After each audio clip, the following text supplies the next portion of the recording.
Good morning. Today is 8th of February 2025, and we're going to be racing today. Today, we're going to be racing at Randwick. It's a big day here today, and we're going to be racing here. The ground rating is good. We know how Randwick is. The last finishing mile is about 410 meters. Rest everything remains the same. We have raced here a few times. This is one of the place that everybody wants to be, where everybody wants to be and race. One of the racing tracks in the world. So we're going to be racing here today again, and we'll see what we can do here. Welcome to Grandstand, and we do horse racing 5 days a week, and we do that in 2 steps. First, we try and identify the best horses through mathematics, physics, a little bit of understanding of horse racing, and once we have identified the best horses, we try and take a look at the horses at the paddock when we get the live stream from the paddock or the gates. If we find that the horses that we have chosen are all looking good, we stick to our picks and place our bets. But if we find that there are better horses at the paddock and there are circumstantial changes, we do make changes with our picks and then place our bets. This is horse racing. We need to be vigilant. We need to be making decisions that are worthy and in favor of us. And that's exactly what we try and do. So without any delay, we'll get on with the first race today. I've got 3 tabs opened here. The first one is where we get to see the feed. The second one is RaceNet, where we get to see the odds and the scratchings. And then we have Top Sport, where we get to see the results of the race. So that's exactly what we have. So for the first race, we'll take a look at what's going on. 7, 9, and 14 has been scratched.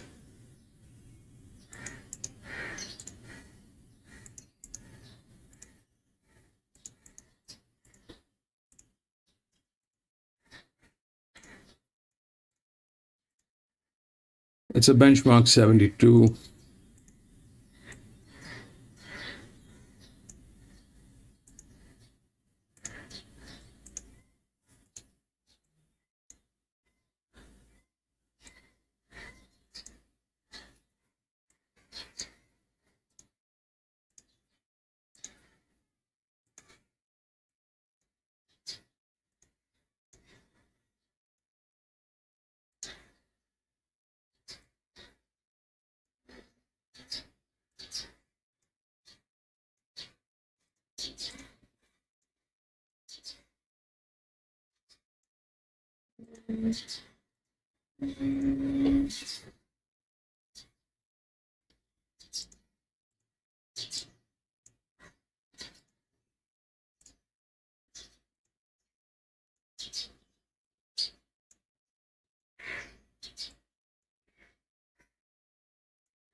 Alice, welcome back. Gabriel, welcome back. Aviest, welcome back, my friend. Thank you for being there.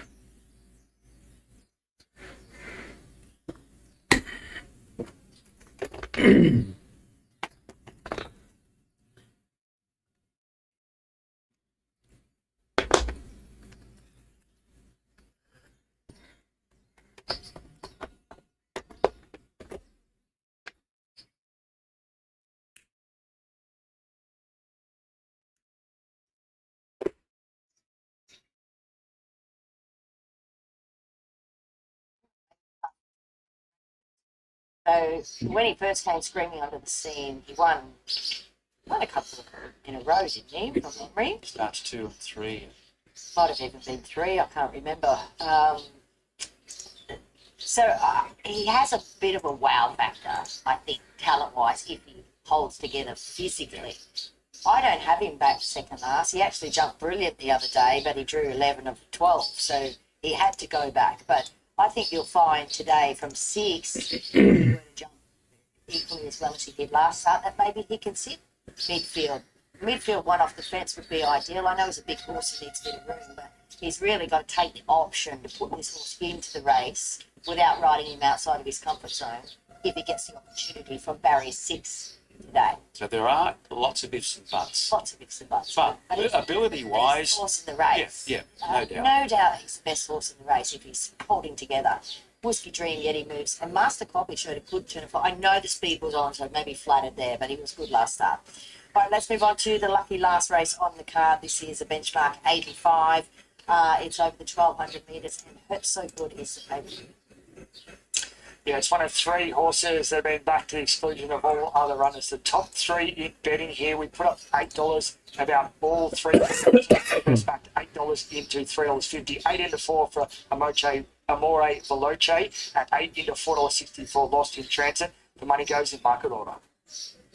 All right, Maxie, Hurt So Good last start? Yeah, he's got a good record. 5 wins from 13. This was first up, and he swamped them here at Eagle Farm over the 1,000. He's got this inclination to lay in. He's had this trait for ages. Jimmy Orman knows him. Not an ideal thing to have, but I just felt when they ride him quietly, he's got this really good turn of acceleration at the end. Yeah, and he's interesting, isn't he? Because he's a Soviet thing, but he's clearly a 5 to 6 furlong horse. Yeah, that's it. Held up and really hit the line hard. So hoping there's a good tempo up front here so he can slot straight into that one off around about midfield. Lost in Transit's the one to keep the top of the straight. He's going great guns. He's got the barrier. He's got everything going for him here. A couple of kilos off. It was a stretch to 1,400 in the Sunny Coast Cup, but he did best of the rest. Electrica was far too good for them, but I thought he was excellent there, and clearly he could win this. Abidius goes forward as well. He's ultra consistent, and then I've got Show Some Decorum, who's been trialling okay at the coast. Former Freedman runner from Melbourne, around benchmark 80, 85 level. He's very, very competitive. So keep an eye on him. Yeah, I too thought it was between the top two. I have lent the way of Lost in Transit here purely because it comes out of probably a PB in a listed race last start at the Sunshine Coast. And you're right, beaten but best of the rest clearly. He even sort of idled down on him a bit. Gets a box seat run or leads here for fun, I think. Not, well, box seats for fun, whether or not they choose to want to lead. You'd think 1200 preferable trip, a good spot, yeah. Cody Collis's claim. Just think he's in the gun spot from the beginning of this race, whereas Hurt So Good probably will give him a few length start. Throwing in a rough is superb if they go nuts up front. And Amore Veloce sadly draws a bit poorly today. So 3, 8, 13 and 11. So that is a look at the 10 races specials. Well, we're both agreeing on influential. Yes, and at around $12, a great each way bet in race 9, number 8, Expectant for Georgie Cartwright. And my value will be individual quaddy. Very budget conscious these days. Yes. Wow. $36. So I've gone 5, 3 and 9. I've got influential in the second leg, number 11. And I'm a True Star, number 10, the visitor from Taree, is it? Yep. Then race number 9, 8, 13 and 14. And in the last, I've only got the 2 there. I've got Hurt So Good and Lost in Transit. Alrighty, mine is slightly bigger. I went 3 by 2 by 4 by 4, so mine is for $96. All right, let's come back to you, Tim, and check out today's Jockey Challenge. Thanks, Bernie and Maxie. Good luck with the meeting at Duman today. James Allman, your favourite in the Jockey Challenge, a $2.70 chance in front of Emily Lang, $4.60. Nikita Berryman, $5.50. While any other jockey has seen a little bit of support there at $6. Michael Rod, $9.50 at double figures or longer about the rest. That concludes our preview of the meeting at Duman today. We're going to take a short break here on Sky Thoroughbred Central, and we'll join you on the other side with runners in the mounting yard for the first at Randwick.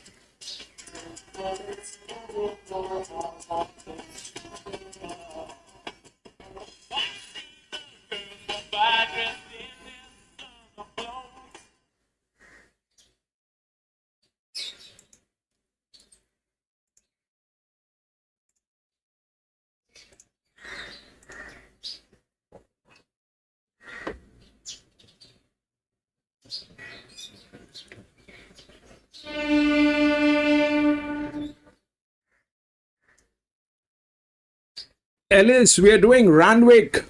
I'm sorry I did not see that text. Ellis, we are doing Randwick.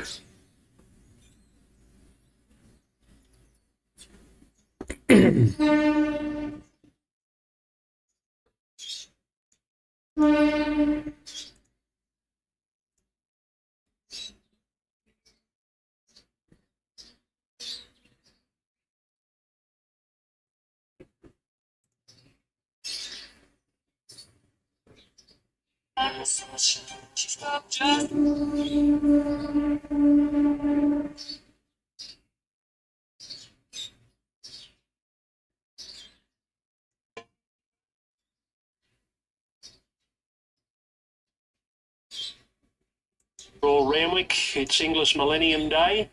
That'll come up as race number 7, the $2 million race for 2-year-olds. But the midway kicks us off over 1,600. And we've got an odds-on favourite, $1.60, O Diamond Lil. Number 6, Karen McAvoy and David Pfeiffer. This mounting yard is for Harvey Norman. All you need in furniture, bedding, electrical and technology. Number 1 is Casual Connection. Zach Waddick on for John Sargent. Yeah, look, he's got a bit of hoop filler, freshened back in distance with a trial. I'd probably prefer to watch him back to the mile here today. He looks good. He's obviously deep into the preparation, but still holds really good condition. He's not a horse that carries a lot of condition, but what there is there, he looks well. Stablemate for John Sargent is Harlow Miss. Number 2, Molly Burke. Yeah, would have liked to see a touch more support for her. I thought she might shape up pretty well here after a 40-day freshen. She's capable on a day, back in grade with a claim, and has to be in the top 3 picks, I thought. She's another one. There's not a lot of her, but what there is there, she looks well. She's walked in with a little bit of purpose. She's been getting the strap for a slightly hard time, but yeah, no negatives from me. Ajita number 3, Chad Schofield, David Payne. Very good winning on the wet first up, then playing back to the dry at 2,000 last time. So maybe that first up win on the wet took a bit of an edge off her. So look, she's got the ability to bounce, or he's got the ability to bounce back. Third up from a spell, looks in peak condition, carrying no extra weight. Slightly a little bit dry in the coat. Lewis, welcome back, Lewis. Number 4, Piraeus, Zach Lloyd, Richard and Will Friedman. Yeah, he can be a bit of a tease. He's very one pace, but sure to be around the mark again here today in a race like this. Surely he's a laid-back character. Another horse that's deep into the preparation, but still holds really good condition. Walks out really well. General Soho, number 5, Michaela Weir on for Paul Perry. Pulls a run out now and again, but he's very hard to catch. Nice horse. Always parades well. I couldn't put a negative towards him. Edmund, number 8, Jay Ford, Kim Wall.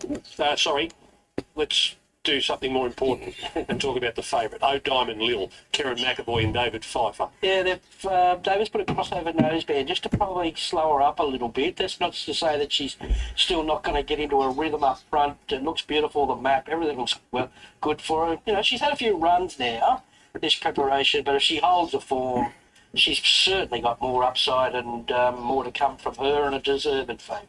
She's a lovely horse, Ronnie, as we've stated before. She's one of those horses, as soon as she walks in the enclosure, she's got a little bit of nervous energy running through her. Not as much as I've seen in her before, but she does look well. So that is the $1.60 favourite, Diamond Lil. Here's Edmund, number 8, Jay Ford riding for Kim Wall. Yeah, midweek form is solid of late, but a touch harder here. Another one, big, strong, holds a good condition. It's getting slightly warm, but couldn't really put a negative towards.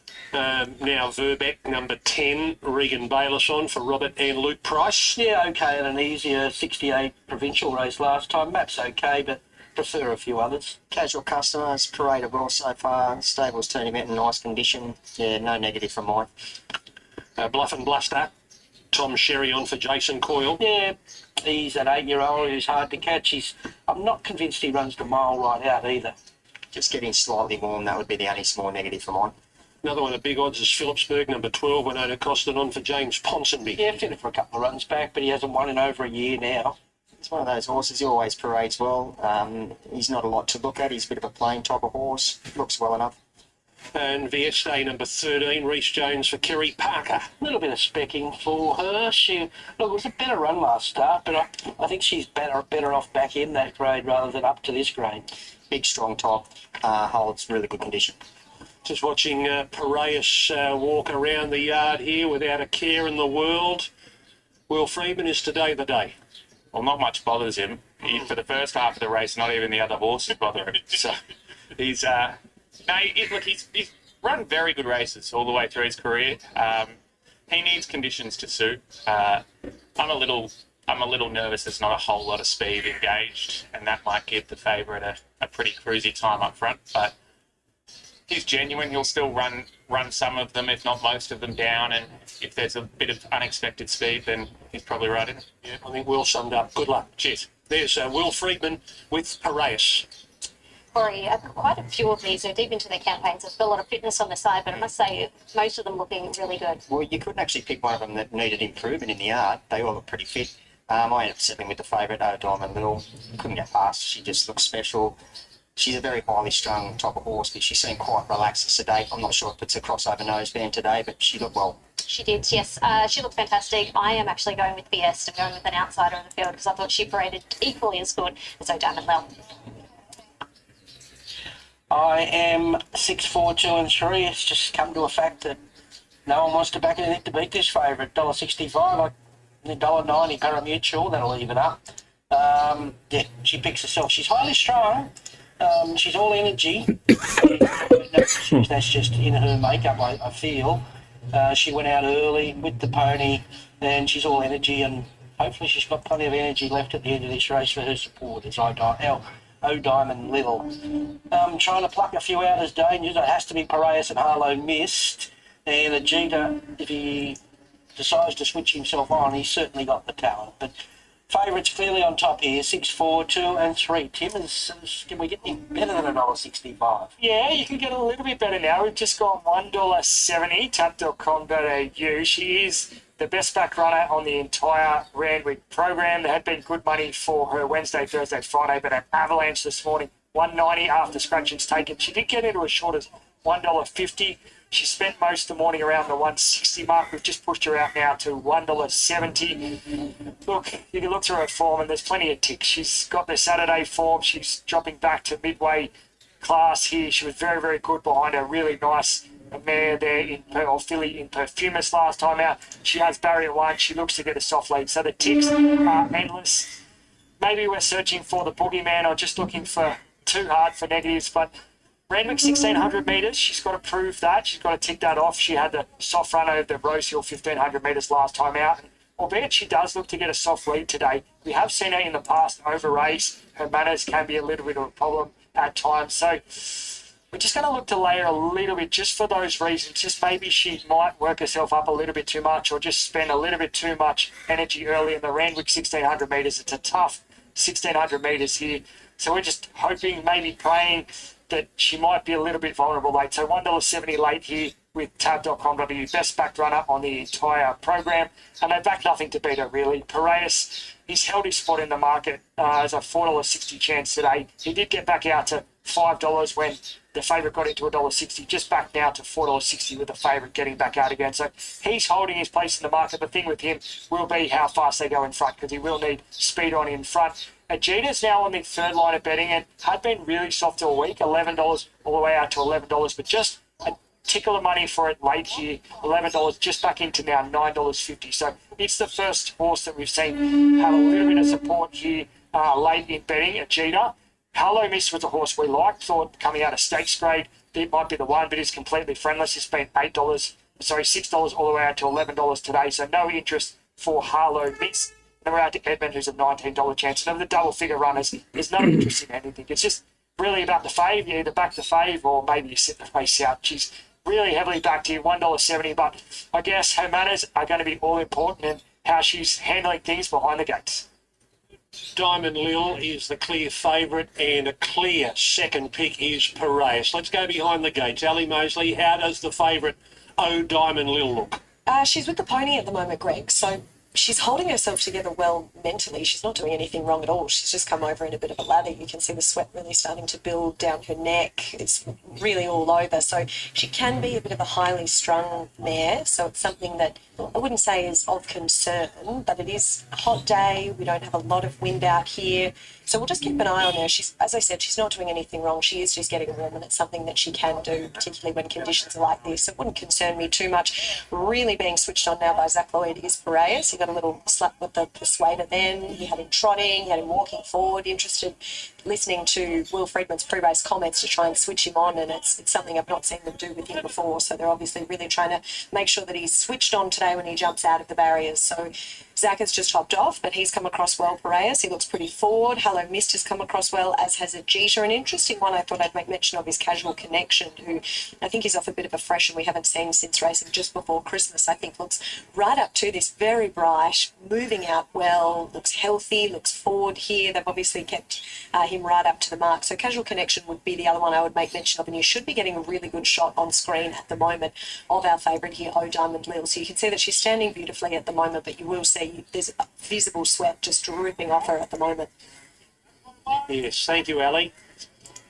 Blindfold on Piraeus, and the takeaway from that behind the gates was what Zach Lloyd was doing on Piraeus, keeping him nice and active before he jumped off, walked to the barriers and waits on Piraeus to join him with that blindfold on. Back to Tim Ryan for a final market update. Yeah, we're getting more active now. 180 on the 175 NOP. So keen to take on this favourite late. We're hoping she'll bring herself undone. We've had to find a bit of percentage, those few behind. Piraeus into $4.40. There has been one spec at longer odds the last few minutes here. VS, $26 into $19. It's the best back to the roughies. A few firmers, but it's just us finding percentage because we've got the fave out and we'll take it on here late. 180 on the 175 NOP. Yeah, VS, Terry Parker in a midway. You can find a winner. Let's go back to Ali. How's this favourite going in now? She's walked in really well. As I said, she's not done anything wrong. Her manners have been impeccable. She hasn't got above herself. She's just feeling the conditions somewhat. She can get warm, so nothing to be too concerned about. Piraeus is in, Ajita's in. Here's Darren Flindell for race one. We're ready to run on the first on Inglis Millennium Day here at Randwick. Diamond Lil, odds on favourite in the opener. Set now. And they're racing. And the favourite O Diamond Lil's jumped out okay, being ridden up to take advantage of the inside draw. And is going to lead now from Edmund in the early part. General Soho, Fiesta's pretty handy, going right between runners. Then Harlow Miss slipping forward in the early stages together with Verbeck. And the second half of the field, we've got Piraeus, a Jeter out deep from Phillipsburg, Casual Connection, and Bluff and Bluster is last of all. So after the first couple of 100 metres, Kieran McAvoy has the hot favourite, O Diamond Lil in front, out by a length and a half to General Soho. 2 lengths further back to Verbeck on the inside of Edmund. A length and a half then to Biest on the inside of Harlow Miss. 2 lengths then on the inside, Piraeus, a Jeter on a 3-wide path. Phillipsburg between runners. Bluff and Bluster and Casual Connection, the last 2. They've got 7.50 to go. I Diamond Lil travelling strongly in the lead. Opens up by 2.5 on General Soho. Then Verbeck to a clear third, a half the outside Edmund.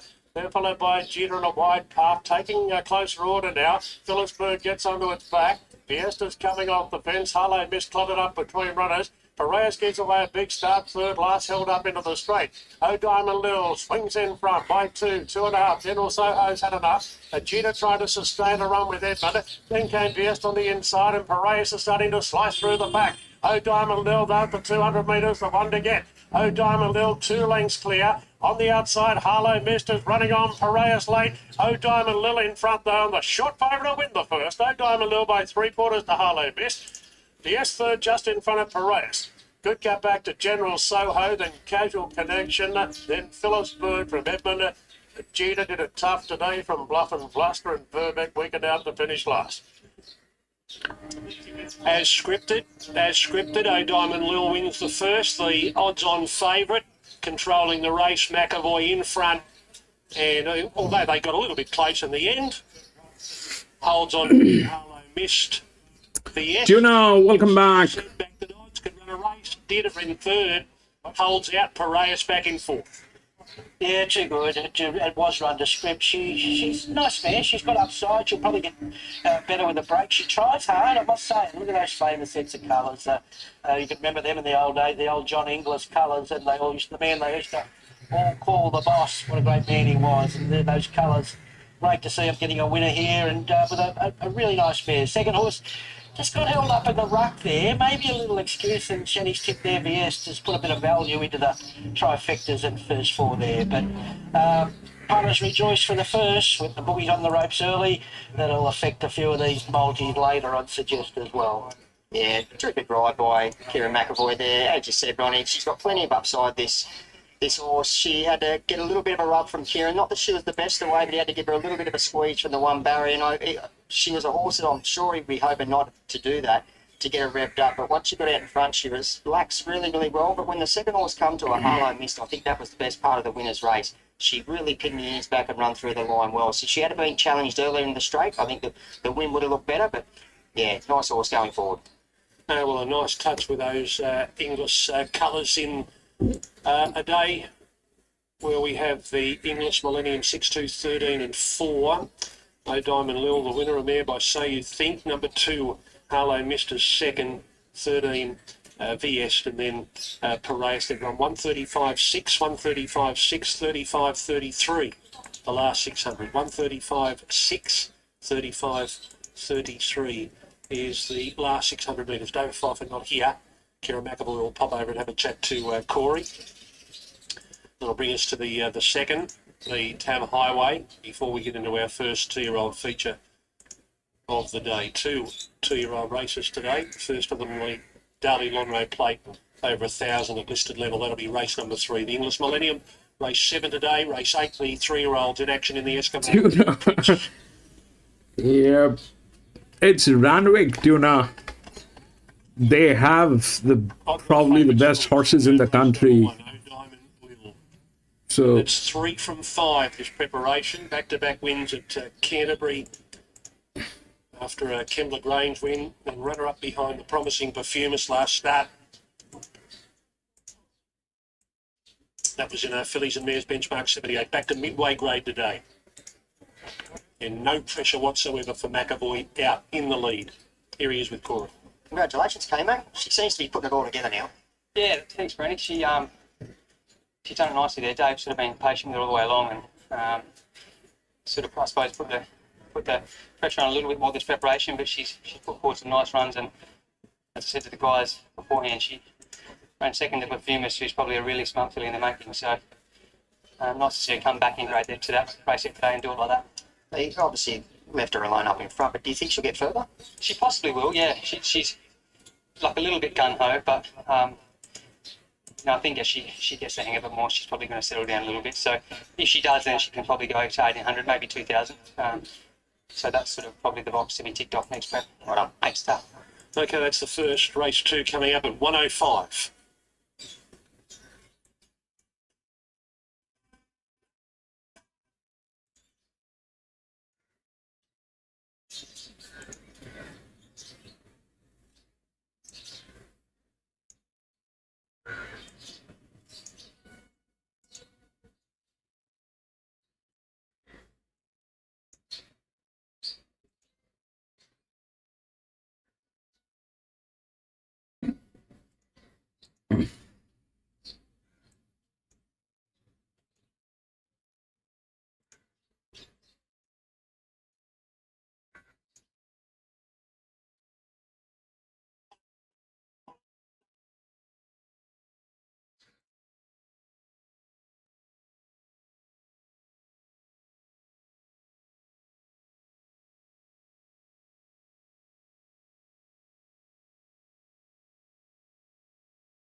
It's fair. Runs have been quite good.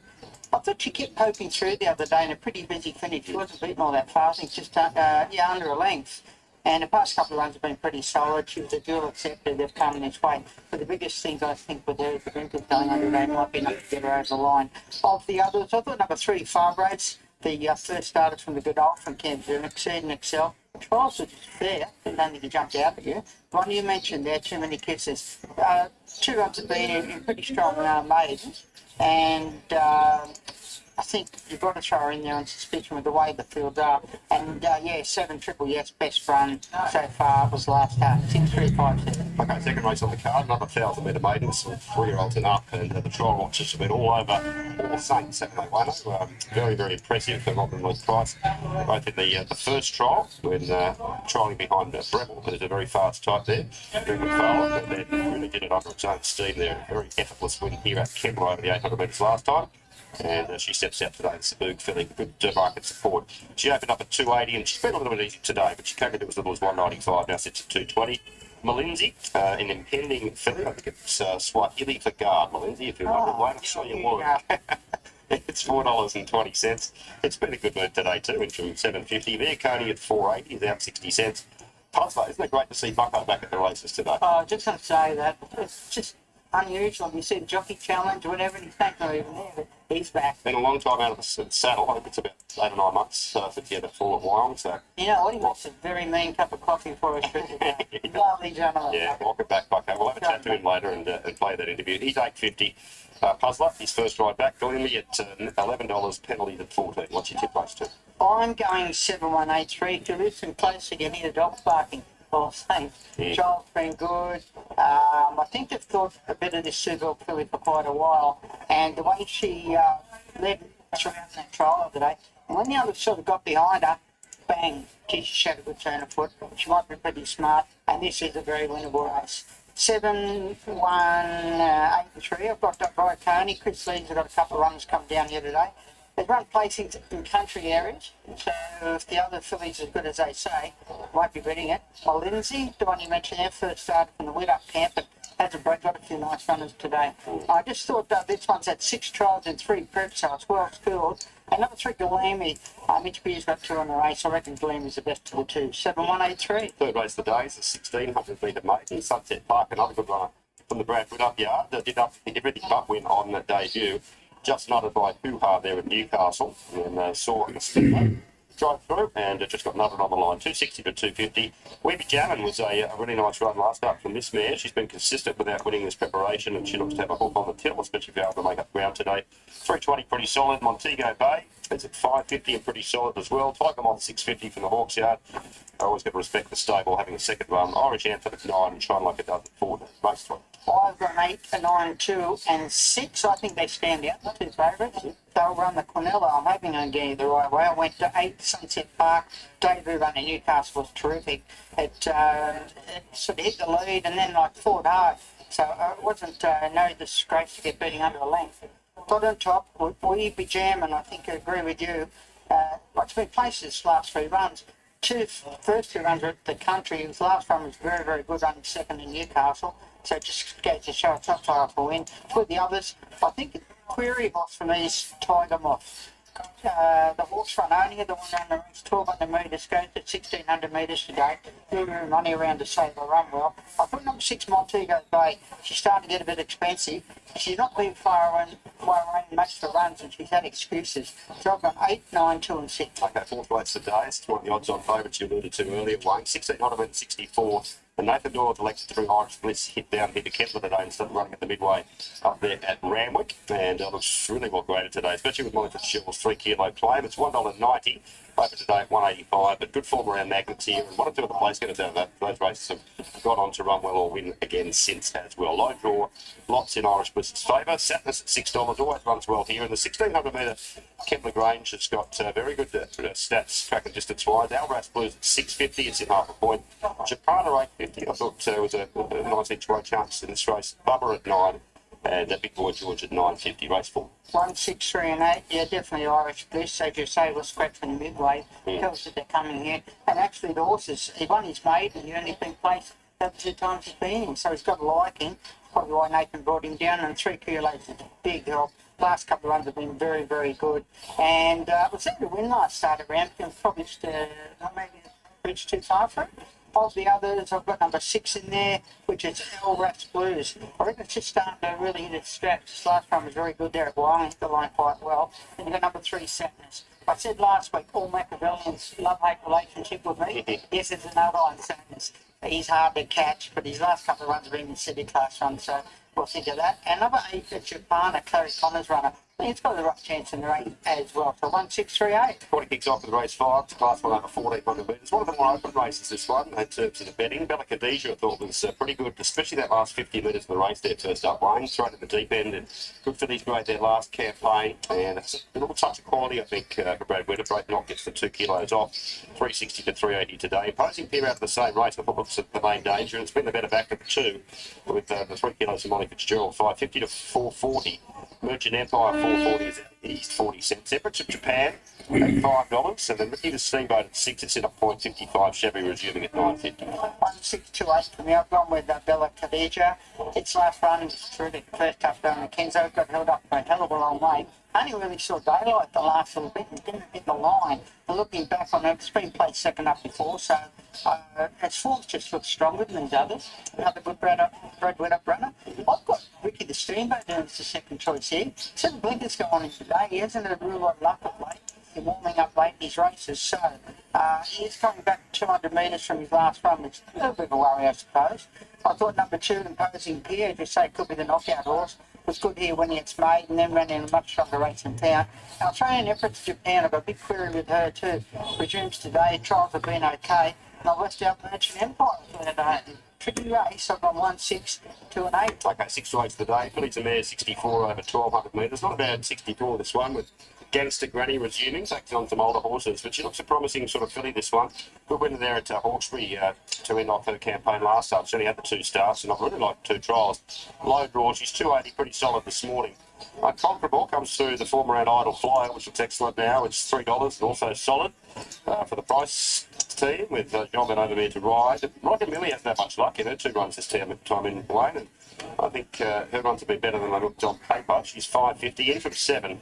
Proud Image at $8, and Graceful Artist at 10. Who do you like on the 6th? I've got 2, 3, 1, 5 on. The other way of Unconquerable. As you said, the older girls into the younger girls. She's been there and done it tough in good races in Melbourne.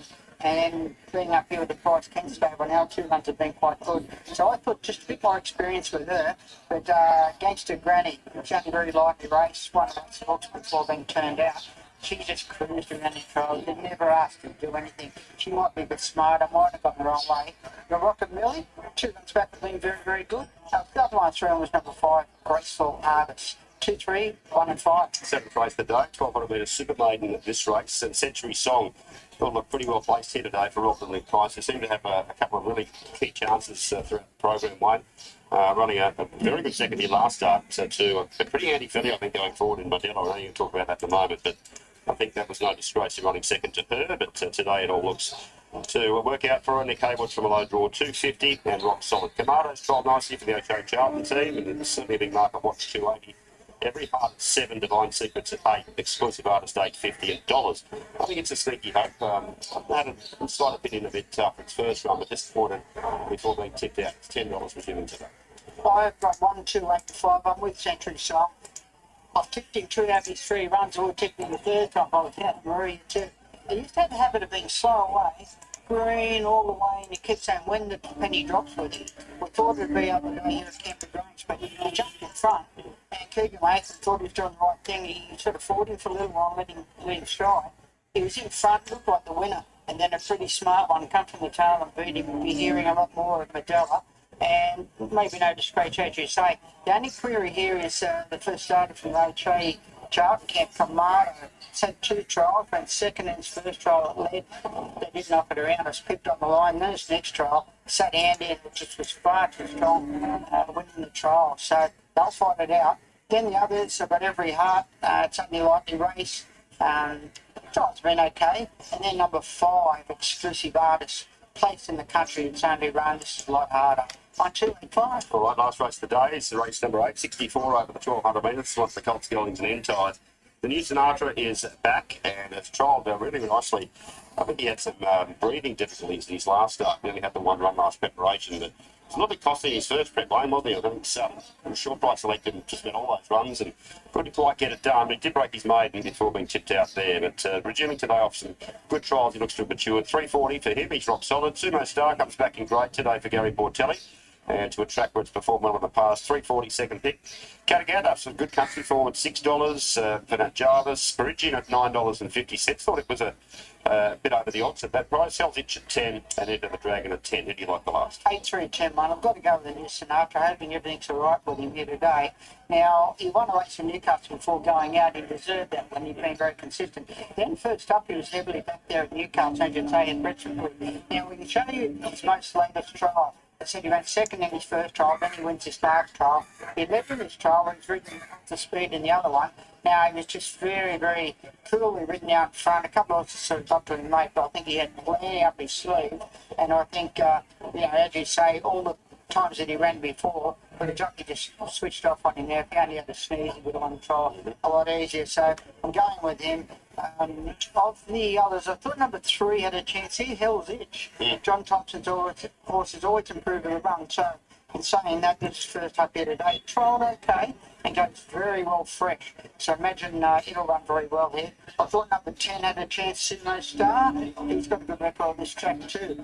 Never been able to replace him in his couple of runs. He's coming back to provincial grade from City. Then the other one you mentioned, Perigian, was to go around the highway today. They come here today just to get this last run of Canterbury, put 2 very good wins together at the country before that.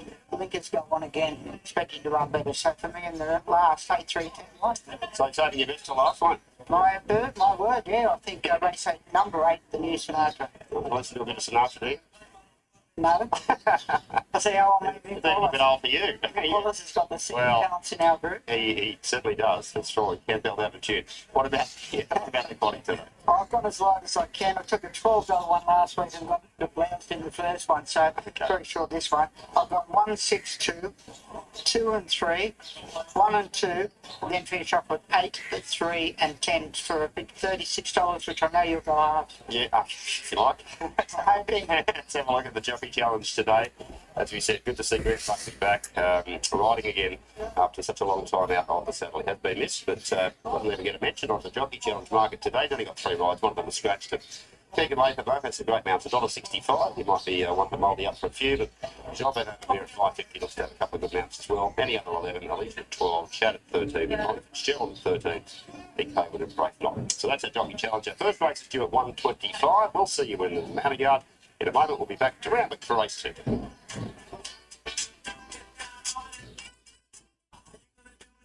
Don't wanna dance by standing on the wall.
Here between races, not doing a lot. Just have a look at her now and wait till you see what Fangirl does in just a moment. Yeah, she just has a little day out here. Gee, she's big and strong, got a beautiful coat on her. I think McDonald's keeping something up the sleeve there for when he gets back on her. At second up, probably. But she, yeah, look, she's a love. Well, she's the star of the show, isn't she? But what she did in the Colts Plate. Look, this filly does a bit more. So she's ready to go next week. Fangirl. She's always in great shape. She's a lovely mare. And, you know, she's getting on a bit now, but she's a good, big-time performer. And she's there to run boldly next week in what's going to be a fantastic race.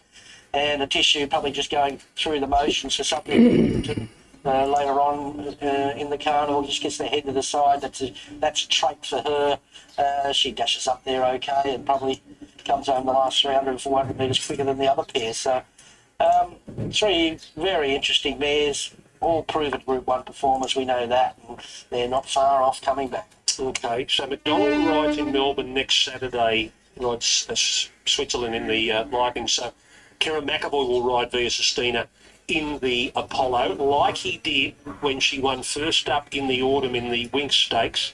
Collett will ride Fangirl, and you saw Zach Lloyd there on a tissue. Now, the long-range plan for Via Sistina is the Queen Elizabeth, where she's a $2.50 chance, Tim Ryan, in front of Chawolf at $6. But how would you, this far out, be thinking of framing a market with the Apollo Stakes next week, closing in on that trio, Via Sistina, Fangirl and Chawolf, because they'll be the big 3 names.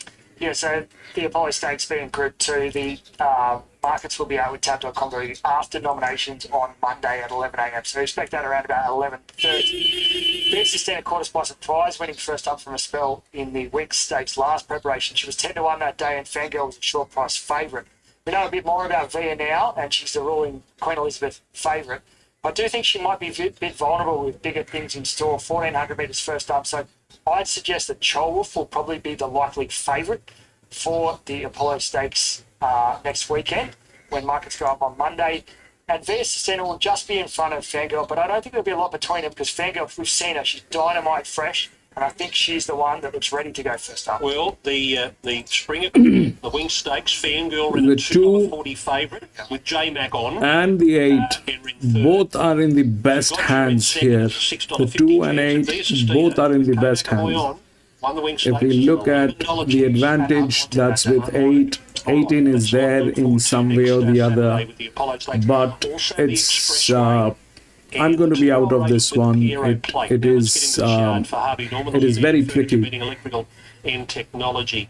The handicapping Number one turned down. and the rest of the things are with this. It doesn't have advantage, but comes from gate number 2.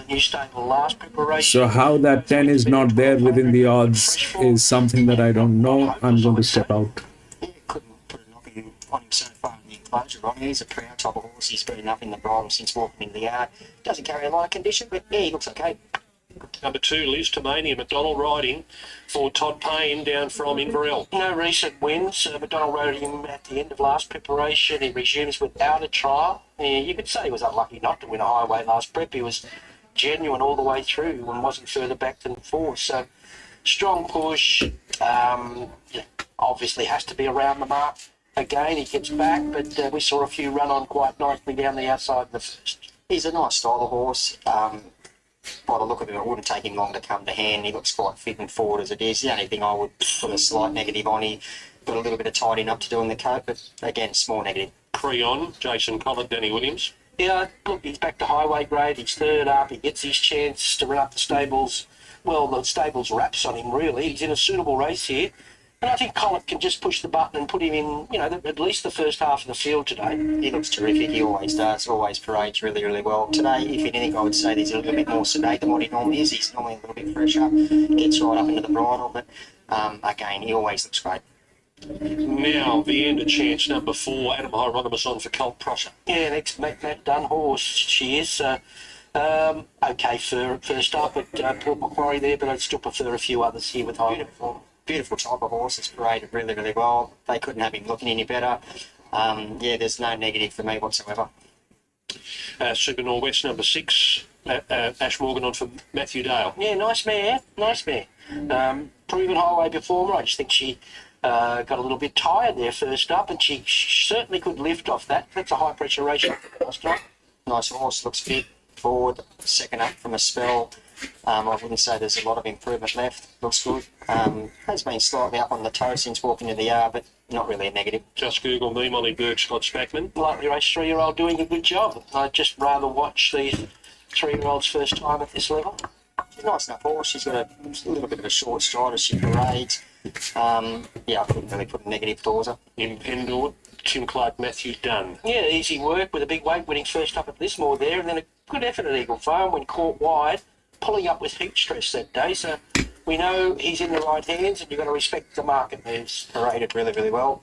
Couldn't really put a negative towards. He's getting a little slightly stirred up, but yeah, not really well. Sammy Conquers all, Jay Ford, Noel Mayfield Smith. Found the 1,000 metres too short first up. I'd rather watch for future reference at this level today. Really nice horse. Glowing in the coat, walking out well. Yeah, he's paraded terrific. Chidiac, number 10, Tom Sherry on for Brett Kavanagh. Yeah, nice unbeaten mare here, facing her stiffest test to date. Can't knock a winner. I think we'll learn more about her today, but money says that she's up to highway class at least. So, yeah, adds a lot of interest. She's lovely and calm. Yeah, she's a beautiful, big, strong mare. She's her coat's glowing. She's walking out really well. She has a terrific attitude, but she's big, strong, robust type. Fingers Hunter, number 11, stablemate McAvoy on. Only a 3-year-old filly, but I think she's the improver. Blink this back on. She was okay first up in that clear thinking race. She went into that race without an official trial, and I think she's set to improve sharply here as an improver. Yeah, the Kavanagh stable's got her in fine fettle. She looks terrific. She's slightly up on the toe, not getting hot at all. Yeah, she's a nice horse. Off the press and a rope of Cody Morgan. Yeah, easy trial since putting two together. The barrier doesn't help him. Couldn't put a negative towards him so far, Ronnie. He's walked out well. He's proud type of horse. He's been flicking those front feet, but yeah, looks good. Outside gate for She Within, Schiller on for Danny Williams. Yeah, look, she's just out of maiden class and a lot of work to do from this draw, although she does have speed. Getting slightly more, only negative. Exit fee number 18, Zach Lloyd on for Danny Williams. Yeah, a bit to like about his last couple of highway runs. The draw and how much work he's going to have to do is the main issue. Didn't get him, sorry guys, yeah, the track. He's out on the pony now, and big odds for Staffer, Winona Costin and Holly Williams. Yeah, her main issue, she's got speed, but she's 1,200 metres is a problem for her. All right, Corey, horses on their way to the gates. What did you make of them? They were a nice bunch of horses, actually. I ended up settling with number 6, Super Norwest for mine. Second up, they couldn't have the horse looking any better.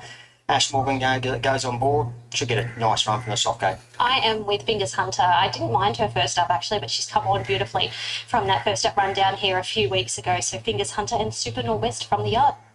I am 3, 2, 11 and 6. I'm happy to give Creon his chance today. He's got a bit to live up to with the rap Daddy put on him early on. Paid a bit of money for this horse, but he's had a lot of confidence in this grey fella. And I will put him on top today, so I think he can be ridden a little bit more positive for Collar from that draw. Lustomania always runs well at this level. Fingers Hunter's an improving 3-year-old who should map quite nicely here. And another genuine on-pace type here is definitely Super Norwest to lift off that first up run. But here's the horse on top. Nice horse. 3 on top from 2, 11 and 6.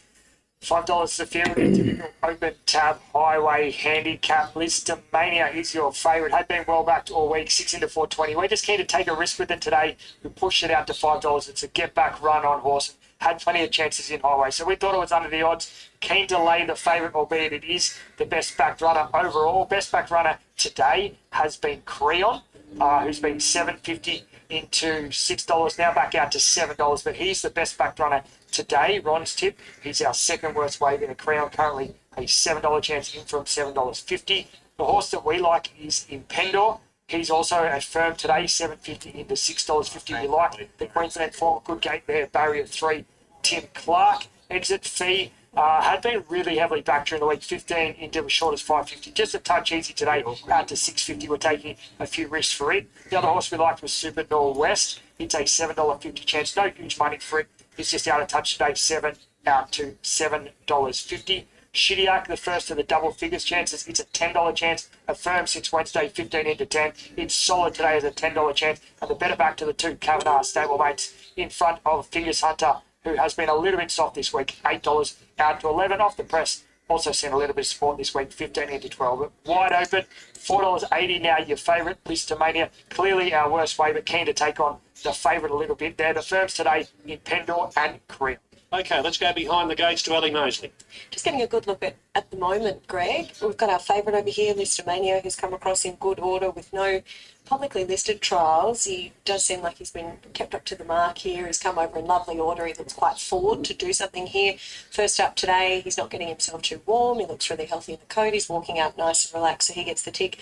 Listomania, if you like the favourite, Impendor is the other one. I just wanted to have a good look at. I'm just trying to see if Impendor might have made it out here yet. We've got a few that are a bit bunched, and I'm looking through the fence at the moment. I've got a funny little spot. Just coming around past the barriers now. Oh, there we go. I'm sort of on the ground looking through at the moment. I went and saw Chidiac and Fingers Hunter out the back and had a chat to Cav as well, and he mentioned that he couldn't split them really. There wasn't a great deal between them, particularly the way that they've been working. So Fingers Hunter was the one that I thought stood out. And I can see exactly why Shani had picked her in the yard and has come across in lovely order. She's keeping herself really nice and relaxed, doing everything well. I haven't seen her this preparation, but she's obviously another one who's taken much benefit into her second preparation. So she's come across well. I thought off the press, actually, aside from the sticky barrier, has travelled well. I managed to see this gelding yesterday as well when I was down at the stables, and I had a good look. So he is very nice and relaxed. He's taken everything in his stride. He looks forward. He's had that tick over trial to keep him right up to the mark. He's getting his head down, stretching out well here behind the barriers. So I'm quite taken by him as well. Just has to contend with that sticky draw, but otherwise all is well here.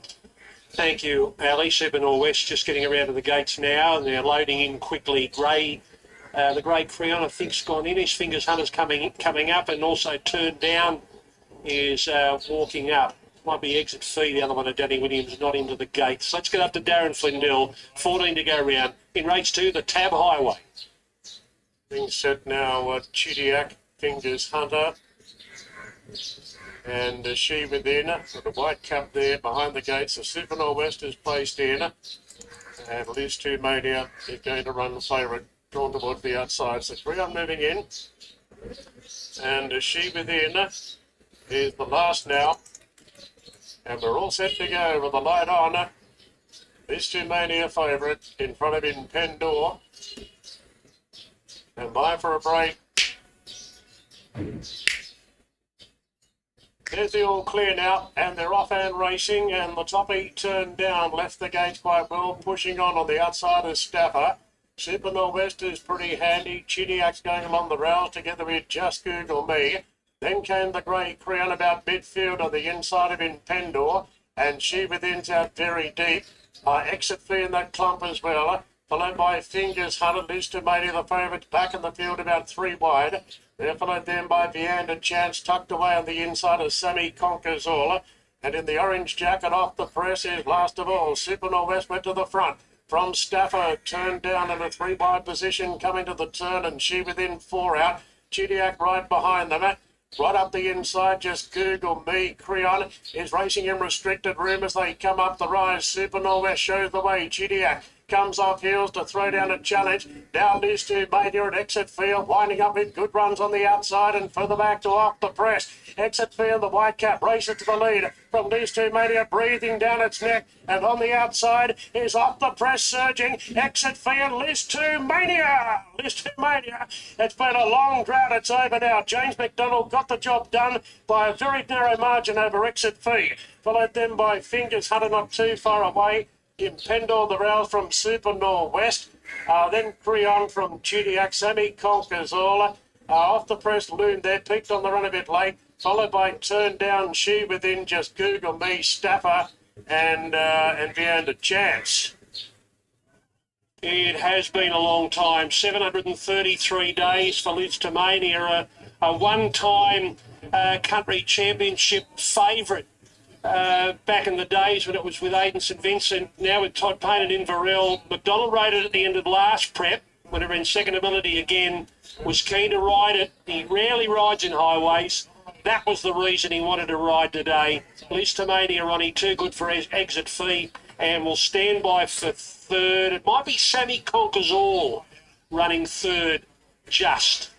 Yeah, he certainly put his head through there late, just a little bit obscured there. But, well, if anyone deserves a highway win, it was this horse, Listomania. And Todd Payne's done a good job. First up, it was a moderately run race. It looked to the eye, it was a moderately run race. So it's a good performance, and he's done a really good job to get him ready to win first up, and James does the rest. So good result for him, a deserved win. I thought when you said he deserved a highway win, I thought you were going to say James McDonald there, Duff. That was a great ride by Jay Mackley. He obviously knew what horse he had underneath him. There's a little bit of the old bull, young bull there with Zach Lloyd back inside him. He had the drop on Zach. He let Zach do all the work till about the 50 metre mark, but then he really pushed the button hard. Just look at these horses he's returned here now. He's got plenty of improvement left in him. He's still not there getting the character. He's got plenty of upside. 1969 the time, 1969 and 34.65 the last 600 metres. Now, that's only 18 starts for Listomania, 3 wins, benchmark 71, which rises today. I wouldn't be surprised if Todd Payne doesn't go to Tamworth for the Hunter Northwest Country Championship for another crack. Back with J Mac soon. Well, good afternoon and welcome to racing at Duman today. The first of 10 is before us. Horses are in the yard. It's a 2-year-old handicap. It's over 1,110 metres. Top weight and favourite Maxi is Pedal Up next time from the Liam Birchley stable with Talia Fenlon. Well, he looks fit, but you've got to take on board what Liam had to say a little earlier today. He felt that he's just got him, maybe he said, a run short because he wants him peaking in early March. Right. But he said that he's got the draw, he's professional, and a couple of kilos off is going to help him. So Yeah, I thought he did a really good job in his first 2 starts. He did, didn't he? Yeah. And he doesn't appear to look underdone, does he? Thank you, John. All right, let's move on to the 4. This is Drinkwater, followed by Blue Point, Toby Edmonds, Steve McLean, and Heavy Vanderhoven. Yeah, just the one public trial, and I thought he did a pretty good job. He broke from the gates quickly and led, beaten a half a length. He was given a few taps in the home straight to keep his mind on the job. I think the winner, Atomic Time, is pretty smart. Oh dear, you're pointing something out, Bernie. Yeah, he's look. They didn't put a jockey down until late. Maybe they were going to scratch, but he's come into gate number 7. Look, he's got speed. He should be up there for a fair way. All right, let's take a look at Jaggery now, the second of the Liam Birchley runners. Gets a tongue-tie today, this gelding, Nikita Berriman. Yeah, this horse fit, 3rd start in the race, and I thought it was quite good at the Sunny Coast. Shaggy was too good for them, but he was clearly next best. Big gap back to 3rd. I don't know what finished worse than 3rd, but look, it was a much better run. Tongue-tie going on today, goes forward, got a chance. Pretty Dubious is number 6. Vlad Jurek rides for Rob Heathcote. This chap's by Dubious. Good sort, Maxie. Yeah, he's only had a 1 public trial, and he ran 4th behind Mosu. That was back in October. It was fast away, which you like to see. Sat very wide, not asked. Now, I believe he's had a jump out since. Rob Heathcote said he's a natural. Yeah. But he just worries whether he's got the race craft as yet. He would have liked to have given him another trial or 2. Okay. Number 8 is Sunrays. She had a turn at being favourite at one stage. What is she now? Second pick at 350 and a firm there as well. CJ Graham rides for Kelly Schweeder. I like her. She's a nice type. She's probably trimmed up a little bit by all reports. Kelly sort of predicted that when she won her first start. And he likes her. He doesn't give away compliments too easy, and I thought she was good. She ran a really nice final split as well. I'm not sure about the opposition, but she did it well, so she gets a tick as well. Lonesome Soul is number 9 from the Greg Wright stable in the Lockyer Valley, Emily Lang. Yeah, it was only a 4-horse race at Ipswich that she won, but she looked impressive. She came from last, 4 lengths off them and swamped them late. This is a different story altogether. This is a lot harder. And number 10 is Profoundly from the Lee Friedman stable with Taylor Marshall. Looking nice and quiet in the yard with her headgear. All right, Maxie, loading up quickly. Yes, I'm going with number 1 who's been a bit easy. Better luck next time to beat the 8 Sunrays, then 5 and 10. All right, here's Josh. Racing and away well was Sunray. She's jumped in front, but going forward the inside, Pretty Dubious, and likewise Jaggery the outside. A length and a half to Better Luck Next Time, Profoundly drifting back, Drinkwater. Last of all was Lonesome Soul, so Pretty Dubious in front by a half length, and second Jaggery. Fired up 3rd, Better Luck Next Time, Sunrise back to 4th. Then we've got Profoundly, very, very wide, Drinkwater, second last of all was Lonesome Soul. So Pretty Dubious down the side in front. Second, Jagger at the 600 metres marker. 2 lengths away, 3rd. Better Luck Next Time. The race favourite Sunrise 4th, the outside. They're clear from further back as Profoundly. Lonesome Soul on the rails, and Drinkwater has dropped right out. So in front, Pretty Dubious at the 350. Second, Jaggery. 3rd, the outside there is Sunrise, and further back to Better Luck Next Time. With Pretty Dubious in front by a length and a half. Trying hard still, Jaggery the outside. Running home well, Sunrise down the outside. Further back to Better Luck Next Time. Pretty Dubious in front, but here's Sunrise now. Sunrise grabbing the lead later, draws away. Sunrise has won, second to Pretty Dubious, and 3rd Jaggery, followed by Better Luck Next Time. And then Profoundly further back with Lonesome Soul, and Drinkwater has pulled up at the tail. So it's 2 starts, 2 wins for Sunrays, finishing strongly after being put into a lovely trailing position there by CJ Graham. And this filly has made it back-to-back wins. She wanted a debut here. Running, in particular, a nice final split, and she's taken a bit of benefit from that, taking on a little bit better opposition, I would think, and she's really sprinted quickly over the last 200. Pretty Dubious, stamped urgent from the start, was able to lead and control the tempo. Just felt the pinch late there at his first start. There's no doubt he'll come on from that. jaggery every possible, and better luck next time. Sort of back on the rails there, just heeled over the final part. But Sunrays, the winner, a filly by Hellbent from the Fastnet Rock mare called Hiccups, owned by Peter Moran and trained by Kelly Sweeter. Kelly's always spoken highly of this filly. Kelly, I don't know whether he's here today, Bernie. He's got grafter burners lining up in the Inglis Millennium a little later. But this filly looks to have a pretty bright future. She does indeed, and she looks really on the ball today as well. Like she's taken a lot of benefit from her first run. So, Jodie, how about having a chat with me? Congratulations to you and the team. Thank you. Tell us about this filly, because she's improving every time. She's improving every time. She's one of the nicest fillies I've had. So, You're a good judge, I know that, Jodie, so that's a big plus. And do you think she's going to get out over further later on? sure. She just keeps improving every day. So she's a good eater. Just very easy filly. Had a lovely run in transit today. Rode it perfect. Got your tick of approval. Does Mum like this one too? Yeah.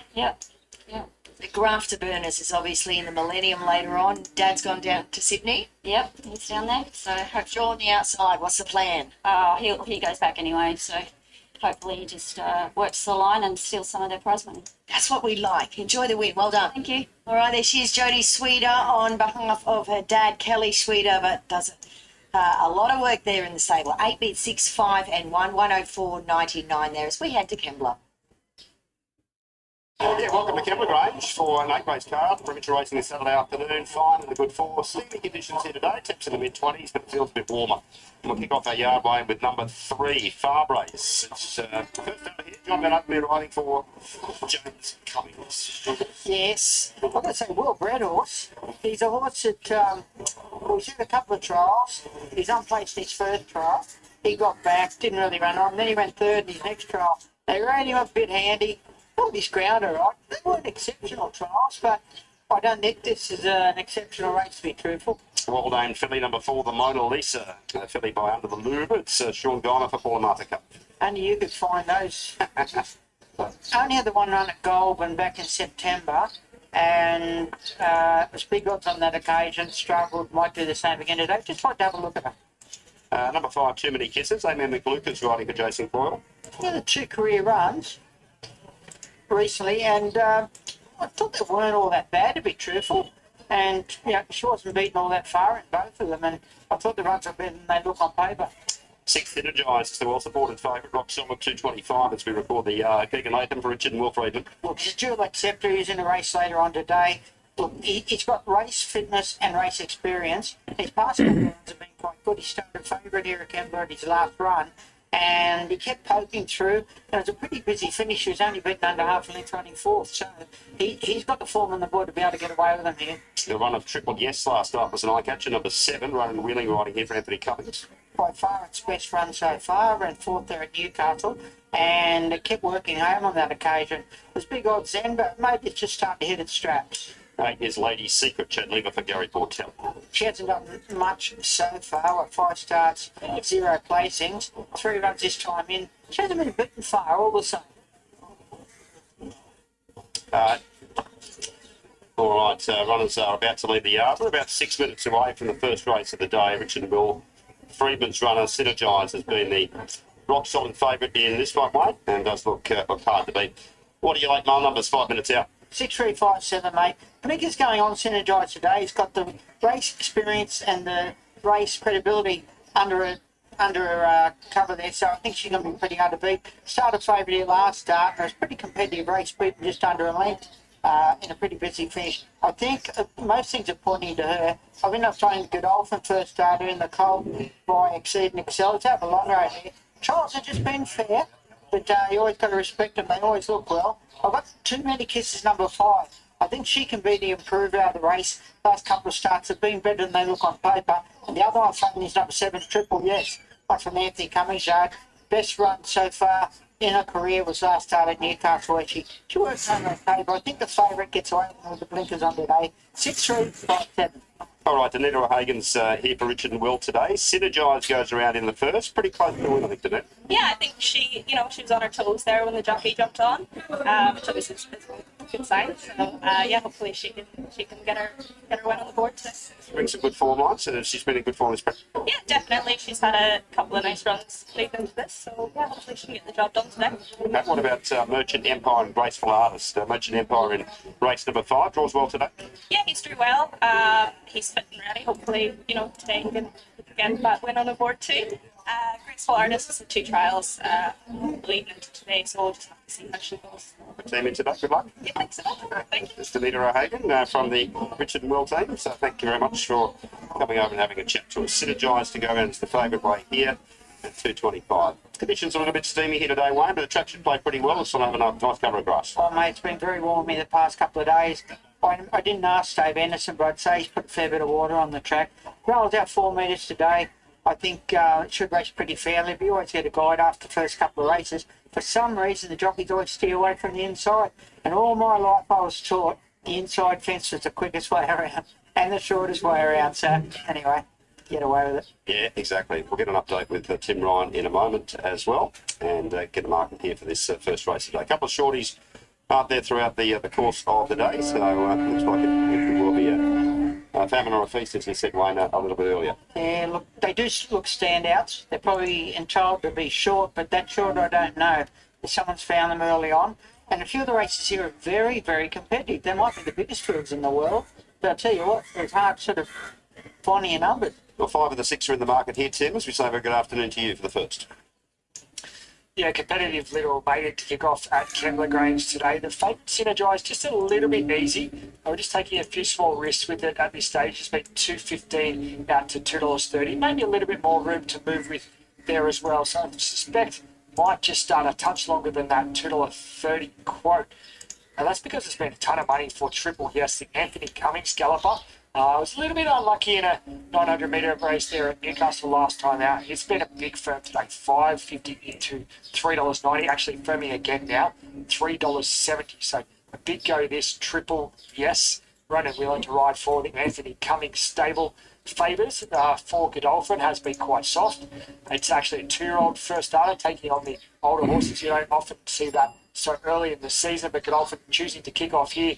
And there's been no money at all for it. $3.20 out to $4.40. A noticeable drifter. Probably starts even a little bit longer than that $4.40 quote you're currently seeing.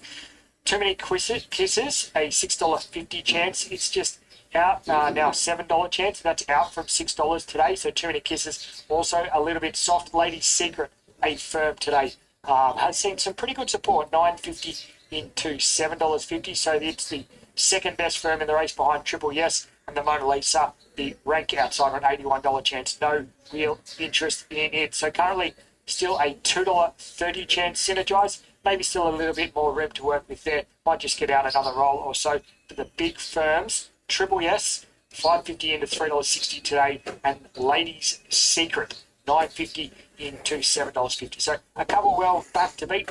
A easy favourite who's now gone $2.40 here, Synergise. Okay, thanks very much, Tim. Yeah, still about 90 seconds to start time. Interesting little race, isn't it, to kick things off. Wasn't sure about the speed in this race, Wayne. I thought perhaps Too Many Kisses might go forward a little bit more than some speed maps have got. Trialled up really nicely when was that, a couple of weeks back before its last up. I want to sort of jump well, but have to be sort of jagged back from that outside gate. Triple Yes might elect to go forward from that out wide there, and Synergise I'm sure will be handy as well. This was one, most races today, I think I said earlier, I had trouble with speed maps with them, like the racehorses and such. Well, they rode Triple Yes up on the speed 2 runs ago and just found nothing. It worked. So I think they'd be frightened to do that unless if front or, without using much petrol, well, that's a different story. Synergise normally sits handy. I've never seen it lead. It might easily do that. And of the others, they haven't shown much speed so far, so I'm not quite sure. And you haven't normally see the Godolphin horses go forward and lead unless they're just natural runners. Yeah, so I thought I might open it up to a positive ride here for one of the 2 of the jocks if they choose to do so, and maybe a good ride will win this race. Use the initiative of it. Yeah, that's right. words. Indeed. Dan asked me to spell it. Indeed they can. Not a lot of Saturday racing coming up your way with, I think we've got a few midweekers after today. We race again on the 25th of Feb, then the 4th of March, and then, of course, Kembla Grange Classic Day, Friday the 14th of March. Starter on his stand. Here's Ben Hall for the first. Mike's about to come on. Starter doesn't hold them long. Hits the button. They're off and racing. Triple Yes out wide shows good speed with the Mona Lisa. Too Many Kisses not far away. There's Synergise improving. Length and a half away was Lady's Secret, and the drifter in the market, Fabra, is last of the 6 down into the course proper. So the Mona Lisa led by half a length to Triple Yes. Synergise box seating in third. 3/4 away fourth is Too Many Kisses and Lady's Secret. 3/4 away Fabra can see them all up to the turn. 450 left to go. The Mona Lisa led at the point of the turn and they run around the bend. Mona Lisa led from Triple Yes, travelling strongly. Out wider is Synergise. Then came Lady's Secret. Too Many Kisses, Fabra. 300 metres left to go. The Mona Lisa tackled by Triple Yes. Triple Yes went to the Mona Lisa. Synergise was next. Too Many Kisses down the outside. Then Lady's Secret, but Triple Yes struck the lead. With 100 metres left to go, Triple Yes put a length and a half on the Mona Lisa. Lady's Secret flashing late, but Triple Yes too good. Triple Yes beat Lady's Secret. Third over line was pretty close. You had Synergise, Too Many Kisses, the Mona Lisa. It's a mixed sex, Then came Farber, and I'm going to be out. These two, 1 and 2, they are within the rails. Even that 11 is within the rails. 6 is within the rails. It's a mixed sex. There are colts, fillies only. That one has all the advantage in the world, but it's a colt. I don't know what will happen. I'll be out. Run forward, 7, 8, 6, and 5, and night performance from the win their way. Look, if you went back to its early runs, 2-year-old, you probably got to give it some hope. When I saw it lead and get beat one home at Maruya, that really threw me off. But then its last run was quite good. You normally see when Anthony Cummings authors hit a bit of form or start to show a bit of form, you know they'll be competitive. The favourite, never start favourite against Enjoy. 7, 8, 6, and 5 to the first out of Kembla. Randwick next.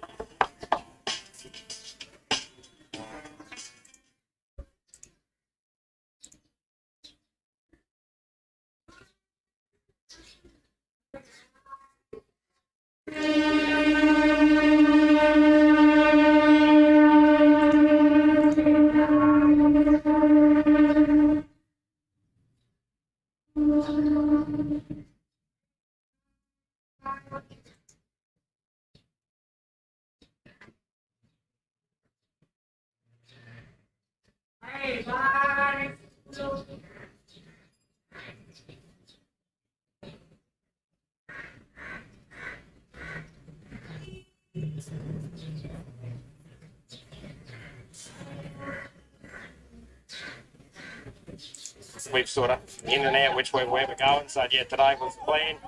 And then month's time we've got Tamworth Country Championships. I'll aim at that 100%. You can't get McDonald to Tamworth, can you? Oh, I don't know, probably not. You got a fallback plan there? Yeah, don't know yet, 100% sure what's going on, but yeah, that's what the horse's plan for sure, definitely. Todd, a month's time, Tamworth into the Country Championship. Let's hope it goes well this time. Yep, lovely. Thank you. Thanks, Nick. Congratulations, J-Mate. Nice horse on you. Yeah, the beauty of the ride. He does what he has to do, and I didn't think I was going to get there until he really had to dig deep late, but it was a good effort. Well, thank you.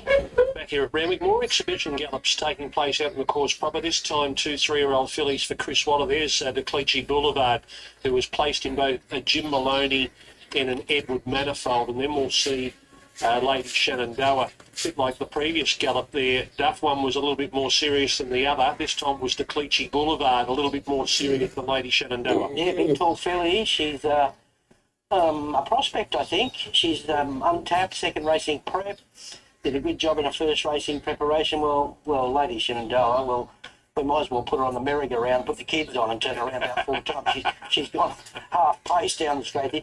One thing I will say, and we'll keep an eye on her next week, she got very hot in the yard, so maybe they just backed off the work. So she should come on, gone to the races, had a good sweat.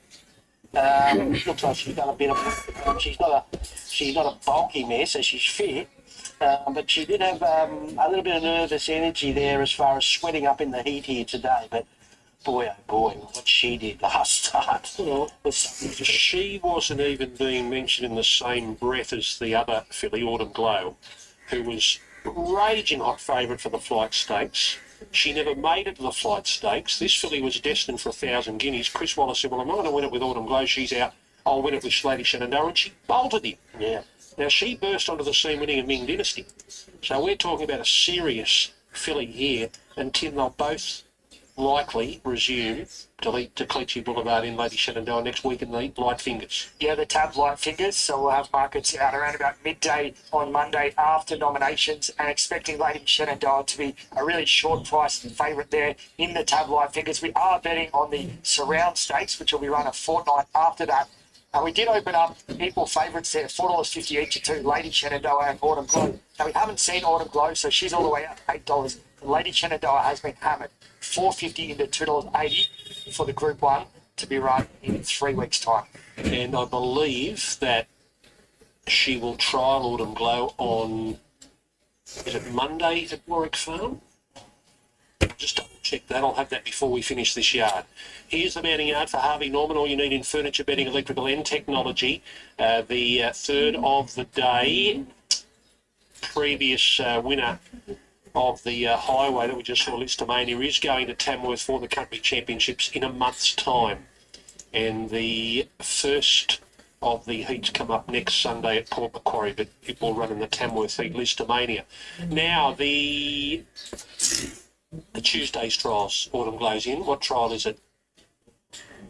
Trial 2? Trial 2, Autumn Glow. So that'll be the first spotting of Autumn Glow there in the trials on Monday. Lady Shenandoah and Cleachy Boulevard already up and running. Here's number 1 for the Lonhro Plate, Extractor, which is the favourite. It's McDonald and Friedman. Yeah, look, he's had a 3 months break since the Golden Gift. The right form lines, I think. There's been a couple of winners come out of that race, obviously, and should be a strong form race.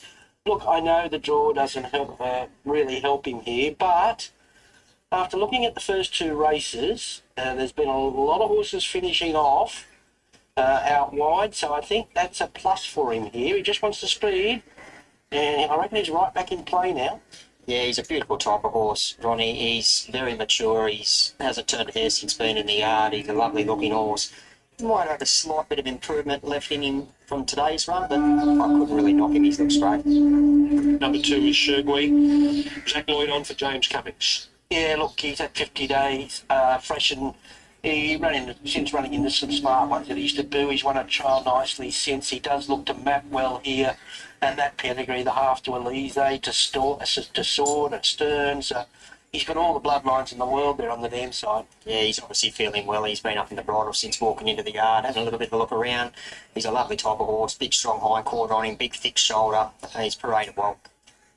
Now number 3, Bayvak, Adam Hieronymus, James Cummings, stablemate to Shergui. I'm surprised there was support for him earlier in the week. He's got a chance, but he's easy in the market now. He's he was caught wide, went on debut, and he got tired there, was entitled to. I still would have liked to see him kick on a touch better. He's a lovely relaxed type in the yard today. He hasn't turned a hair since being in here. He's had his head down, just parading really, really casually and well. As far as appearance-wise goes, he looks nice and healthy in the coat, walks out well. Yeah, no negative. Algorithmic number 4, Tyler Schiller on for Team Hawks. Yeah, 3 career trials, won this prep running on okay into 3rd under a ride. Blinkers go on today. I'd probably watch for future reference. Beautiful, big, strong type of horse. He'll definitely take benefit out of today's run, but as far as appearance-wise goes, he looks terrific. Another one walks out really, really freely and well. But again, yeah, I think he'll need the run. Danicus number 5, Tim Clark for Gay and Adrian. Probably best of the first starters. He $760,000 yearling. He's had 3 trials, 2 this prep, showing speed and stamina, winning both. So no knock at all. Yeah, beautiful type of horse, very athletic type. Here's another one. He's obviously feeling really well. He's not overdoing it, but he's just been up in the bridle a touch and having a little bit of a look around. But lovely horse. 6's Banknote Hustler, Chad Schofield for the Price Kent Yard. Nice horse. He's had 2 trials, placed in both, one behind Atticus. So look, he's drawn to run a cheeky race first up. Nice little horse. He's got a little bit of furnishing to do and a little bit of filling out, but yeah, small negative. Benavac, number 7. Kieran McAvoy riding for Kieran Ma. Yeah, 2 trials, winning the latest one at Kembla with his ears pricked there, but was in slow time, so hard to read. I'll take good benefit from today's run. Big odds for Brett Summer, number 8. Jason Collett and Brett Kavanagh. Yeah, won its only trial. It's going nicely, but in steady time. The blinkers go on for his first start today. Beautiful looking horse. Another one that will take good benefit out of today's run, but he's a big, thick, strong type. Holds good condition. Looks quite mature as well. He looks well. Bella Zane couldn't get into the Inglis Millennium as an emergency. Regan Bayliss will ride here in the Lonhro for Waterhouse and Bott. Yeah, I think most were expecting she might get in there, so she was a little bit disregarded, thinking she was not going to run here. So on second thought, she's hard in the market now, probably more offensive than her stablemate. She's won 2 trials, no luck with a wide run of the gym crack. That all reads well for a race like this, especially over the 1,000 metres. She's a beautiful type of horse. She hasn't turned a hair since Penny the Arch. She's got the absolute best attitude, probably out of all the horses I've seen in the enclosure here today so far. So she's paraded well. She'll take a little bit of benefit out of today's run again, but yeah, couldn't really knock her. Kerber, another one for Kieran Ma, number 13, Ash Morgan.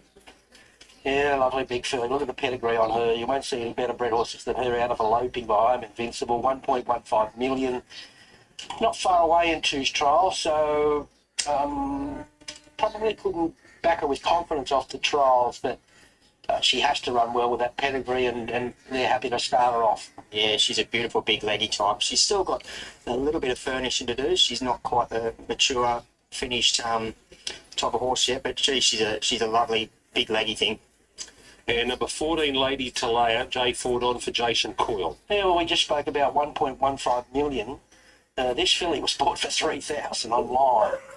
Tell you what, there's nothing wrong with her 2 trials under a hole. I say that she might beat more than half the field.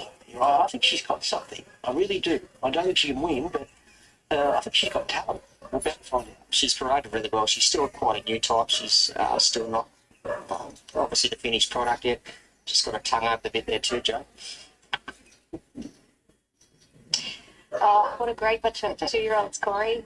You know that it's the time for the 2-year-olds to come back. Yes. There was something really good this time. Well, you couldn't really put a negative towards him, real one of them. Like, there's obviously a little bit of furnishing to do, but won't upset me with number 2, Sheway. I just think this horse, lovely looking horse, obviously had that race experience when running second here a while back, but paraded well, looked good. I just love how he's up on the table. It's good. I think Bella Zane, I spotted her. I remember the 2-year-old trials, and she walked out. She looks like a colt, and that's exactly how she is. She's just so relaxed, so sweet, but a big, strong girl. So, Shirkway and Bella Zane. I am 1, 2, 11 and 5. Just switching these numbers up a little bit. 1, 2, 11 and 5. But yeah, I think he's best horse number 1. We're a little bit worried 1,000 metres getting back. But after looking at a couple of races, I think give him a tip that the track's playing that might help him here. So I'm happy to go his way. Shirkway has been doing it for a while, a long while. I think Bella Zane right into the action now. Well, Jim can press on her, but she's actually good money for her late in betting here with that gym crack form. And her stablemate, Elegance, has speed and will run a race as well. I'm 1, 2, 11 and 5. Jim? A really nice 2-year-old race here at Randwick, the Derby Lonhro Plate and Extractor. Very, very popular with punters. I put it up second pick on Wednesday, $4.60. It was $3.50 this morning. Did get into a short as $3.20, just now back to $3.40, but very, very popular. Around about 40% of the hold of the race. I did think I wanted to take it on earlier in the day, going 10,000 metres first up, but the way the track's playing, probably not too much of a disadvantage, and we're just so easy late. So maybe might just get a little bit more late, but play very, very easy late. Shirkway's the horse that we like. Rock Solid has a $3.80 chance. Just hasn't budged all day long. Bella Zane, there was no money for it during the week, 6 out of 7, but it's the best back today. $7 into $5. The stablemate Anarchist getting quite soft. Bayluck, very, very soft. Banknote Hustler is a small firm. The price of Kent Stable, 16 into 14 today after $26 was bet earlier in the week. And Kerber, also a firm for the Kieran Ma Stable, 21 into 17 today, $26 was bet when markets first went up. But the favourite, very, very popular, easy to label, just going to take a little bit of a chance late. We've got 360 the fate extracted from the white cap. Let's go behind the gates to Ali Mosley. They've all come across well. I'll talk about Shugui first because he's probably been, of all of them, just having a bit of a look around. He sort of took off sideways at one point under Zach. He's settled nicely now. He hasn't worked himself up, but he is pretty forward up on the toe. There's a bit of wind out here, so that's something to be conscious of. He has got himself a touch warm, but nothing really to be worried about. I'd just like him to be a bit more switched on. Otherwise, they've all come across well. Extractor, one of those. Bella Zane in lovely order. Anarchist, who I haven't seen since those first 2-year-old trials, I think has developed beautifully. And I have to talk about this Kerber from the amazing family that we've seen. Of course, the Invincible eloping. We know how much they paid for her. She will be a better 3-year-old, but she's doing everything right out here at the moment. I can't wait to see how she performs. In goes Kerber and in goes Algorithmic. Top class race coming up here, the Lonhro Plate. 1,000 metres, 6 weeks out from the world's richest 2-year-old race, the TAB Golden Slipper. Here's Darren. With Shurgi, numbers 1 and 2, joint favourite, 370 apiece. To the Darley Lonhro Plate, here over 1,000 metres, the light is on, and we're ready now for the 1,000 metre dash. They've withdrawn the outside. And by for a break. Ready now, racing. Extractors jumped out fairly well. Bella Zane showing great speed together with Anarchist and showing good speed as well as Benevac trying to keep up with them. They're followed by Shurgui, landed in 4th, a touch keen on the outside of by What Then Can, Banknote Hustler. Kerber dressed back now with the favourite Extractor. Further back to Lady Talia. Algorithmics well back together with Brad Summer. On the turn and Anarchist on the inside of Bella Zane. Anarchist a half to Bella Zane, then Benevac. Baywalk is taking a browse runner. Benevac pulling out now, putting Shurgui a little bit deeper out. Up the rise and Bella Zane beat off Anarchist. Up the inside is Baywalk. Further back to Shurgui on the outside, getting past the Benevac with Bella Zane going well at the 200. Baywalk is a half length away now and Necker making a race of it late. It's Bella Zane and Baywalk fighting it out. Bella's tough in the lead. Bella won't stop. Bella Zane led all the way to win the Lonhro Plate by a half length to Baywalk. Extractor making up many lengths to finish in 3rd, and Algorithmic hit the line well in 4th. Followed by Brad Summer, then Banknote Hustler. Shurgui peaked on the run. Further back to Kerber, Benevac from Lady Talia. Anarchist got really tight, went toe-to-toe with the winner and finished last. Thanks, John. A lot of owners, might be 100 of them here out the front near the winning post. Well, are they disappointed they missed out on a $2 million race, $1 million to the winner? Or have they just made up a lot of that money getting a black type win here today? A listed win in the Lonhro Plate. Number 11, Bella Zane, Regan Bayliss for Waterhouse and Bott beating Bayvark. It might be a pretty decent consolation, Ronnie. Yeah, it's hard to weigh it up, you know, what might have happened in the other race, but they've got one on the board here. It's in the bank, and like you say, she's a stakes winner now. She looks like a bit of guts about her. She just forward to the line. More fight from Baywalk today. And he went back to the inside. Extractor seemed to have his chance, and he'll come on from that probably over a little further. And Algorithmic is an improver from the trials there. That's for sure. But all honours with the winner. She showed really good fight after doing some work early. Yeah, I couldn't agree more, Ronnie. I thought she looked terrific in the yard. Typical Waterhouse Bott runner, really forward, very fit. They all race up on speed if they can. But I just loved her tenacity getting towards the line. She really fought them off well. $160,000 buy at the English Classic sale. That's why she was eligible for that Inglis Millennium later in the day. Trained by Gay Waterhouse and Adrian Bott. Regan Bayliss in the saddle. A filly by Zeus Saint out of Benella. And she's run 57.74. Run home in 33.91. The numbers are up 11, 3, 1 and 4.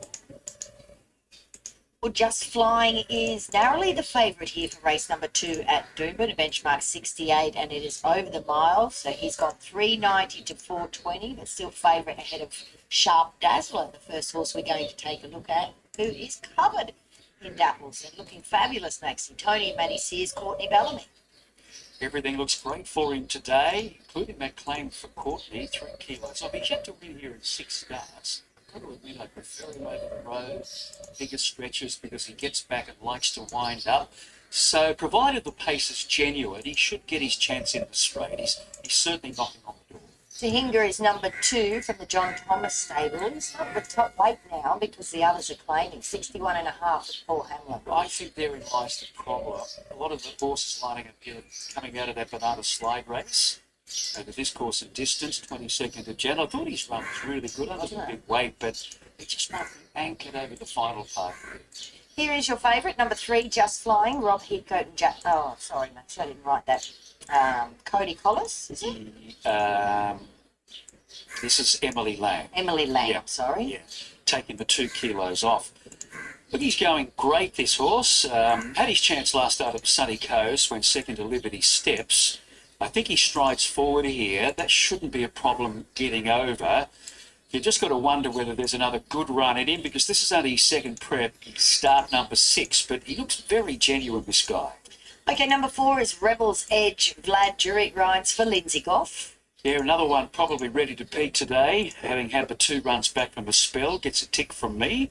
Stephen Matthews trains the 5, Shadow Power with Mark Duplessis. Sounding like a broken record. All of these horses have got a chance. Perhaps one I'd probably leave out of calculations, but had this guy drawn gates 1, 2, 3, 4, where you could be assured of him getting a nice soft run, I'd be all over him like a rash, but I just don't know where he's going to end up from that gate, but I do like him from the point of view of the future. He's a done deal, and he was great last start without a lot of luck. Javita is number 6, Lee Friedman, Michael Rodd. Drawn a bit better today, and that's the key. Last 2 runs, she's been finding the line strongly when ridden quietly from wide draws. Hopefully she settles a bit handier today. She's got a chance. Ryan Tyrrell trains number 7, Whistling Spirit with Sammy Collett. Look, he'll be up on the pace there, and he could possibly hang around for 3rd or 4th. Wire Walker is the 8, Mark Curry and James Allman. He's a big unit on television. Yeah, he's a decent size. Yeah, there he is over there. Oh, he's a heavy horse, isn't he? Yeah, look, he's been impressive. I didn't know what to do with him. Ormond's been booked gate 1. He just might get sort of struck up on the rails, this big guy. And he's a big strider as well. But, you know, he could definitely make it a hat-trick of victories. Serenade the Cat is number 9, Stephen Lee and Talia Fenlon. Battle in the last start was at the rear. Got a few mentions in the steward's report, so maybe a little bit of a forget. Wasn't beaten all that far. And Pouchette is the 11, Rob Heathcote, Nikita Berman. Yeah, the UK mare, former UK mare, she won a race at Eagle Farm last preparation. But I think today we're going to see her improve a little bit more up to the 1,600 metres. This is where she's going to start to come into her own. Rightio, that is how they looked in the yard. For me, it's between 1 Sharp Dazzler and 5 Shadow Power. Going to run the gauntlet, Maxi, with the barrier concerning Shadow Power, but he did look terrific. Yeah, absolutely. He's one of many chances here. On with the 6 Javita, 3 Just Flying, 5 Shadow Power, and 1 Sharp Dazzler. All right, there is the 5 loading up. Let's get up to Josh for the call of race 2. For Franklin not riding at the meeting. Light turned on, runners number 2. Open market here at the mile. All in racing. Wire Walker the slow. Whistling Spirit, Tahinga both big and well. Going forward there is also Javita 4 wide. Just easing out as Sharp Dazzler. That's Just Flying going forward briskly. So Just Flying's in front. To second the outside there, Serenade the Cat. Back to 3rd is Whistling Spirit. 1 further back to Javita. Tahinga, the inside Wire Walker. And Sharp Dazzler found himself out 3 wide, but they're walking early. Not much room for Pouchette the inside. Rebel's Edge of the second last out 3 wide around Shadow Power at the rear. In front, Just Flying by length and a half. Second is still Serenade the Cat. And 3rd is Whistling Spirit. Javita 4th the outside. Wire Walker 5th on the rail. Tahinga. Sharp Dazzler still 3 wide, followed by Pouchette with Shadow Power. And also Rebel's Edge out 3 wide. So Just Flying down to the side in front by length and a half. Second and still Serenade the Cat. 2 lengths away. 3rd is Whistling Spirit. Javita 4th. 1.5 to Wire Walker. Sharp Dazzler creeping forward has been wide. Further back to Tahinga. Rebel's Edge has been deep as well. Pouchette second last. Still last of all in Shadow Power. So Just Flying's in front at the 425, a half length from second. The outside is still Serenade the Gap, but under pressure. Going forward, Javita, but the leader's kicked away here. Further back on the run to Whistling Spirit. Wire Walker in front, Just Flying. Javita runs home strongly. They're clear from Wire Walker. Poochek in front, still Just Flying inside the furlong. 2 lengths in front, Just Flying. Just Flying. Just Flying's 1 second. Javita third. Wire Walker. Shadow Power good late, followed by Poochek. And then we had Whistling Spirit with Serenade the Cat. Back behind those horses, we had Rebel's Edge. Sharp Dazzler had no luck alongside Tahinga at the rear. So Just Flying has been able to get the lead cheap as anything, and that's what happens sometimes in these mile races. They get their spots quickly, steady. They went very, very slow through the first 400 or 500, and Just Flying was out in front under Emily Lang, making his own luck. There were horses back in the field, pulling over, racing. Poor old Sharp Dazzler couldn't get in. He was caught 3 deep, the majority there, but he's been just a model of consistency, Just Flying. If he doesn't win, he runs second. And today, he got it all right. This is only his second racing preparation. Start number 6 this prep. He's had 4 wins and 2 seconds. So they don't come much better than that. So well done to Rob Heatco and his team there at Eagle Farm. This guy's a 4-year-old by Star Turn from a Casino Prince-Mare. And that was another top performance, albeit getting it pretty cruisy on the lead. Javita was good, lovely ride by Michael Rod. She got into a right spot there, battled on well. Wire Walker gets, rather Shadow Power gets third. His run was terrific. All he needs to do is draw a gate next time, and then Wire Walker. There are the placings, 3, 6, 5, 8, race 2 at Duman as we head to Campline. Yeah, second race of the day here. 3-year-old and up maiden, it's over 1,000 metres. Let's kick off our yard one with number 1. It's Via Coney, Andrew Gibbons for Chris Lips. Yes, so the 2 runs back from a spell. I was just worried about it. Ran third at Port Macquarie the other day. It did a bit of work up front. I know it got run over late, so probably forgive it for that. Just have to lift a bit here. 2 Admiral Unyielding, Chet Lever, Joe Ibel. Yeah, local Joe Ibel. Hasn't done much in his 3 runs. Have a look at them today. 3 Gilney, Limagorium, Mitch Beer. One of the 2 Mitch Beer runners in the race. I reckon this is better of them. He took down to Cowra Cup Day to debut, started favourite, got beat. I say it had every chance there too. 4 penalties, Nick Haywood, Kerry Parker. His best run was last start, running third at Columbian. Is that good enough to win here? Don't know. You tell me. 5, it's hard not live. Donovan Dillon and Mitch Beer. You're a hard man. First start over third in the Kempton trial. It leaked in that trial, and then it got swamped late. It didn't trial too bad. 6 Coslow, first ride back after a long way off for Grant Buckley for Mitch Beer. Yeah, cheers, Bucko. Go, mate. Hasn't run since last June. Did win a Kemble trial, led throughout on that occasion, held on late. She might run well. 7 All Saints has trialled the house down. Keegan Latham, Robert and Luke Price. As I said before, if you listen closely, you can hear the dogs bark in this one. Been huge raps on it. It ran second in one trial, led and give them a cold and let go on the second trial. It's supposed to be very good. Got from black to well into the red. On number 8, Malinzi, Alicia Collett, Bradwood. First starter, 6 trials and 3 preps. 2 recent trials have been okay. It hasn't been really extended. Watch the market.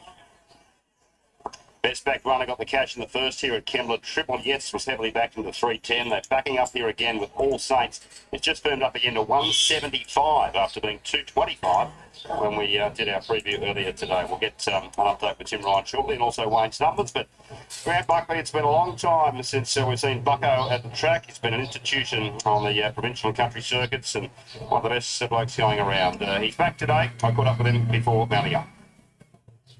It's been a long time, Bucko. Good to see you back. Yeah, mate. No, it's great to be back. I've done plenty of work, plenty of riding and things like that, and plenty of gym work and that. So, but I feel really well.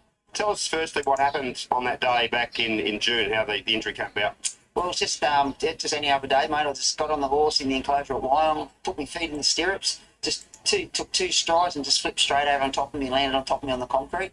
And I knew I broke the bone straight away. I heard it snap. I heard everything snap. The way the pelvis sort of broke, and the way I can sort of explain it was just like my top and my bottom end weren't joined anymore. That's how it felt. So it was a bit grim and gruesome, but yeah, we sort of kicked on and got over it. So it's good. And you were pleased to have your good mate Ty England by you.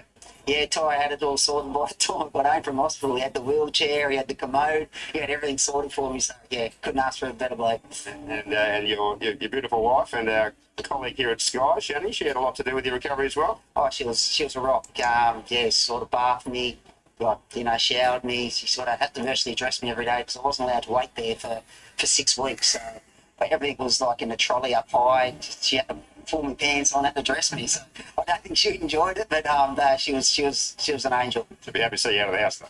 Bloody hell. Now, I tell you look pretty lean. What are you riding at? Yeah, well, I jumped on the scales this morning when I got home from track work and I was 52.7. So, yeah, I've sort of always been pretty light, but I've really trained hard and did it the right way this time. Few rides for your first day back. Puzzler and tried rides the other day for Mitch Beard. Yeah, I was here when it tried, actually. The young apprentice rode it, so it jumped out and sort of ran along quite quick and hit the line really well. And, yeah, I think it'll take a lot of improvement from that. Shine like it does for Lucy Longmire. I think you're riding race number 3. Yeah, no, it looked like it ran a really good race the other day at Wagga. It's from a wide gate, had to do a little bit of work early, but hung on really well and toughed it right out, so I think that'll probably improve as well. And Salonius for Mitch Beard racer. Yeah, it's sort of around the mark sort of things. It's probably a little bit stronger race that it's met before, but hopefully I can do something. This is the longest break you've had? By far, mate. Usually it's like collarbone, shoulders, 6 weeks, things like that, 2 months. But yeah, 8 months, 8.5 months, it was a lot, mate. I'm sure everybody in racing is really pleased to see you back today. Okay, good luck with it. Cheers, guys. Thank you. Yeah, racing was certainly poorer, wasn't it, without Bucko around, and great to see him back, wasn't it? Oh, terrific. It's just been, seems to have been around forever. I tell you, I'd like to drink out the same well or the same drinking hole. He never seems to age. Maybe Shani looks after him that well.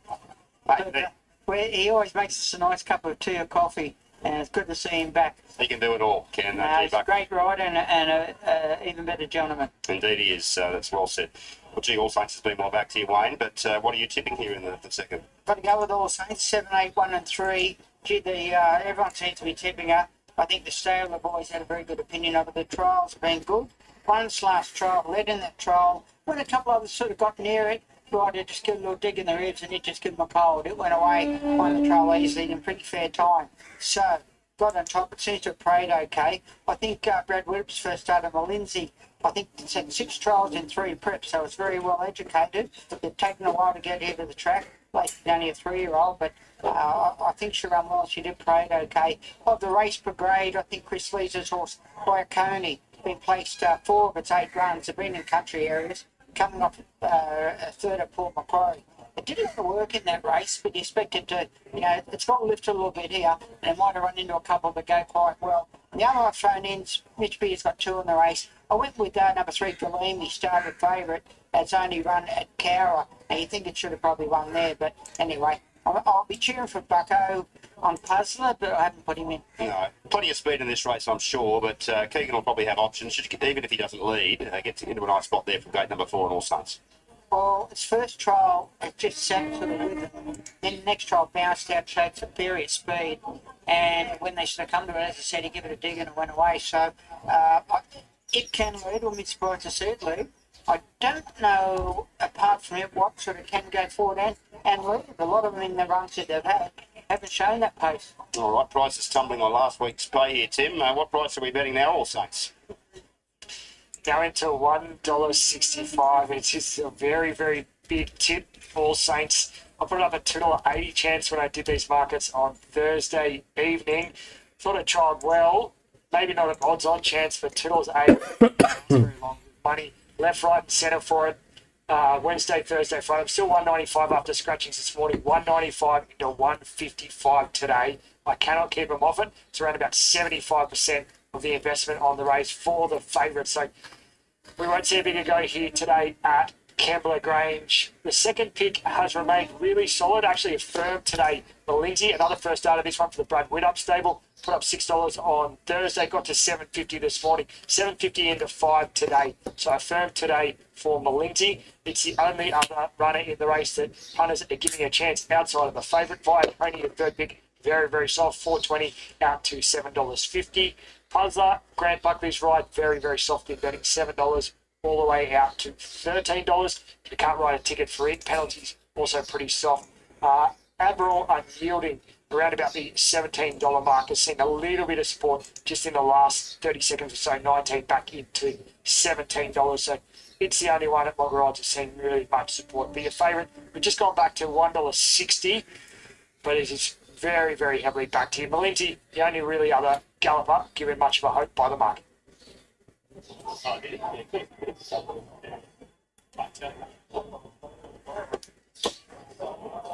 All right, thanks for that, Tim. Pretty close to a start now. Looks like Malinzi's jockey, Alicia Collar, just out of the saddle there. Has dismounted off the second favourite briefly. It might be let in riderless here. There might be one or two other jockeys out of the saddle as well. I think maybe Bucko out of the saddle as well on Puzzler. So a couple to be let in riderless here. One. Bucko wouldn't have forgot how to get in the barrier, would he? Well, he might have. How did you go coming back from a long spell? You came back from a lot of long spells off the track, right? My best achievements were coming back from Comeback stakes. 2 brain tumours and successful coming back. Good evening, this is Parjinder Singh You've got to worry about yourself. from the Grandstand Gazette Integrity Unit. Second out of place, so half a second out I of notice that there are many people watching the festivities, but very few likes. Please, let's beef up the likes. Hit the like button. Help the algorithms. Please, I do not want to resort to more extreme measures. Thank you. Is it like riding a bike, or do you take a bit of time? It can. I think my first, after the brain tumor, my first one, 15 wins out my first 18 rides. So didn't take me long there. All right, almost set to go. I think we've just got 1 or 2 to load now. Let's get up to bed for race 2. Race 2 out of 8 at Kembla. The starter climbs the ladder with the 1,000 metres again. Gelby just on the toe. Just one jockey up there in the petition of the gate. Puzzler gets set now though. Stand by. Signal. Racing now. Puzzler out wide left fairly. Gelby with good speed out of the barrier, and Via Coney's been ridden hard in the early stages. Then came Admiral Unyielding, the favourite All Saints in the first half of the fielder. On the inside penalties, Puzzler drifts back after the starter.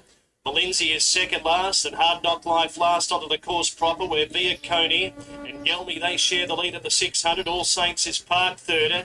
Then Puzzler, followed by Malinzi, Admiral Unyielding, Hard Knock Life, and penalties whipped them in around the bender. And Gelby led at the top of the straight. 400 metres left to go for Via Coney. Puzzler, All Saints trying to get into the clear. Then Malinzi down the outside with 300 metres left to run. Gelby in front from Via Coney digging in. Then All Saints. Puzzlers down the extreme outside with Malinzi. 150 left to go. The leader is Gelby. All Saints now really lifting. All Saints in the centre. Gelby the rail. All Saints and Gelby in a ding-dong battle. Gelby's lifting. Gelby might have just beaten All Saints at a photo finish. Puzzler was third, I'd say, just in front of penalties making ground. Hard Knock Life. Then came Malinzi, Via Coney, and Admiral Unyielding. Should be 3, 7, 6 and 4. The tap's taking the money there with All Saints, who just sort of to grind its way towards the front. Looked like it might have won the race with about 50 to go, but Gilmy's given a kick and denied the heavily supported favourite, and has won at big odds here, Lemagorian for Mitch Beer. So Gilmy the winner at $14 will beat the hot pot here. We're just waiting for them in the fray. And number 3 is the winner. So 3 Gilmy gets it. We'll confirm second and third. Should be 7 at 6 and 4 to come. That's race 2, Kim.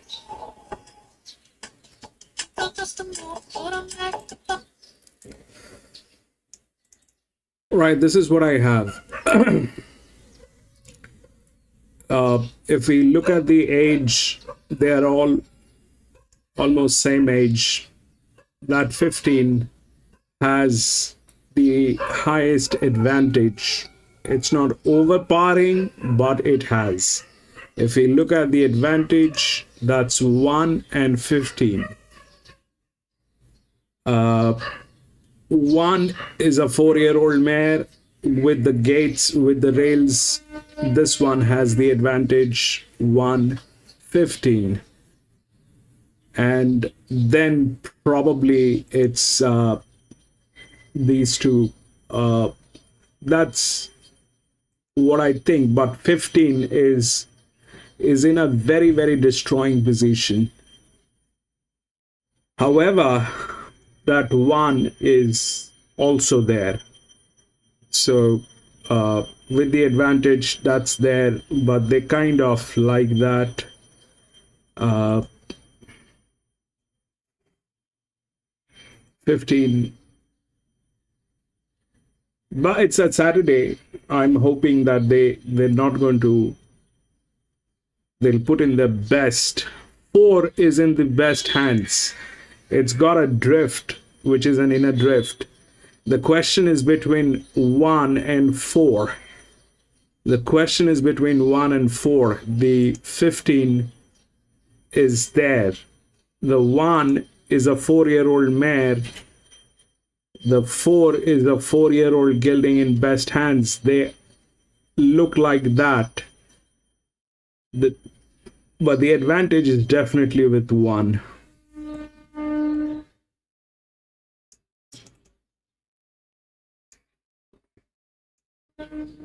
Some weight on, he's furnished, he's mature. So with a horse with his profile, he's already set himself up. But I mean, this is the prep he has to really put his hand up. We've got some lovely horses around, and he's right amongst the pack. There's no doubt about it, the top liners. So he really wants to do it here, and he's in fantastic shape with a good skin on him. Golden Mile is the other horse that worked. Now, he is just the size of a tank. He hasn't raced since the 4th of May last year in that Victory Stakes. And his last win was in the Theo Marks of September 2023. Yeah, he's a big clodhopper. He's a big heavy horse, isn't he? So, yeah, he'll need a couple of sharpen up gallops. That's a day out for him here today. So I reckon he'll take a run or two to come to hand. But we know he's a proven big time performer in the past, and yeah, interested to see how he comes on from that. But hard to read his conditions because he's such a big horse. He's a Group 1 winner in the Caulfield Guineas back in 2022. Now, the market that that Broadside is involved in that you have up is the Randwick Guineas, which looks like the target. Yeah, we'll likely see Broadsiding in a couple of weeks in the Hobart field kicking off that race hill. But his main target, the Randwick Guineas, where he's the dominant $3.50 favourite, very, very popular there. And we'll get to see a few of his main rivals for that Randwick Guineas this afternoon. Linebacker, he's the second pick in that market as a $5 chance of public attention. And Mayfair, other runners, they've seen a little bit of support in that Randwick Guineas market. But Broadsiding, he's the dominant Randwick Guineas favourite.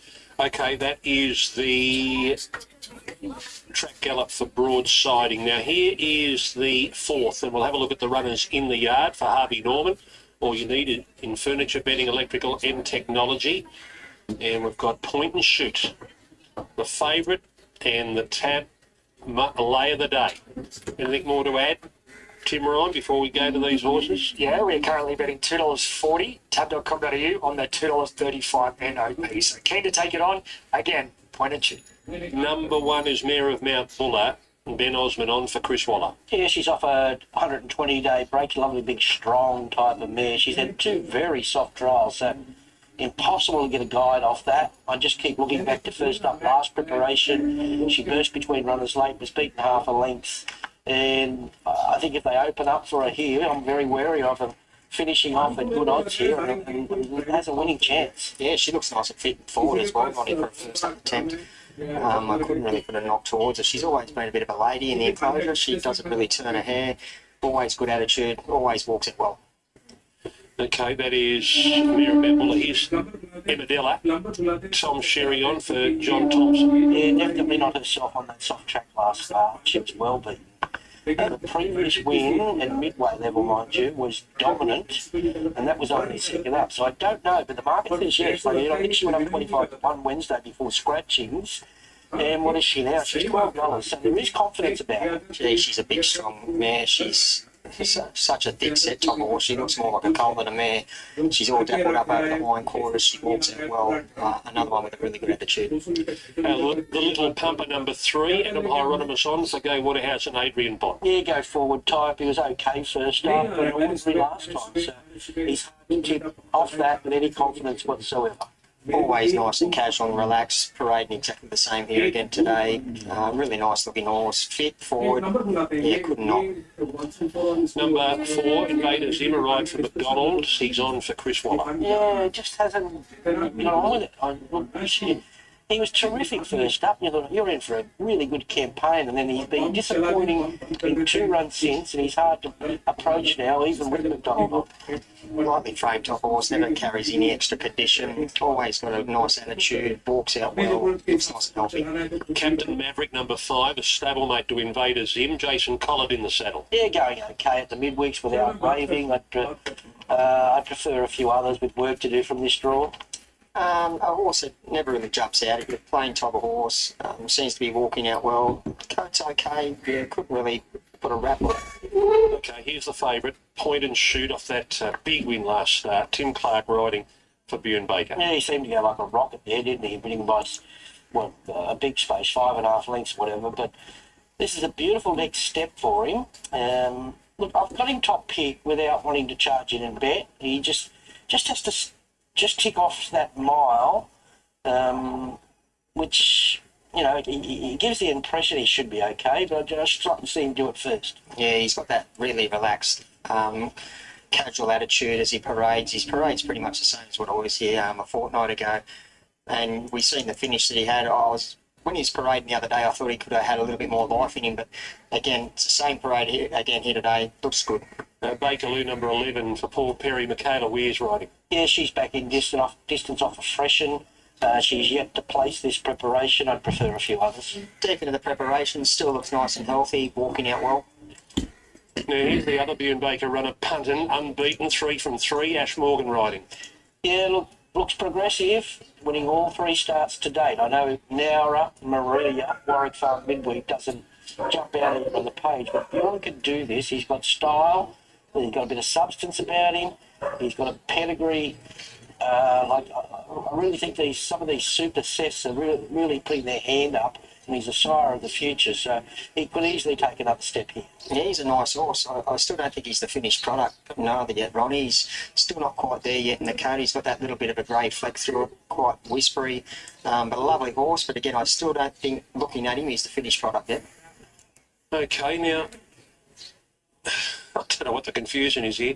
I think Bjorn Baker was talking to Ash Morgan for so long, Ash Morgan has missed the boat, and Point and Shoot was going out without him. The strap had turned left and was going to lead him out through the tunnel. To keep the weight off his back, they were. So there's Ash Morgan chasing after, hey, that's my horse. Now, have we got through, did we do Cosmic Lad? No. Reece Jones and Joe Pride? No, it's the first run for the new stable last start, and he should have bolted it. So he showed talent as a 3-year-old, this horse, and I don't want to judge him off one run. I want to see him put 2 together, but we know what this stable can do with tried horses. They've had so much success in the past, so don't undersell him. Yeah, no, he paraded really well too, Ronnie. He's a big, strong horse, deep into the prep, but still holds really good condition, and the 52 kilos, I think, is a big plus for Reece Jones. Okay, Bjorn Baker, Point and Shoot. Was that a win out of the box, or do you think it was something indicative of things to come from Point and Shoot? He's always promised a lot, and he's a horse we've had a lot of time for. So I thought I was very confident he'd run well last time. I think they overdid it up front. He was able to finish off, but I do think he's a very nice horse. A mile's a bit of a question mark. Okay, what's your gut feeling there? I think he'll get away with it, and I think he can definitely go on to better things. Okay. How do you get a guide on the unbeaten Punter compared to Point and Shoot? Yeah, always tough when you've got 2 horses you really like, and Punton's going to go forward. He's going to take luck out of it. He's rock hard fit. He's got no weight. He's run over the mile, so he's ticked that box. He's definitely a promising horse. I'd lean towards Point and Shoot, but I think Punton definitely has a future. I just want to get a comment on your other ones. She's an A-lister in the 1,000. Yeah, she's going really good. Blinkers go on. She's got good form from last time. I think she's going well. Within the laws, looking for another big payday, another English race? Yeah, I love her. I love going to the races with a filly like her. I think the track's not necessarily against horses down the outside. That's where she'll be in open space. She'll hit the line. What about highlights in the open mile? Not out of it. He's coming back in trip. He's rock hard fit. Well. And he's done hot 2, favourite in the last, Baker and McDonald. Yeah, well, I won the lotto getting James on. He's very hard to get on, and he galloped really well on Tuesday with the winkers on. I think that's a bit positive. He's very short, but I think he'll run well. Good luck. Thank you. There's a rundown. He's got some firepower here today, and he's on fire with the team. Shane? We're taking him on. We've settled on the same horse. We have. Number 2, Amadella. I couldn't believe when she walked past her, she had to have another look. She looks so big and strong. She's like a real colt in the yard. Nice horse. Should get a nice enough run for Tommy Sherry. Thought fresh unlucky last time out. So, yeah, again, number 2 for me, Amadella. Well, I tipped her at Rosehill last night and it was too bad to be true, so I'm backing up. She just looked far too good to not put on top. Emadella for both of us. Moving in here, 9, 13, 15, 1. Can't beat them. Join them with the Baker pair for me. Point and shoot just in front of Punton. We'll throw in Cosmic Lad and Mare of Mount Buller. Here we go again. The lay of the day again. Lay of the day. Point and shoot. $2.80 late on the 260 pen OP. Punton. The second pick. Rock solid. The third is Cosmic Lad. All in, just about all in. Here's Darren. Ryan's chips in lane, this favourite. 280 is the call now. Point and shoot. A 5-length winner here last time out. Tim Clark retains the rider. And they're locked and loaded. Stand by for a start. Racing now. Oh, he missed the kick. Point and shoot. He's out the back. And Emadella was the first into stride. Punton rolls forward the outside and Punton's looking for the lead. The little pumper drives right up behind them. Invaders in pretty handy today. Then came Baker Lou from Mirror Mount Bullock. Cosmic let out wider. Point and shoot goes along the rails and Captain Maverick is the last one. So Punton, a stablemate to the favourite, rolls to the front, this unbeaten 3-year-old. And it's punted out by 2 on the little pumper. Followed by Amadilla Park, third on the inside of Invaders Him. They're followed then by Baker Lou. Cosmic Lad, slow tempo there, so Reece Jones takes off on Cosmic Lad to pull it in the thick of the action. Further back to Bakerloo. Now Captain Maverick rolls forward from Mirror Mount Buller. And meantime, after the tardy start, Point and Shoot is content to sit back last. So there's a few moves here. Putton shows the way, but Cosmic Lad improved his position by many lengths and goes up to second. Then the little pumper, followed by Invader Zim, Amadilla. Then came Captain Maverick, Mirror Mount Buller, Bakerloo, and Point and Shoot. The drifting favourite is last and peeling a bit wider. It's Punton turning the corner in front. From Cosmic Lad, then the little pumper. Invaders in, Captain Maverick. Clark's cuddling the favourite, Point and Shoot. He's cuddling it all right, and now he pulls the trigger. And Point and Shoot in a bound, moved up on the outside to take the lead away from the favourite, from the stablemate Punton. Then came Invaders in, but look at him go, Point and Shoot. Really on an upward spiral. This is a massacre at Randwick. He's come from last and blown them away. Putton second, Mirror Mount Buller got up to third. Then came Invaders M. Further back to Amadilla, Cosmic Lad, Baker Lou, Captain Maverick, the little pumper. Didn't he have some on there? Point and Shoot. 2 seconds. Run a mile. Can he run a mile? Where is he going to end up? Let's have a look at it. 2 benchmark wins that have been so easy.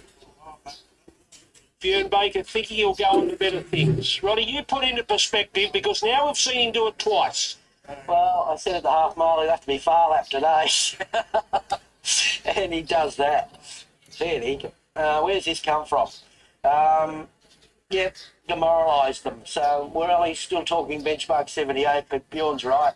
He's headed on his way, whether it's going to be this prep or next. He's had, well, that's his 6th run this preparation, but there was no fluke in that last win. He proved that today. He's still a nice horse, Punton. He's on his way as well, and Mayor of Mount Buller did, well, I think most expected, run a really good race fresh there, but what can we say? This stable, another Quinella, and then they haven't finished yet.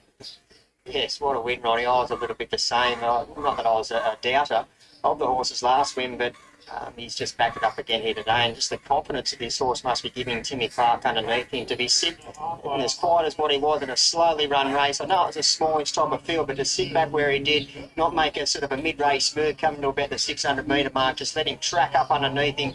And the acceleration, even over the mile, I thought he might have had a little bit less acceleration, but he had every bit as much today as what he did last time out. Okay, Tim Ryan, did you make it a winner for yourself? No, definitely not. All I can say is I hope it goes for a spell. Second question, have you learnt your lesson?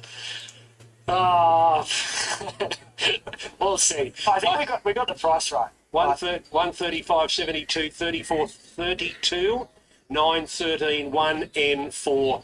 As we just have a quick look at that head on, and he just flopped out of the gates. Thank you, John.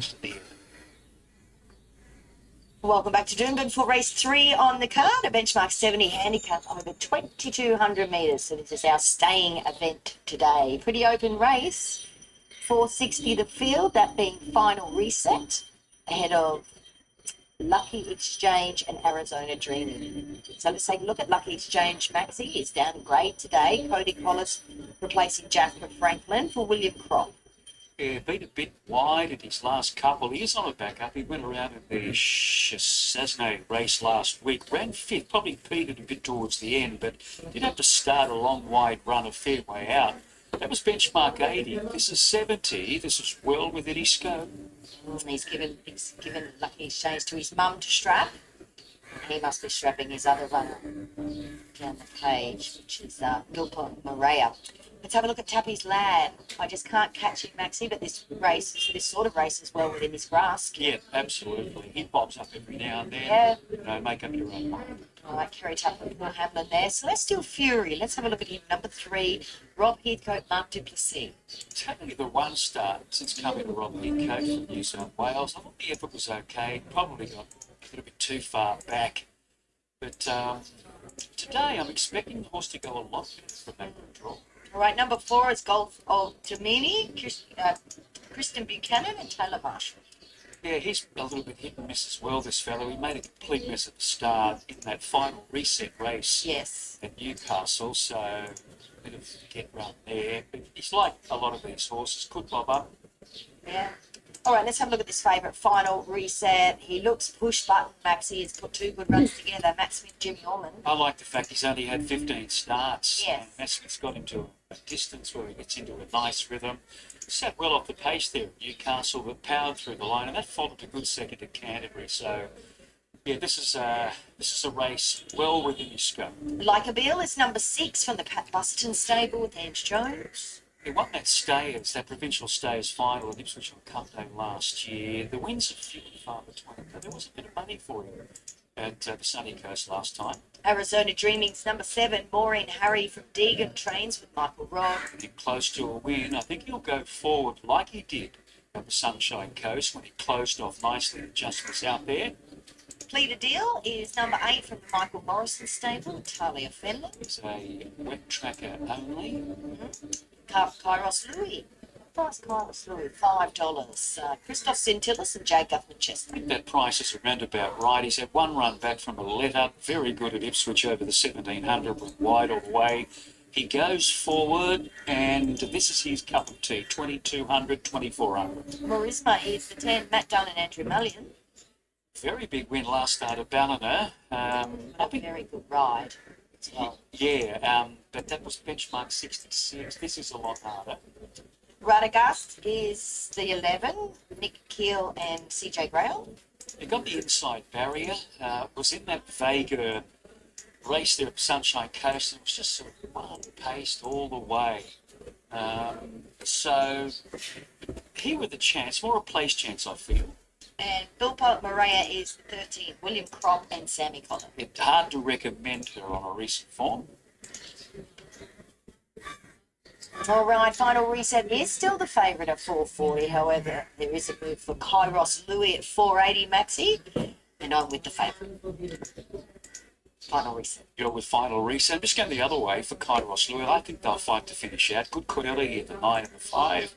Arizona dreaming because I'm expecting him again to be in a handy position early. And Radagast takes a bit of winding up this horse. Lucky Exchange, I think, is next best. 9, 5, 7, 11. All right, I think the last one is about to load. So let's get upstairs for the call of race 3. Away 2200 the trip.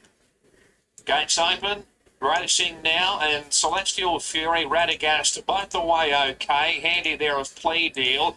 Final reset and Kairos Louis going forward quickly. Arizona Dreaming as well. Tappy's Lad dropping in for a trail.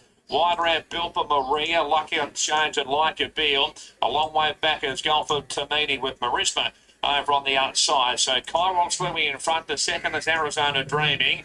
And third, the inside, Celestial Fury, followed by Final Reset, fourth and 1 out, 1 back. A length and a half to fired up Plea Deal. Radagast the inside, 3 wide Tappy's Lad. And then coming Like a Bill, Bilpa Maria 3 wide, Lucky Exchange on the fence. Marisma second last over on the outside of Gulford Tamini. So Arizona Dreaming's run to the front now. And Buda clear by 2. Back to second, Kairos Louis. Third, the inside, Celestial Fury. The race favourite, 4th, final race set. A length and a half to Plea Deal. The outside 3 wide, Tackers Lad. Radagast the fence, a long way back there. It's Like a Feel, Lucky Exchange, and Bill for Maria 3 wide. A length and a half to Gulford Tamini. Second last, the inside, and last of all is Marisma. So Arizona Dreaming by a length and a half. Second, Kairos Louis. Third, Celestial Fury. Final reset, 4th, the outside. 2.5 to Radagast. And next, the outside, Tackers Lad 3 wide. Plea Deal between them. Lucky Exchange and creeping forward, Bilba Maria. Like a Bill is a long way back, a length and a half to Marisma. And last of all is Gulford Tamini. So Arizona Dreaming down the side in front by a long neck. Second, Kairos Louis. Third, the outside is final reset. Followed further back by Celestial Fury. Taking off is Bilba Maria going forward 4 wide. Tackers Lad 3 wide. Radagast on the inside of Plea Deal, and further back to Marisma inside the 350. Arizona Dreaming's in front, second Kairos Louis. Running home as final reset on the outside. Further back to Celestial Fury, and they're well clear from further back near the inside is Radagast. Just in front is Arizona Dreaming. The outside final reset at the 100. Arizona Dreaming in front. Final reset trying hard, but Arizona Dreaming in front. And Arizona Dreaming's run a half length to final reset. Third, Celestial Fury, followed by Kairos Louis. Good luck was Gulford Tamini. Then we had Like a Bill, Marisma, Plea Deal, Radagast, and Lucky Exchange, Bilba Maria, and Tappy's Lad, the last one home. 7, 5, 3 and 9. Number 7, Arizona Dreaming, ridden by Michael Rod. Rating this horse beautifully up on the pace for Maureen Terry, 5.20 to $1.90. Final reset had his chance. He was there to win, but he couldn't improve over the final part, and Arizona Dreaming was clearly holding him. And then we had Celestial Fury, ridden closer today, and has got a bit of a result there by finishing third. But well done to the Harry family. They've only got this one horse in work at Deegan, and he's spoilt rotten, this Arizona Dreaming, a former Victorian. He'd been working up to a win without a lot of luck, but he takes over. He took the lead today and just rated beautifully in front, and the favourite could not bridge the gap final reset. So a pretty popular win with the Harry family, no doubt. Victorians that are up here, been up here in Queensland for a little while now, and they'd be over the moon, Bernie, with that result. Yeah, this is just so wonderful for the Harry family. We're going to have a chat with Maureen now about Arizona Dreaming. Congratulations, Maureen. Oh, Bernie, how are you? I'm great. How are you now? Yeah, good. Yeah, good. Good now. What a marvellous job you've done with this fellow. Yeah, it's been a bit of work, so yeah. It's got, it's had really bad feed. Yeah, can we keep on top, try and keep on top of it? I'd like to thank Steve Crosby, our farrier. He's done a terrific job on him. Keeps him right up to date. Yeah. That's a big help, isn't it? It's such a big plus, obviously, when you're nursing horses with these kind of feed.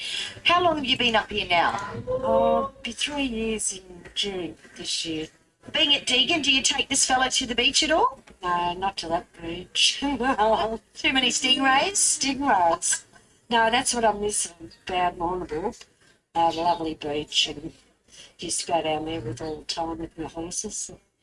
I've only got the one now, so... Just one in work, and he's your city winner today? Yeah, he's my boy. Is this your first winner at Duman? Yes, it is, Bernie, yeah. I've won Group 3 in Melbourne at Duman and a listed race. Yeah, this is the first one in here. Well, monkey's off your back. We're expecting plenty in the future. Well done, Maureen. Thanks, Bernie. Yeah, great job there by Maureen Harry. Yeah, Bomber Bill was her star performer, Group 3 winner, of course, there in Melbourne. All right, that is it for the third here. What do we got? 7 beats 5, 3 and 9. Let's head south to Kembla. Third race of the day, it's a 4-year-old and up maiden plate. It's over 1,600 metres. We're going to start our yard weighing with number 1, Irish Anthem. This is John Van Overmere for Jason Allard, Lucy Keeganapper. Yes. 19-star maiden, but I'll tell you what, the placing's in, 8 of them, and a few of the runs have been very good. Probably just forget that first up run. Got held up for most of the straight there at Newcastle and has got pretty good second up form. Looks okay in the braid. Number 2, Tiger Moth. No money for it just yet, but watch the betting here. Andrew Atkins, 2 Moors. Yeah, from a good stable. Debut run at Newcastle is over 1,200. Goes to 16 today and looks very fit. 3 always right. Andrew Corner for Paula Martha Cup. So 3 trials. The latest trial running 4th to Warwick Farm. It was all right. It held its ground there, but I've got to have a look at it today. 6 is Montego Bay. What's your chance on this latest run? Chad Lever, Ross McComble. I know the stable's always thought she goes okay, and the last few runs have been okay. She gets to 1,600 metres today, which I think's a big help.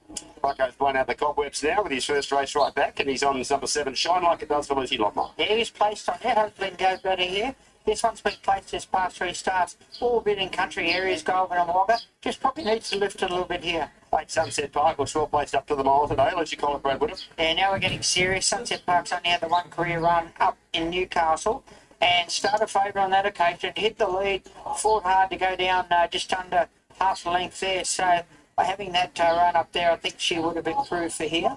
And 9, Weeby Jammin, Mitch Belsevo Halloran.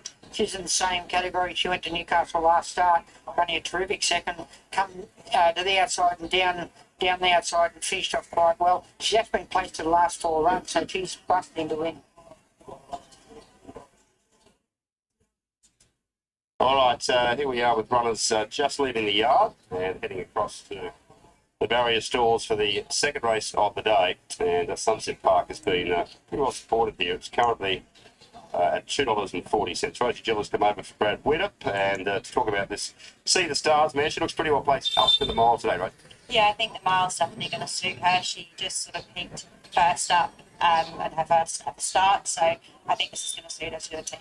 Yeah, nice run all the same. She got a perfect transit and looked the winner there with about 100 to go, but 1,300 maybe just a little bit too short, but a good experience. Yeah, I think so. She's quite a quirky mare, so she probably just needed the first sort of start to get under her belt, and I think today should suit her.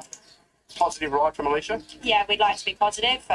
Hopefully, either lead or sit outside the lead, but we'll just leave that up to her. But she needs to be sort of rolling forward. So.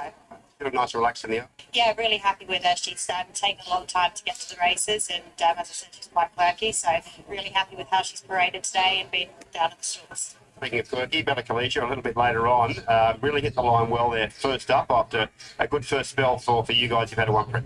Yeah, I'm really happy with this filly. She's come along a long way from her last preparation. Her mannerisms are really good now, and back down in grade, I think is going to suit her.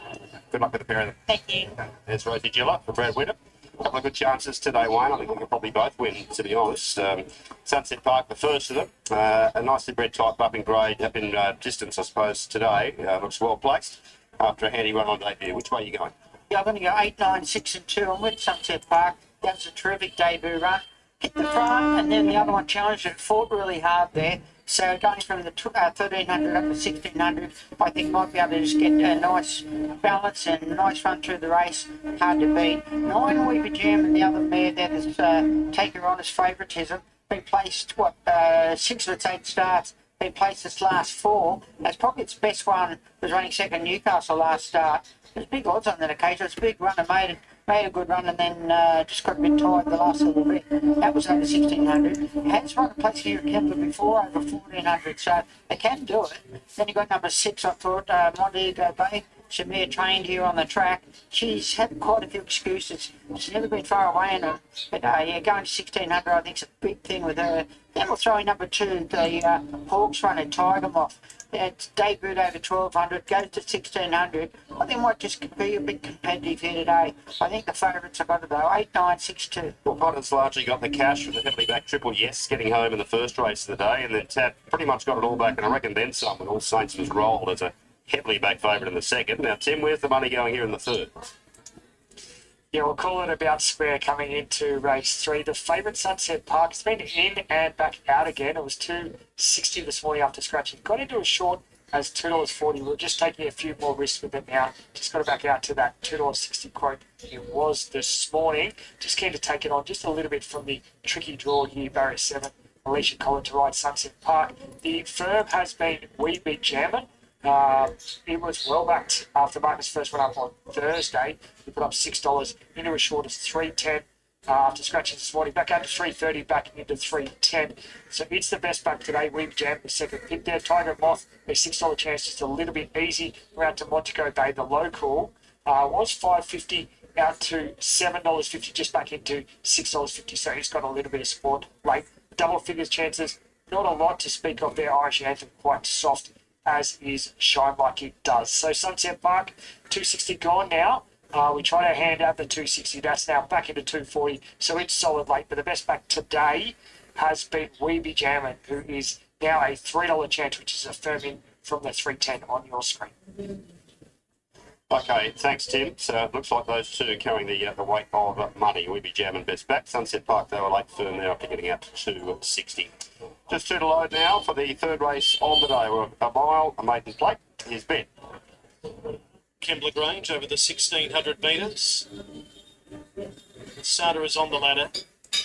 Red lights are being turned on, signals being given. Starter hits the button, they're off now, and Always Right stood slowly in the gates, out of the gates, and missed it by a length and a half or so.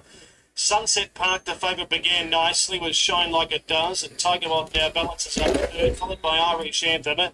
Montego Bay, fifth to the rail, a length and a half away, Weeby Gem, and Always Right now tacks on at the 1300. So the favourite found the lead. Sunset Park led by a length and a half. In second, Shine Like It Does, as the leader puts the brakes on into the first turn. Tiger Moth wrapped up on the rail in third. Then Irish Anthem. Montego Bay's got the head in the air.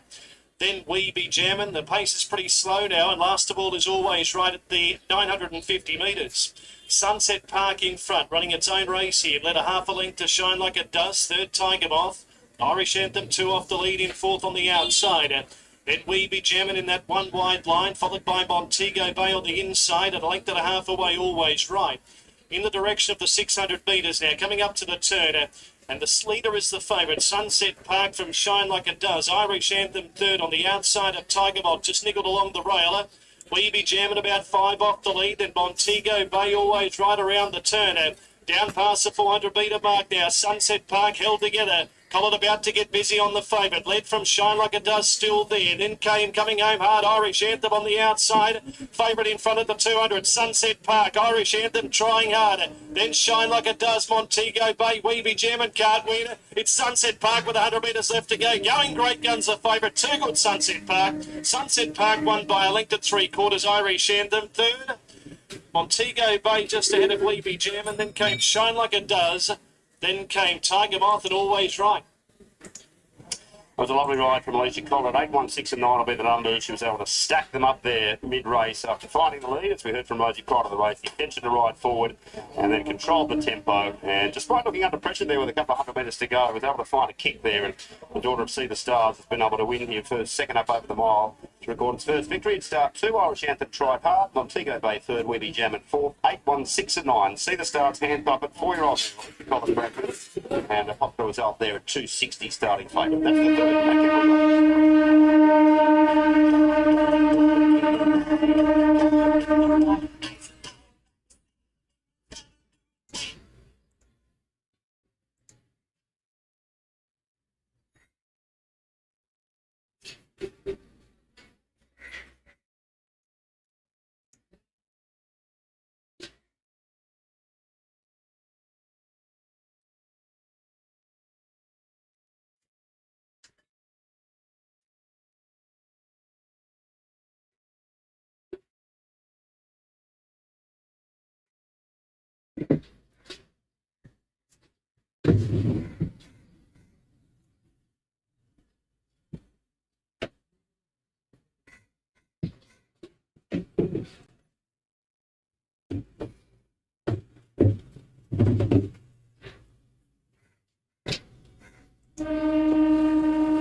Six looks good. Six looks good from all angle probably.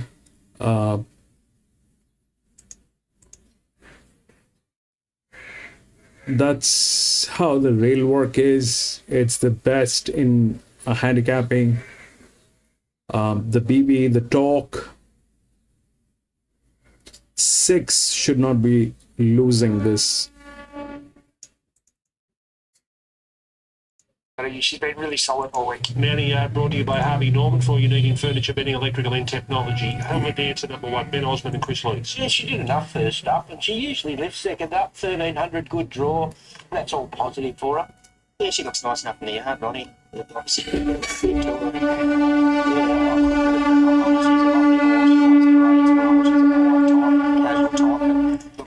Queen of the Mile, Zach Waddick riding for Michael Friedman. Yeah, very honest, very genuine, never runs bad, just has to finish it off at 1300, which is a big query. She's yet to win past, she nearly got 1200 the other day, but she's yet to win past 1100. She's a real neat looking horse. She always parades really, really well. She's a horse, she's not that big, strong, robust type, doesn't carry a lot of extra condition, but she does look really, really well.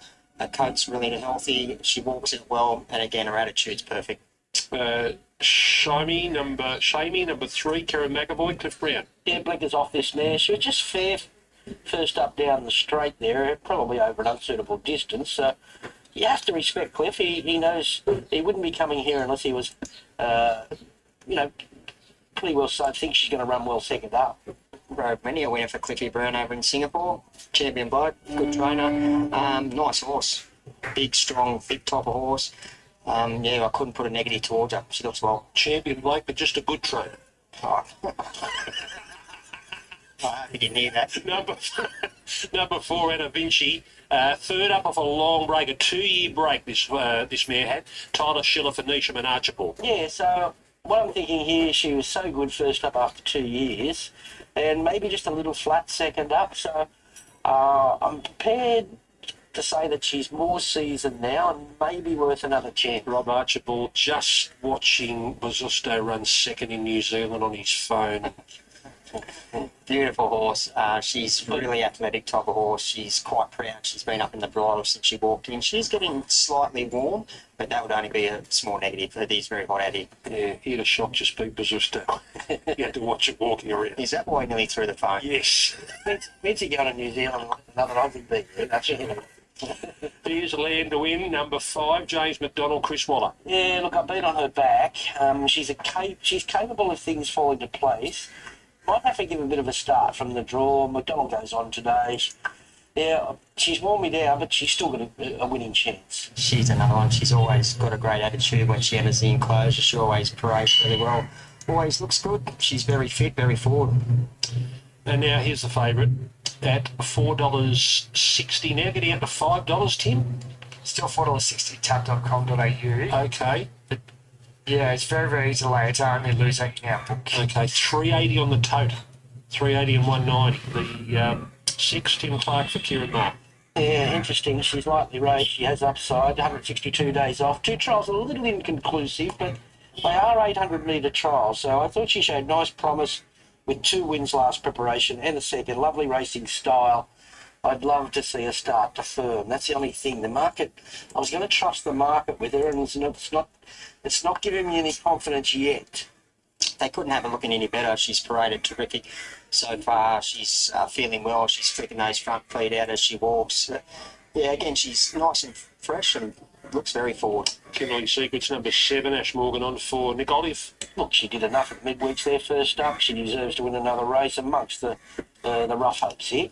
Another one that's paraded really well since been in the yard. Neat type of horse, well put together. Attitude's been terrific. Fugitiva number 8, Chad Schofield for Robert and Luke Price. Like her, I think, wish I would have taken the 25s. 100 days off or 99 days off, 2 trials, won the latest one well. She's lightly raced, got talent, and I think she's here to run well fresh. Yeah, she looks really well as well. She looks very forward. They couldn't really have looking any better, to be honest. She's obviously carrying no dead weight. Chad Schofield up on small saddle, looks good. Pioneer Lass number 9, and Hieronymo Smith, Matthew Smith. Yeah, winkers are on, blinkers are off. 51-day freshen, back to the trial since cardiac arrhythmia last start. Not sold back in distance, prepared to watch for next time. She's a long, lean type of horse, not carrying any extra condition, looking nice and healthy as far as coat-wise goes. Walks out very well. Volo is number 11, Matty Owen for Rob Potter. Yeah, look, 67 days no official trial, resumes off a city win, and a pretty good winning strike rate this mare. Usually pretty good fresh. She's there. She's gone out a bit of I was going to say, I'm looking at number 12. And no, she's snuck out because all other riders haven't even been called up yet. Here's Bendy's choice, number 12, Jason Collett, David Pfeiffer. Yeah, not a lot of luck last start, and should be running on late. Nice horse. She looks really, really well in the enclosure. Yeah, I couldn't put a negative towards her. She's very fit, very forward. Hasty Honey, J Ford, Brad Widdop. I like her. I would have liked to see support for her. There is a theory that she might be better on wet tracks, although she has won on a good track, but she was okay late after dragging back from the wide draw last start. I thought there was hidden merit in the run. They've already gone to the stewards further forward today. I like that. So, yeah, I'm including it. Yeah, she looks really, really well. Attitude's been good and walks out really well and free. Dark Glitter, Molly Burke, Mike Van Gestel. Well fancied. Very honest mare. Tries hard. Just like to see her relax better in the run. So no weight from a good draw. I don't know how light she'll be riding her, but Molly, but she'll get down close to that, and she'll run well. And the market, as I say, has really attracted to her.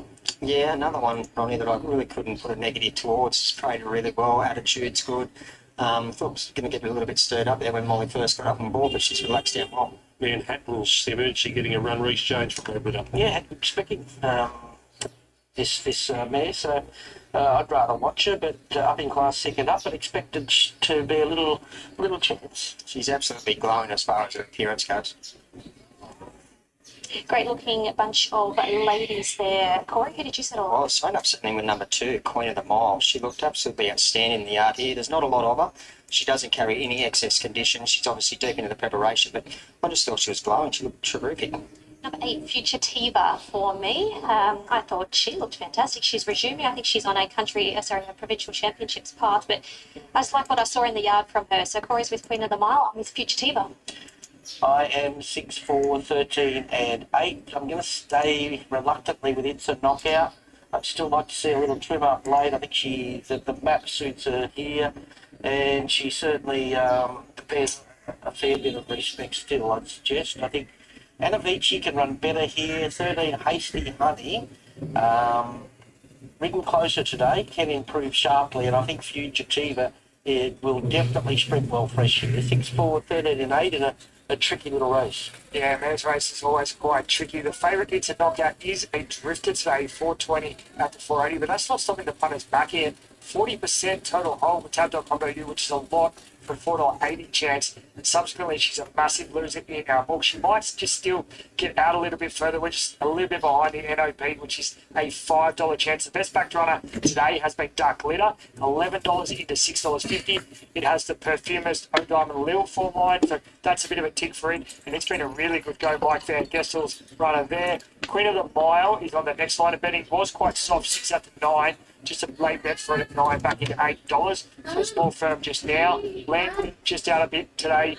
It's been $6.50 out to $8.50. No real money for it. Kimberly's Secret, a firm all week, $15 taken on Wednesday, 11 this morning, now at $8.50. She's been a good go all week, as has Fugitiva. $26 bet when markets first went up for this galloper. First up from Bell, 16 taken this morning, now an $11 chance. But it's a race of many, many chances. The favourite now out to $5 punters. Just keep back here. Very, very short on the Paramutual. And this might even be our biggest stand of the day. It's just so easy to lane. Okay, let's get behind the barriers to Ali Mosley. We had a nice breeze out here. I was just having a chat to Dale, our starter, and he mentioned how much nicer it is here away from the mounting yard. The breeze has picked up and it's just keeping conditions very pleasant at the moment. One of the horses that's getting a little bit warm though is Hannah Vinci, despite the breeze that we've got out here. Just trotting around out the back here under Tyler Schiller. She's not really doing anything wrong. A little bit up on the total. She's getting particularly warm. Very laid back. His Land Wind. James has his feet out of the irons. He's on the buckle. She's just cruising around, particularly in this wind. She hasn't turned ahead, doing everything right. I think it's a great parade out here behind the barriers from Hell of a Dancer. There's not a great deal of her. She's quite forward, as you would expect. Second up now. She's no doubt taken that natural improvement, so she's very laid back. Each time I see her, every preparation, she just gets better and better. And today, she's probably the coolest that I've seen her before. I can see why Shani had Fugitiva on top. Has come across in lovely order, quite forward, bright within herself, looking forward into the bridle. She looks well in the skin, so Fugitiva is a real standout, and I can certainly see why Shani had her on top. Similar story with Queen of the Mile. Dark Glitter was the one that I wanted to have a good look at because she has been up a little while, so I wanted to make sure she was still nice and bright within herself once she came out here. So I'm just trying to get eyes across Dark Glitter once she arrives. Can't see her at this stage. I think she's up the back over there at the moment on her own. We've got a blindfold on the 3 as well. And your favourite It's a Knockout has come across well. She's just staying away from a few of the others out on her own there with Tim Clark. Loading in, Tim. Final update. There is concerning drift for the favourite continues. Now out to $5.50. It's a Knockout. May not even run favourite here. The late money, Dark Glitter into $6. Queen of the Mile firms up to $7.50. Kimberly Secrets, Fugitiva, all seen some support. And Anna Vinci, just a little bit of a trim up now, 14 into 12. So now $6 each of two. Concerning drift in the last 90 seconds or so for this favourite. First up from a spell. Let's get up to Darren. They're just about all locked away.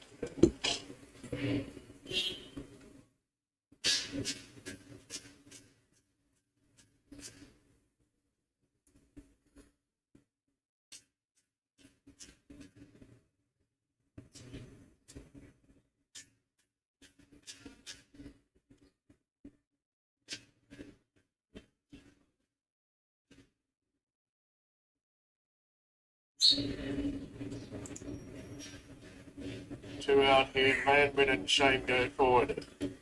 Okay, so we've got a connection through to the radio at this stage. Somehow, there's the light, and we're ready to go. Race 5 on the card here at Randwick. Stand by for a break. Open market, It's a Knockout, the favourite. Stand by. Ready to go now. And they're racing. Manhattan's last out. Queen of the Mile is aggressively ridden out of the gates with the intent of leading. It's about 3/4 in front of Swarm of runners pushing through. Hasty Honey and It's a Knockout. The Queen of the Mile will get to the front now. And Vinci settles in the 4th in front of Hell of a Dancer. Kimberly Secrets cast wide going forward in advance of Shane. Then came Tavolo. The well-supported Dark Glitter settles midfield on the inside of Land Winner. A length and a half then to Bindy's Choice, followed by Fugitiva, Manhattan's. And Pioneer Lass settles back last of all. Kimberly Secret's got a bit fired up there.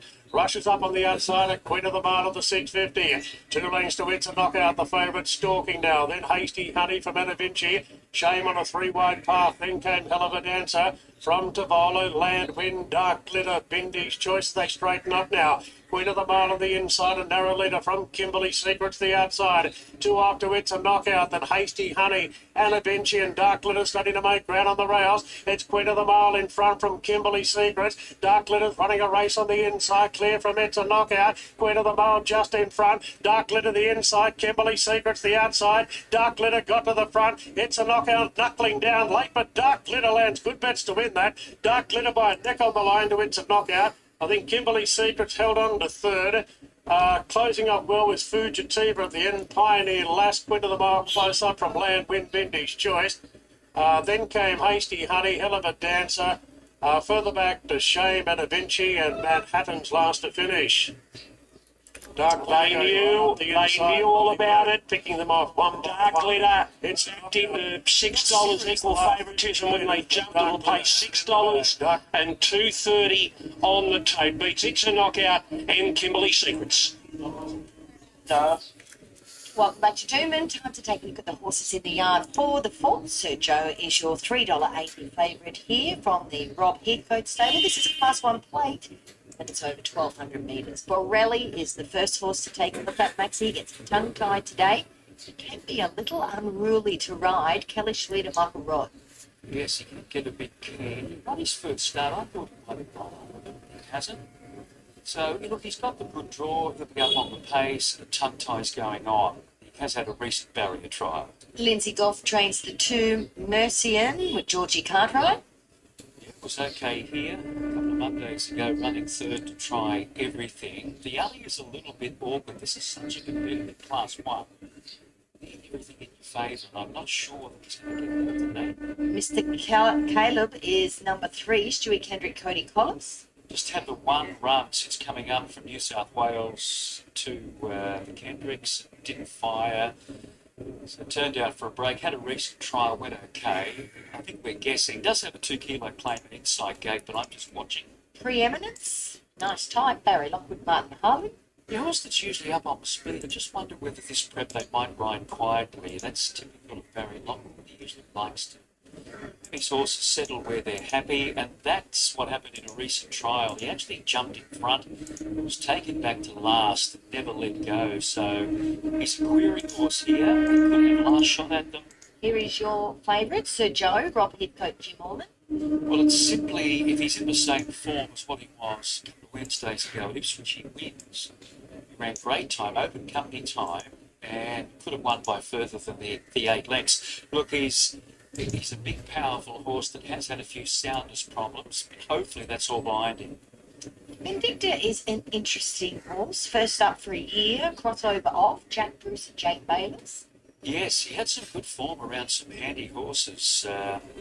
Press Link and Fukubana last prep. I just wonder whether he might be in need of this run. Alrighty, let's take a look at Thank you, John. What's the early favourite? Let's see, 440, solid second pick. John Simon, Sheila Laxon and Sammy Collins. I think he'll just languish out the back, and he's going to need a whole lot of luck from there. But he's racing well. His last couple of starts have been terrific, but he just needs that big L luck on his and speed. Eccleston is the 9 from the Tony Gollins stable. Ryan Maloney. Yeah, got conditions to suit last start with control from the front, winning a maiden at Eagle Farm. Bit of an awkward draw. This is, a lot more competitive than the maiden. Mist of Dawn. Rightio, they are loading up pretty quickly here, Maxine. I'm with 15 Surprise Honey each way. I think should be up on the speed. Probably trail Sir Joe, who I think will look for the front. With Sir Joe, it's a matter of if you believe he can reproduce what he did last start. If he does, he wins this comfortably because he looked like an open company horse at Ipswich. There he is there with Jimmy Orman in the saddle. But I'm with the 15 on an each-way basis at that price, around $58. It's definitely winning over Sir Joe. Got the 14 in the mix, Breeze and to run on, and 5 Preeminence if they ride a little quietly. Now, what's just happened here, Bernie? Did you see what's going on? Well, I just saw James Orman dismount, and they're not doing a whole lot with this favourite Sir Joe currently, unless perhaps they'd already tried to load him and now they've decided to try without the jockey on.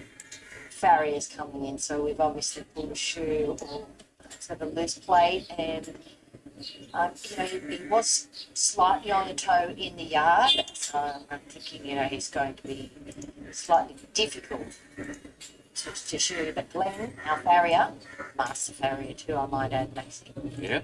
Pretty Put too much pressure on him. Oh. I'm sure you're just gonna pick up his. Trained by a la Grumpy from Rosehill. Everyone from Rosehill knows who Grumpy Oh, is. okay. Yeah. So he's one of the best, our Glenn, and he's pretty quick too. And he's also got the pony there with him, and he's behaving quite well. I too went with Surprise Honey. She doesn't have the brute strength that he has, but she does have sort of 5 kilo pull in the weights, which is something. But yeah, interesting. There's good money for Vindicta. Obviously, that Preston form looking pretty good with some stars, very, very solid. Actually, perhaps we should shoot south now to Tim Ryan. Get a market update, Tim.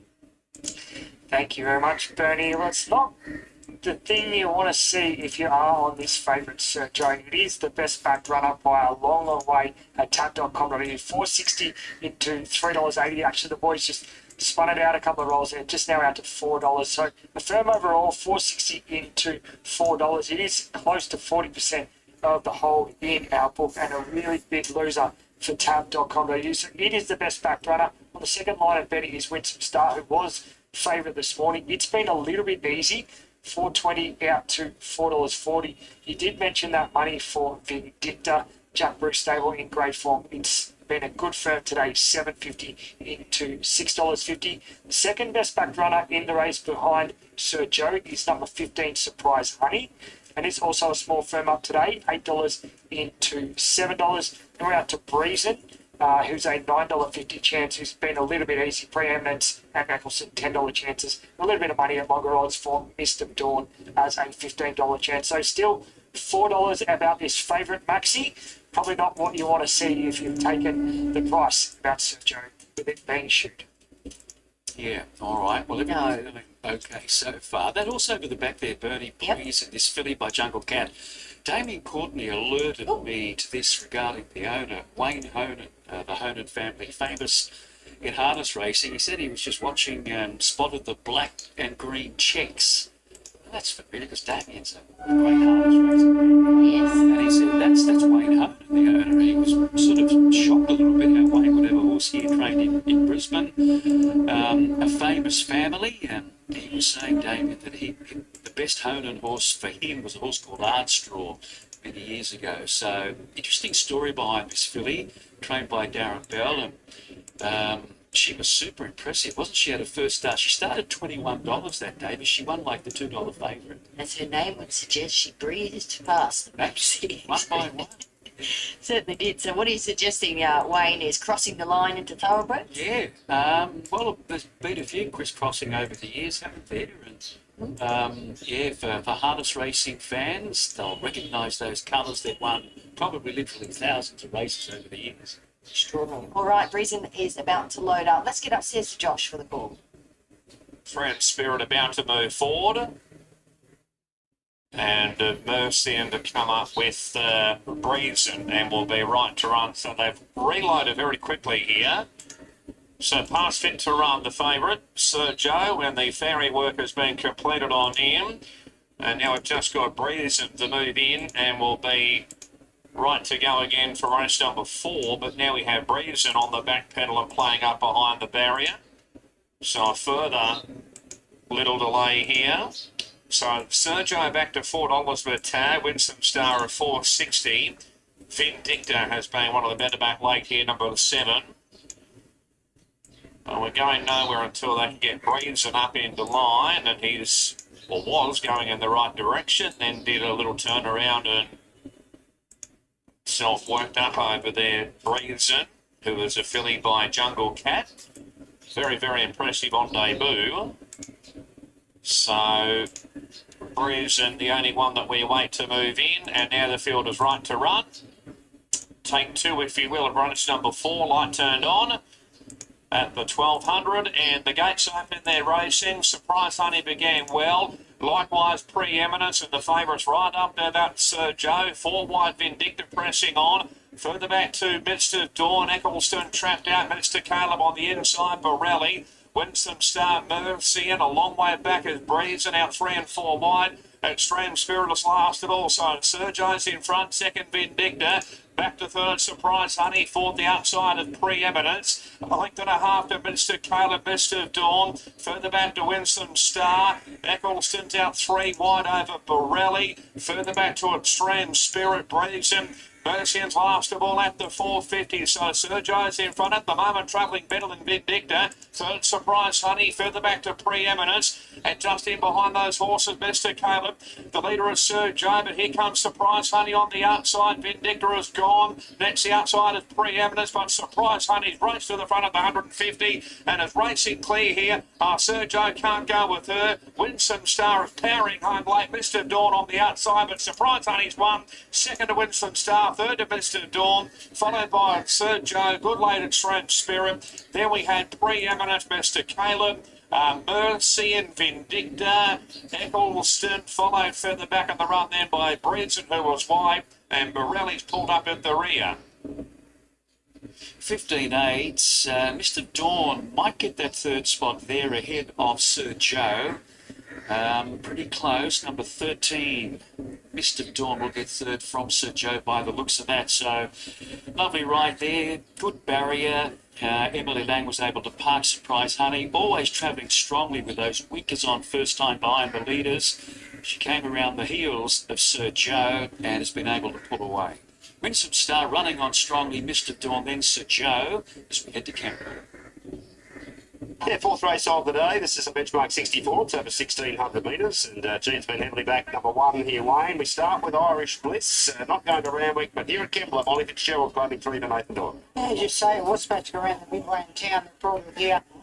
Looking back on Orange Blitz's form, did win his maiden here and was placed on the other 2 cages being here. Our last few runs have been in good city class races, so it's found the right race here, coming back to provincial grade. Was there to win last start at Randwick and just couldn't do it, so this is much easier assignment. Yeah, knocked into a smart one last time. 3 Sadness, Keegan Nathan, Robert and Luke Price. Oh, I can never catch this bloke, as I say, we're a love-hate relationship, but he's took a long time to ever win his first race here. I think he's had 22 starts here and only won 3 of them. Look, he's coming back to provincial grade, back to his home track. It can be hard to catch, but this is an easy race for him if the favourite wasn't in it. 4 is Big Boy George. For the Levers, Chad for Claire. Yeah, well, the combination, isn't it? 3 runs this time in have been fair. That's what, pretty well all I can say about it. Haven't been bad, haven't been good. So just watch a mark with Big Boy George. Number 5, Stay Tuned, and a caller for Paul Mothercode. Last couple of runs have been fair. I just expected a little bit more. Has had 4 runs here at the track and hasn't been able to run a place. 6 Hour Race Blues, break not climbing 2 below Bridge. I think Dick's also run well. She, I thought her last run, running 3rd at Wyong, was probably the best run this time in. She was hitting the line very, very strongly, so she repeat that run here on the big track here today, and she looks very fit. She'll be hard to beat. 7 Bubba, I'll let you call it, Kit Wall. Bubba at least has won a race here. 2 runs back for a break now, being very, very good. She's got too far back out of her ground. First time she had good fresh legs, was able to run second, and then last start, well, she maybe just needed that, but get to the big track here and can run well. 8 Japan, Andrew Atkins, Murray Connors. Oh, there's another one. She's been around the money in most recent runs. The last 2 runs, including a placing, 2 runs ago was on the Kensington track. But she's had a couple of goes here too and hasn't been able to do well. But as I say, this is a winnable race if the favourite was in it. And number 9 is Crystal Waters, just turned up a pull mark. She was supposed to go down to Sapphire Coach the other day and she didn't go down. And Paul said there was a little drama with her and he just had to hold back.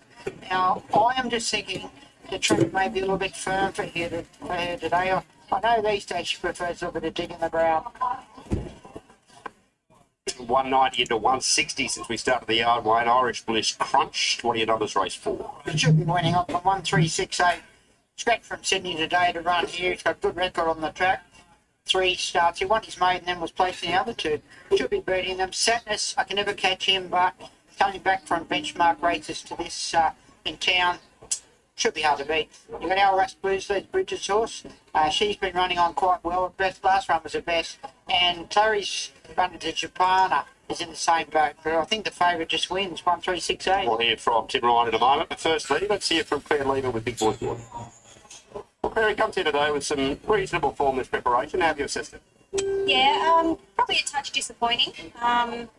You know, he ran some okay races last prep. He got a win on the board, a nice second. Hopefully this time back, all he's wanting is that step up in trip to get the job done. Where do you anticipate him in the run? Third or fourth, he should sit. A bit of speed inside, one on the outside, some speed. He'll be thereabouts, yeah. Good luck. Thank you. Big Boy George, a noted drifter, $17 chance currently, out from $10 this morning. All the money is for the favourite Irish Bliss. It was still $1.90 around about 25 minutes or so ago. That's no longer $1.90 into $1.50. It is the only one the punters want. Scratch from a midway today to run down there. It'll go forward and make its own luck. So not one we're keen to oppose.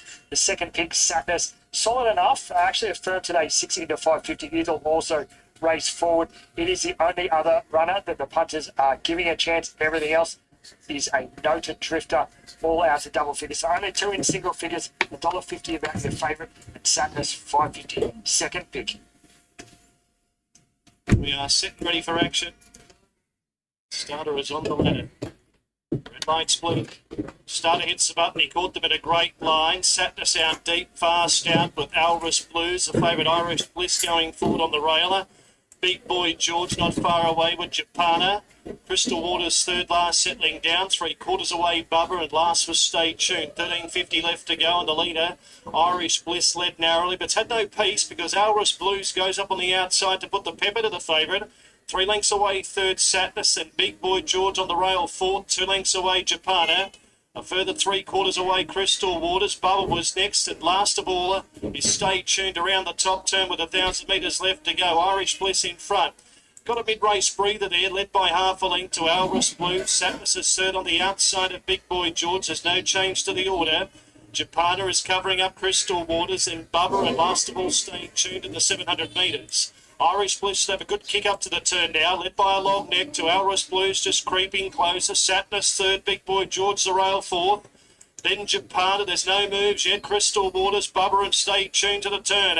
500 metres left to go. Irish Bliss in front from Alris Blue. Sadness third, then Big Boy George. Japana peels to the outside with 400 metres left to go. Irish Bliss in front's into trouble here, because Alris Blues went up on the outside of it. Sadness joining in. Japana and Bubba's down the outside. 250 to go. Favourite's no good thing. Sadness went up on the outside, put pay to it, in fact. Sadness in front. Japana is having a dig on the outside. It's Sadness, Japana. Sadness in front. Japana's having a dig on the outside. Japana will win.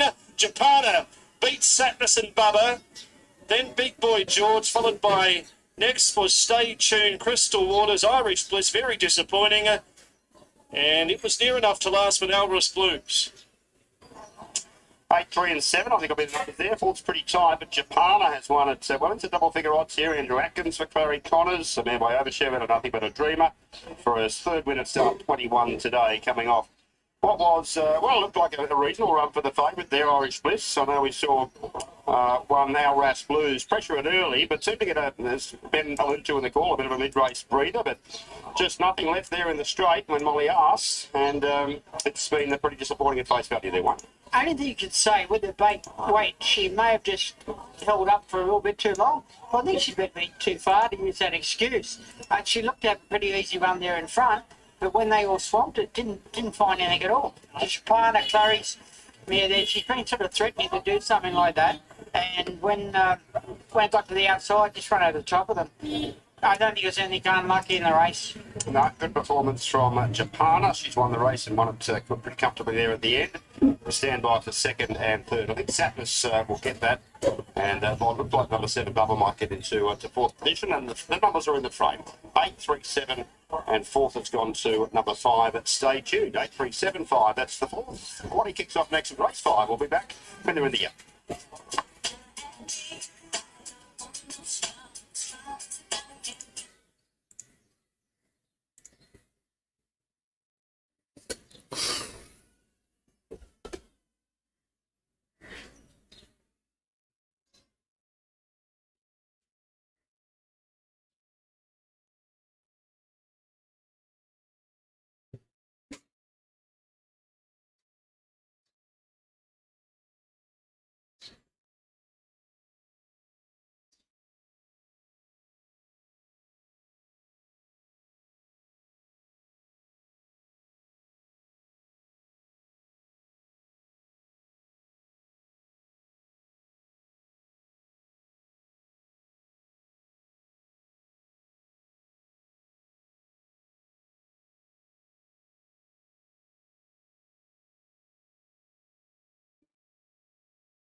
The nosebands come off him first up. The glue-on shoes go on. 78 days. He's had one trial. He has been known to pull a run out fresh.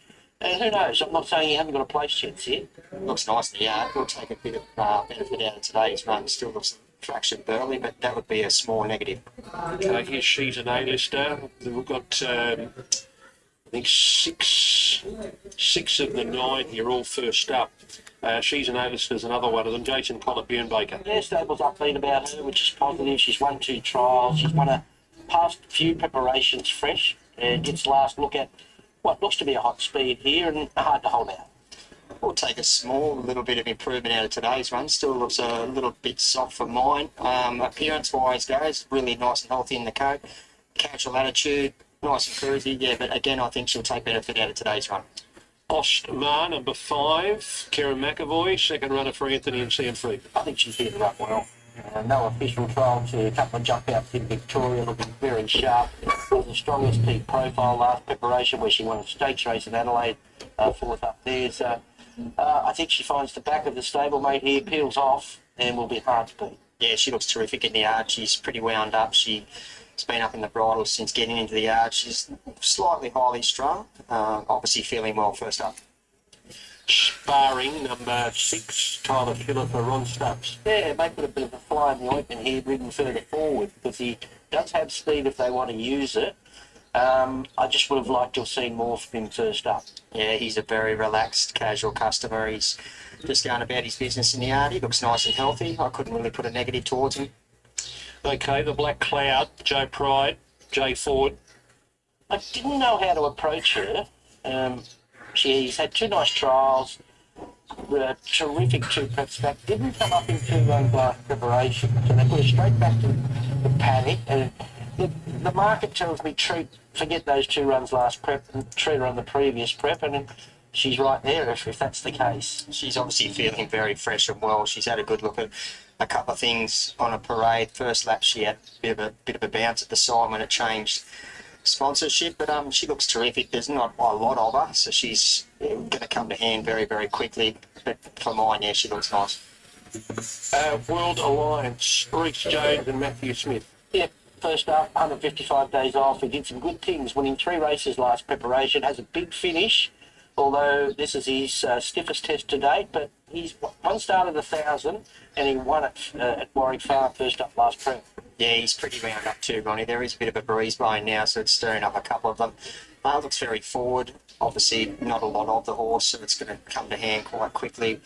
Yeah, a big tick for mine. Cruel Summer, number 10, Molly Burke, looking for a race-to-race double. The trainer with 4 ferrets. Yeah, goes back, gets a conservative ride, but I doubt whether he's sharp enough for this lot. Always a casual customer, just goes about his business in his parade. I couldn't really put a negative towards him. Bacanali, we'll go back to number 1, Tom Sherry on for Richard Lee. Yeah, well, he's first up here. He's 2 wins at the trials. The latest in a very fast time, looking at par. So, hard to approach with no recent wins and a good few preps now. Look, he's got 60.5 kilos. He's never been placed at 1,000 metres. I can get that he's trialled well, but I just think he would have been more confident at 1,100 with him. Looks really, really healthy. Coat-wise, looks really, really well. But for mine, I think he'll just need a run or two.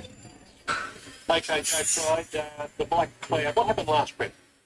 Disappointing. We extended a preparation that went through the winter, tried to take it into the spring, and I think it wasn't the same horse. Once we get those 2 runs, so we immediately spelled her, gave her a decent break, and she's here, hopefully to make that transition into a black type horse this autumn. All right, she ready to go first up? I think so, yeah. About 1,000 metres, 2 trials under a belt. Have her, she's bright and bubbly here in the yard, but that's what I expect from her. That's very much her characteristics, and she'll run.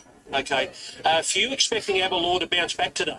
Yeah, I'd be disappointed if she didn't. She was disappointing the other day, but off the back of a freshen, it was probably too long for her off a setback. So she's got that run under a belt, should be hard to beat. Good luck, Joe. Thank you.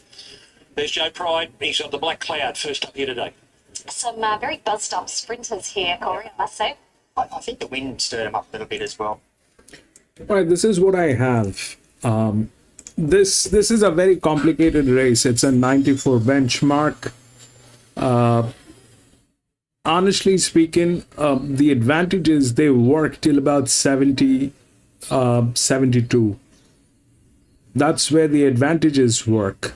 But when it comes to benchmark 94, 100 and above, so that's where, the horse matters. So here, that 2 and 7, they kind of are there. This one is from gate number 9. That could be a problem. If we look at the advantages, then 5 definitely has advantages. 5, 7, 2, these are the ones, and then 6 probably. The 4, which is the favorite, is in one of the best hands. That's for sure. But the drift is nowhere in terms of, what these guys are. So anything is possible. If that's, I'm not sure why that 4 is favorite, but this is not going to be that easy. It is not going to. I'm going to be out of this one. I'm going to be out of this one. This is not going to be easy. This is very, very.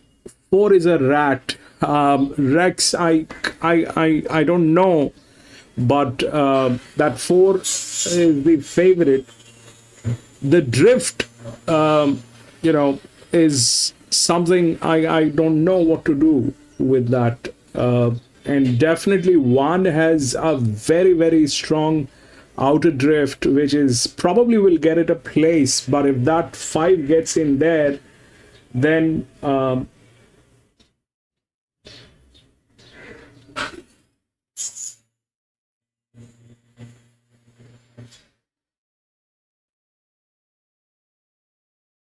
that 4, I don't know.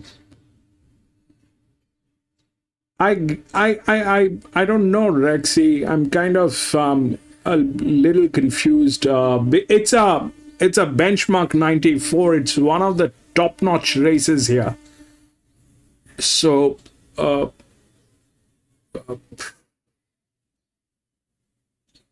that's God knows. I don't know. We've got Ostmar, number 5. Kieran McAvoy was late coming out of the room. Phoenix down on the home turn at the 400. 2 definitely is a good one. 100 metres to go. And there's one about 200 metres ahead of it with the Clark at the course, and I think the others are just getting behind the gate now. So what can you see, huh? Well, the first horse that came over was Bacchanalia, and he was the one that I was interested to have a good look at, particularly off both of his recent trials. His most recent, the most impressive. He's got a big, burly galloper, and that's just how he normally presents. He is robust, and he can look like he's holding a bit of condition, but I think he looks quite forward first up here. He's switched on, but he's laid back and up, walking out nicely. Really bright within himself, so Bacchanalia gets the tip, albeit I know he's easing in the betting now. Just having a good look at the Black Cloud. She's just popped herself and looking right in my direction, actually. So she's resuming here off 2 nice trials as well. She's quite sensible, as I said, every time. She always seems to do everything right. Very professional. She looks quite forward. She's only getting a touch warm, nothing to be concerned about. She's the one that really caught my eye when I first saw her out back in the stalls, and I said to Nick Hilton, how she looks well. You can see actually underneath her saddle cloths, you can see dapples coming all the way through just as the sun hits her. So I think she looks forward enough to do something here today, and she's certainly from the right stable. Every time she steps out, every preparation, she just gets more and more switched on. The penny drops with her, and she seems to be more professional each time, and that's exactly how she is today. So she certainly gets the kick out here as well. West was another one that came across nicely, and I saw him out the back as well. I've not seen a great deal of this gelding. In fact, I'm not sure I've actually seen him at all, certainly not this preparation or last prep. He is got quite a bit of substance about him, doesn't he? He's got a touch warm, but he's got good manners out here and doing everything right, as you would hope. And then Ostmar was the one that I wanted to have another look at, but I can't spot her. I think she's just coming out here now. Yeah, she's still about 50, 30. I reckon the way he was going, I thought McAvoy would be around there by Tuesday. She's finally got there, Al. He's just cruising. She's a bit further away from me at the moment. The earmuffs have just come off her, but they haven't made any difference. She looks like she's come out here in good order. I dare say that Karen might be trying to just keep a lid on her. If that's maybe how she can parade a little bit. But so far, so good. She has got a touch, but nothing really to be concerned about as they load away. Yeah, you might be right, because he just took his time getting around there. I've never seen a horse go so slowly to the gates without a clerk of the course. Tim, final update?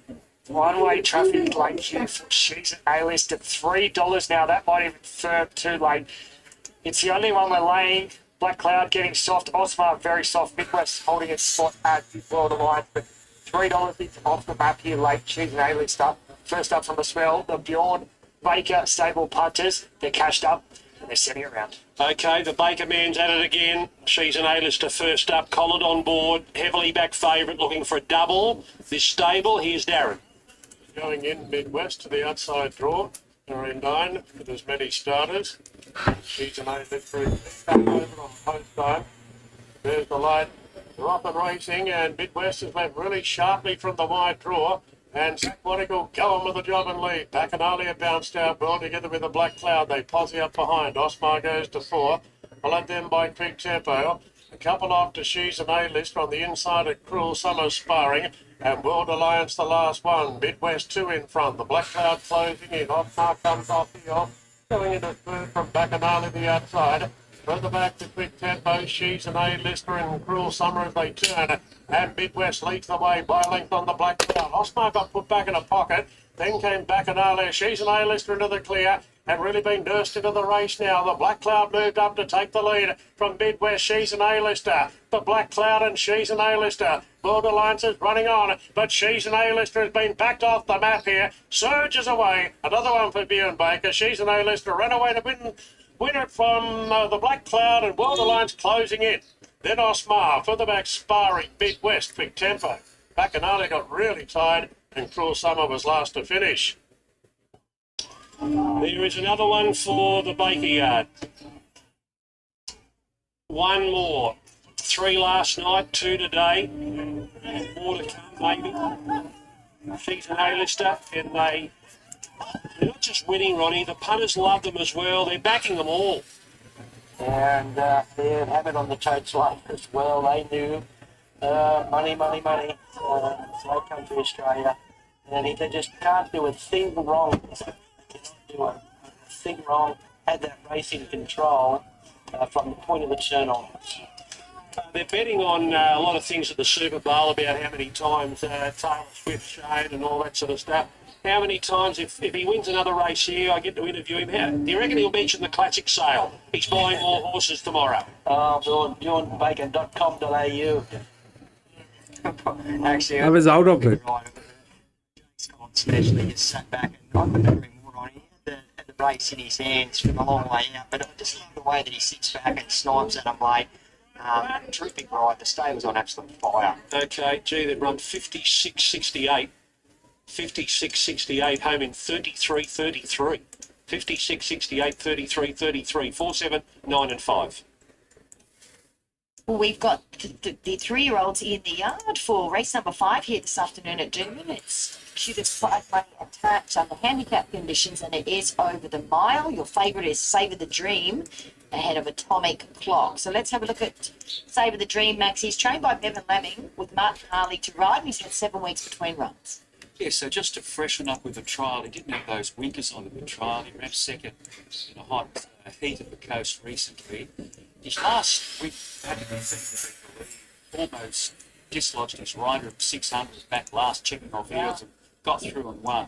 The problem is that I think he's got a long sort of autumn winter coming up, and I think they'll go back on him because of that to ensure that he slots in somewhere. He's very, very smart if he gets luck. He's a great looking colt, isn't he? Sajid is number 2 from the Adam Campton stable with James Ormond. Yeah, apart from the top 2 in the markets, it does just drop off a little bit quality-wise, I feel. Sajid was 3rd at the Gold Coast last start. The effort was okay, but to run 1-2 needs to be a little 2 better. Atomic Clock is our solid second pick in the market, and money for her as well. 440 into 390. Kira Marin, Heavy Vanderhoven. Yeah, bred to be middle distance come stayer, and she looks like it too. Her 2 runs back have been terrific. She won 1200, she won 1400 Sunny Coast, up to 1600 metres today. She's been doing it from the back. I just hope they use that gate a little bit today and try and get her up there midfield. But she's very talented. Hamilton Brown is number 4 from the Lee Friedman stable. Michael Rod. Either one win from 7, but lots of placings. 3rd up today, good draw. Everything looks good, but whether he's up to these other 2, probably not on what we've seen, but expecting him to find the line strongly. Bolshevik Road is the 5. Rob Hitcoat and CJ Graham. Not sure what happened last start here, back on the 27th of January. The horse is better than that, but so you just got to trust that he can turn that form around. Irama's number 6 from the Mark Curry stable with Emily Lang. Often these leaders are pretty hard to catch. They could be an advantage if Arama gets the lead and gets left alone. Might be able to hold on for a place. Prince Levi is number 7 from the William Crop stable with Taylor Marshall. Yeah, solid in the market. Impressive at Gatton in a 3-year-old maiden there. He was back on the rail, badly checking on heels, 400 metres to go, and then he did a left-hand turn to get to the outside and swamp them. That was a Gatton maiden. This is a lot harder, but very impressive. Is Wayfarer's Way, the 9, one of our leaders, Desley Forster, Sammy Cotter. Yeah, and again, if he gets up there and they're only going moderate tempo, he might be able to hold a place. Bold Blaze will be the 10, Garnet Taylor and Nikita Berriman. Just not sure that form is strong enough. Was beaten a couple of lengths behind Atomic Clock there at a big price at the Sunny Coast first up. And Drakina is the 11, Josh King and Mark Duplessis. Yeah, a maiden, so this is a big jump, but she might be able to pick up some of the minor money. And that is how the 3-year-olds looked in the yards. Good looking bunch. And then top weight, an equal favourite now, Save the Dream. Just a great looking colt, and really looks as though Bevan has kept the work up to him, would you say, Maxie? Yeah, definitely. It was only a bit of a freshen up. Yeah. Soft trial without the headgear on those winkers. Freshened up into the mile. But I think under the big weight, he's probably got to go back here, and he's going to need a lot of luck, but he can overcome it. He's that good. Yeah, and then you've got this filly, sorry, Max, who's quite different looking to him, quite angular, but very tidy herself, Atomic Clock. Yeah, but I like the look of her, and she gets 4 kilos off him and probably settles ahead of him. That might be her advantage. So I went for her over him. For a place, I'm looking at Hamilton Brown and also Drakina. Yeah, I agree, Maxie. I went that way as well with her Atomic Clock, but thought they both looked great. Tina is the other one. All right, let's quickly get to Tim. Well-backed favourite here in the Duman race 5. Well, our equal favourites, $3.50 each or two. But Atomic Clock, the better back of the two. It's been a big firm up since market first one up on Wednesday. Had an $8 chance. Savour the Dream holding its place in the market as a $3.50 chance. While Prince Levi, the third pick, has seen a little bit of form there. Currently $86. Atomic Clock has been well back here though. The light turned on, all in at the mile. Good line, racing. Arama began well, likewise Wayfarer's Way. Handy Drakina out 4 and 5 wide. Also right up there in Sujit and trapped out Bold Blaze. Drifting back is Hamilton Brown. Savour the Dream 3 wide, moving forward now. Over Atomic Clock and further back to Prince Levi. And Bolshevik rides about 4 or 5 lengths away. So chopping and changing early. Wayfarer's Way's in front. The outside Sujit rolling forward. Back to third Arama. Savour the Dream now fourth, the outside, and one away from the rail. Wider out Bold Blaze going forward as well. A length and a half to Drakina, 3 deep over Atomic Clock and shuffle back as Hamilton Brown. 1 length away to Prince Levi, second last on the inside, last of all is Bolshevik Road. So Wayfarer's Way's in front. Second, the outside of Sujit and still going forward as Bold Blaze up into third.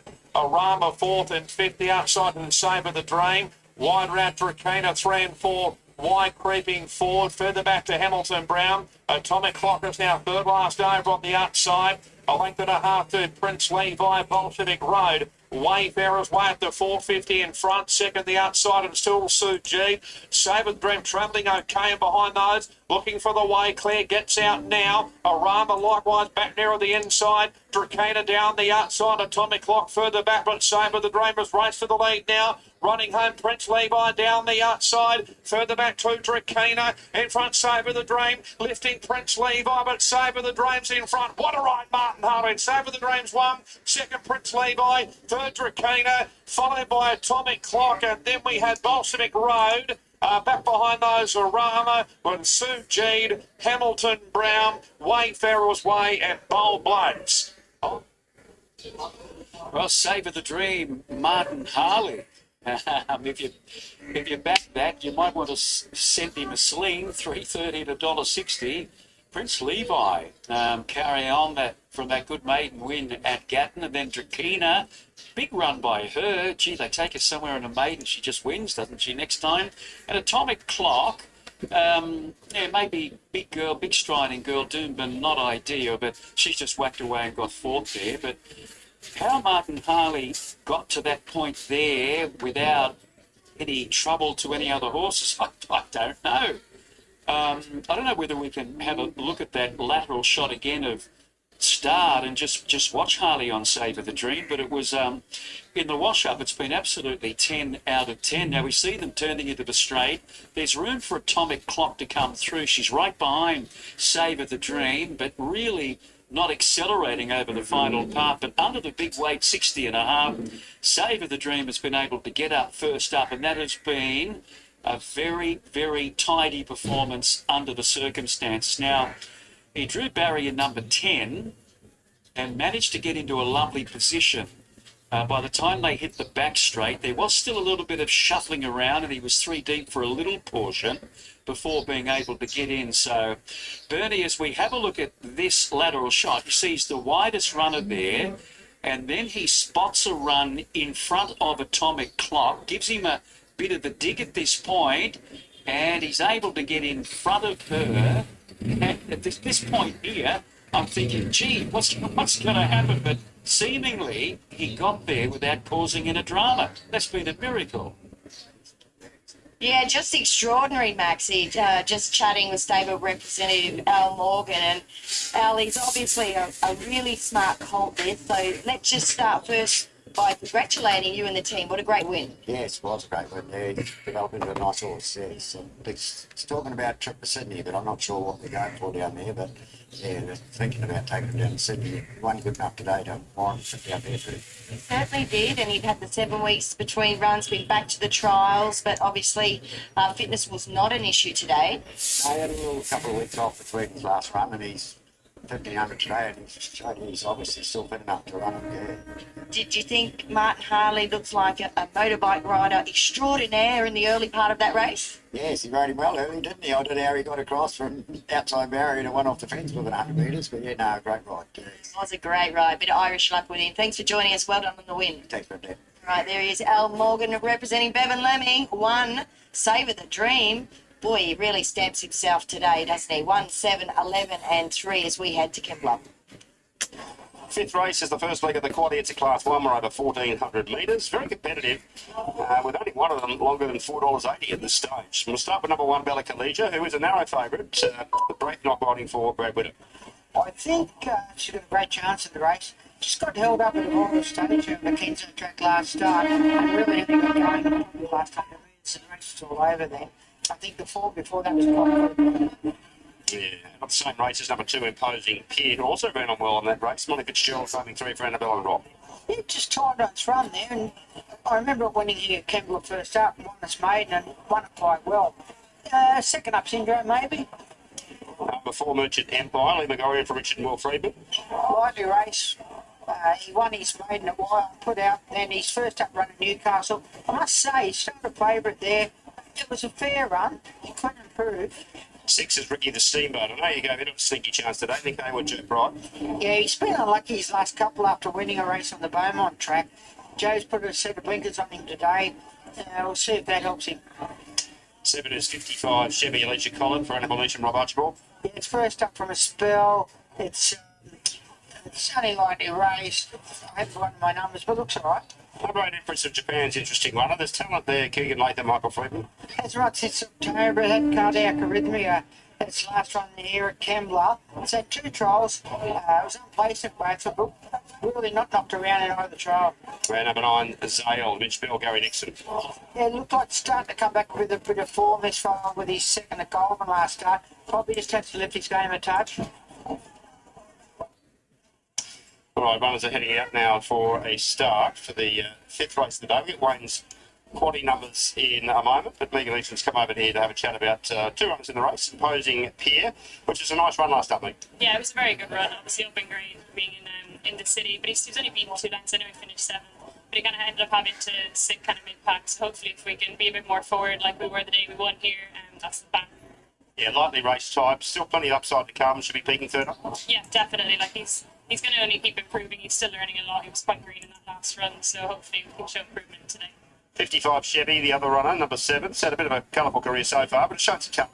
Yeah, definitely colourful, that's for sure. Yeah, he's shown some talent, so hopefully, obviously, we're first up, but as long as he settles, he should run a good race. Good luck with both. Thank you very much. Let's make a niche. With 55 Chevy going around at much bigger odds, Imposing Pier. Challenging for favouritism now, Wayne. Which way are you putting them in race 5? 1, 2, 4, 8. I've got to go with Bella Khadija. I think the stronger form line for mine. That first up run on the Kenzo track just didn't have any luck there. Got held up for a fair way in the straight and gave from 12.50 to the 14 today. I think that's a big plus. I think Imposing Pier sprayed okay and just by the market there. But I think that they're going to run better here today. Went around the same race last start. I reckon the second up syndrome might have got there after a good first up win. Of the others, I've ended up throwing in 4, Merchant Empire. Only very lightly raced, been in the races twice. Winner on debut and then put away after its first up run recently.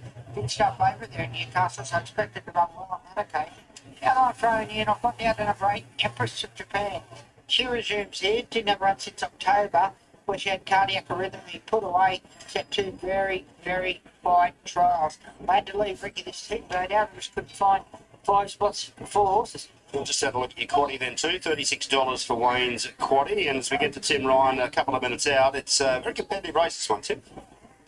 Yeah, mine had a really competitive race this at Kembla Grange. All runners given a chance by the market. $4 the favourite, $15 the outside of the field. And Imposing Pier is your new favourite. It was actually the horse I put up favourite on Wednesday when markets first went up. It got very soft in betting during the week. Actually got to a high of $6.50 yesterday, but it's well back today, $5 into now $4.20. So just getting out of roll, but it is the best back runner today. Imposing Pier. Belle Khadijah's been in and out. Good money for it during the week. $3.60 this morning. Got out to a high of $4.40. It's actually just trimmed up. Now it's back into favourite. So good battle for favouritism. between Belcadesia and Imposing Peer. Belcadesia now just back in favour at $4. Just a little bit easy today with that late firm up there.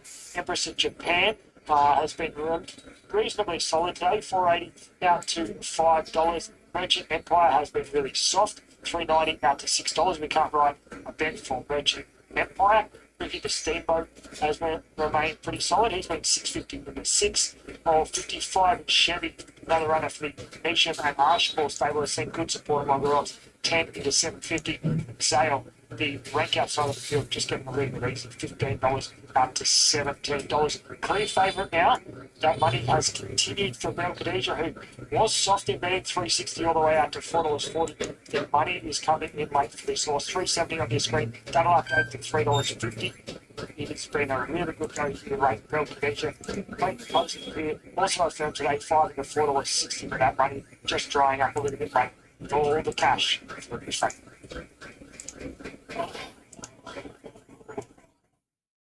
Set for a jump at the 1400 metres. Bit of movement at the gates. All one's got under the gate. And the saddle's right at the back. It's off and gone. So there'll be a delay, indefinite delay here. Kembla Grange, I can tell you that much. And I'm not sure what it is. I can't read the saddle cloth number, but see if we can find the job. Might be. So they're backing these out. Backing them out. Horses are being backed out. That horse went underneath the gate. Said, I'm not doing this. And off it went. Just trying to see where it's gone. But stewards are on the 2-way. It's over near the 1,000 metres. The clerk of the course is going to try and capture this horse as the saddle's giving it some bother there at the moment because it's so far back. It'll be scratched. What horse is it? Number 1, it's Belcadesia. Okay, so Belcadesia is a late scratching. Please take note. Number 1, Belcadesia, a late scratching. 3:46 will be the scratching time. And Belcadesia was the $3.50 favourite to win the race. So they've captured the horse. And the clerk of the course is going to try and undo that saddle. So it went right back as far as it could go. And the runners have been backed out here, so we'll only be a couple of minutes away, but they'll have to. All right, we'll leave it there. Number 1, Belcadesia. That's disappointing, but Belcadesia coming out after just getting loose there. So we're getting close to jump time, so that's going to really change this market. We're a couple of minutes past start time. They've been backed out, so it's obviously going to be a little bit of time until we're underway here once again. So we'll bring you news further, but we're bringing over to Randwick now for their outcome. 7, big one, $2 million up for grabs in the Inglis Millennium. For the English graduates, 1,100 metres at listed level. This mounting out brought to you by Harvey Norman for all you need in furniture, bedding, electrical and technology. Number 1 is Cobra Club. Regan Bayless for Gay Waterhouse and Adrian Bott. Yeah, look, he's had 56 days at a trial placing in fast time there at Hawkesbury. Since doing a good job when covering ground in the nursery there. So he maps better than most of the chances here and he's not out. He's a lovely big colt. He's just a big powerhouse. He's glowing in the coat. He's having a little bit of a look around, but his appearance is just terrific. And number 2 is Rivellino, Jay McDonald on for Chris Lees. Yeah, 5 weeks of the trial since an encouraging debut win, so he had no blinkers in that trial. Back on today, he needs luck from the draw, but gets McDonald and he gives the impression he'll eat up 1,100, that's for sure. He's a lightly of a lighter frame colt to the top weight. Still looks really, really well, very healthy. His coat's absolutely glowing. He's got a beautiful action on him. That 12 is with the advantage, but it lacks certain areas within the rails. 12, 9, 1, 10, all within the rails. 13 is with the drift. Look, very fit, well drawn, 10, maybe a touch over the odds. He's a lovely horse. 2, it's 1100 meter. The girth area, but good to look at. He's got a good attitude. He got a little bit stirred up there when he first got up onto the grass, but he's relaxed down well. He looks good. The Queenslander grafted bird is Animal Hieronymus on for Kelly Sweeter. Yeah, well, Kelly was unlucky in this race last year. The blinkers are on this horse. He's 42 days since splitting Space Rider and Blitzberg there at Eagle Farm after winning impressively at Ipswich. And the stable's in great form. He's a nice enough horse. He looks okay. He's sort of more of a plainer type compared to a couple of these other colts, but he does look well. That horse has been recaptured at Kembla Grange. Crown the King, number 5, Tim Clark for Waterhouse and Bott. Yep, first up after 126 days, 2 trials since hitting the line well in Queensland. I'm just trusting the yard market with him. Yeah, I really like him, Ronnie. He's a lovely looking horse. He is a little bit up in the bridle. As he walked in the enclosure, he's had a little bit of a bounce, a bit of a look around, but yeah, no negatives towards him. Looks good. Sanctified, number 6, Jay Ford on for Ryan and Alexia. Maybe worth a spec at 80 to 1 here. 3 weeks since that Wanton race, he was beaten out of sight there, but I reckon he was ridden too close. His trials prior, when ridden quietly, showed really nice talent, this horse, so I think he's a little dark horse here. Yeah, he's a horse, there's not a lot of him. He's a bit of a lightly framed type of horse. Won't take him long to come to hand, but he's got a great little attitude. There's, like I said, a little bit of wind blowing around out here at the moment. It could stir a few of them up, but he's got a really relaxed attitude. YOLO, number 7, Ash Morgan on for Kieran Mark. Yeah, no luck at his debut and then back in distance and not far away last time. Place chance. Playing type of colt. He's got obviously a bit of furnishing to do and a bit of filling out, but he's coached nice and healthy. They haven't moved up at Kembla. They're still getting this horse back to the yard. Prince Marionette, number 8, Reach McLeod for Patrick Kearney. He showed talent working home nicely at Seymour at his debut. I'm not sure how strong that race was, though. He's another one. He looks a little bit immature. He's got a lot of furnishing to do. Within the Law has already won 2 big English restricted races, looking for its third win out of 3 starts. Within the Law, Jay Collett, B. Baker. Yeah, we won't have nothing left to say, to be honest. He wins this, 56 days, 1 trial. Just hasn't put a foot wrong, picking up all the Inglis money so far. She's a laid-back filly at the trial. She's not explosive, but when she gets to race day, she has a real crack. Yeah, she's a casual customer in the enclosure as well, Ronnie. She has got the 2 handlers on her, but I haven't seen her put a foot wrong since entering the enclosure. She's on the smaller type, so she's obviously nowhere near the finished product yet, but what you see is, yeah, she looks 9 is a threat. I don't know. This is a mixed sex. I'm going to be anyway out of this one. The Colts and Fillies racing. I'm not going to be a part of this. This can go any direction. Just holding up proceedings, but they locked down. It's a Colt and filly mixed sex. Gary Bates, welcome to the channel. 1400 metres, 5th race at Kembla Grange. Late scratching Bella Khadija, number 1.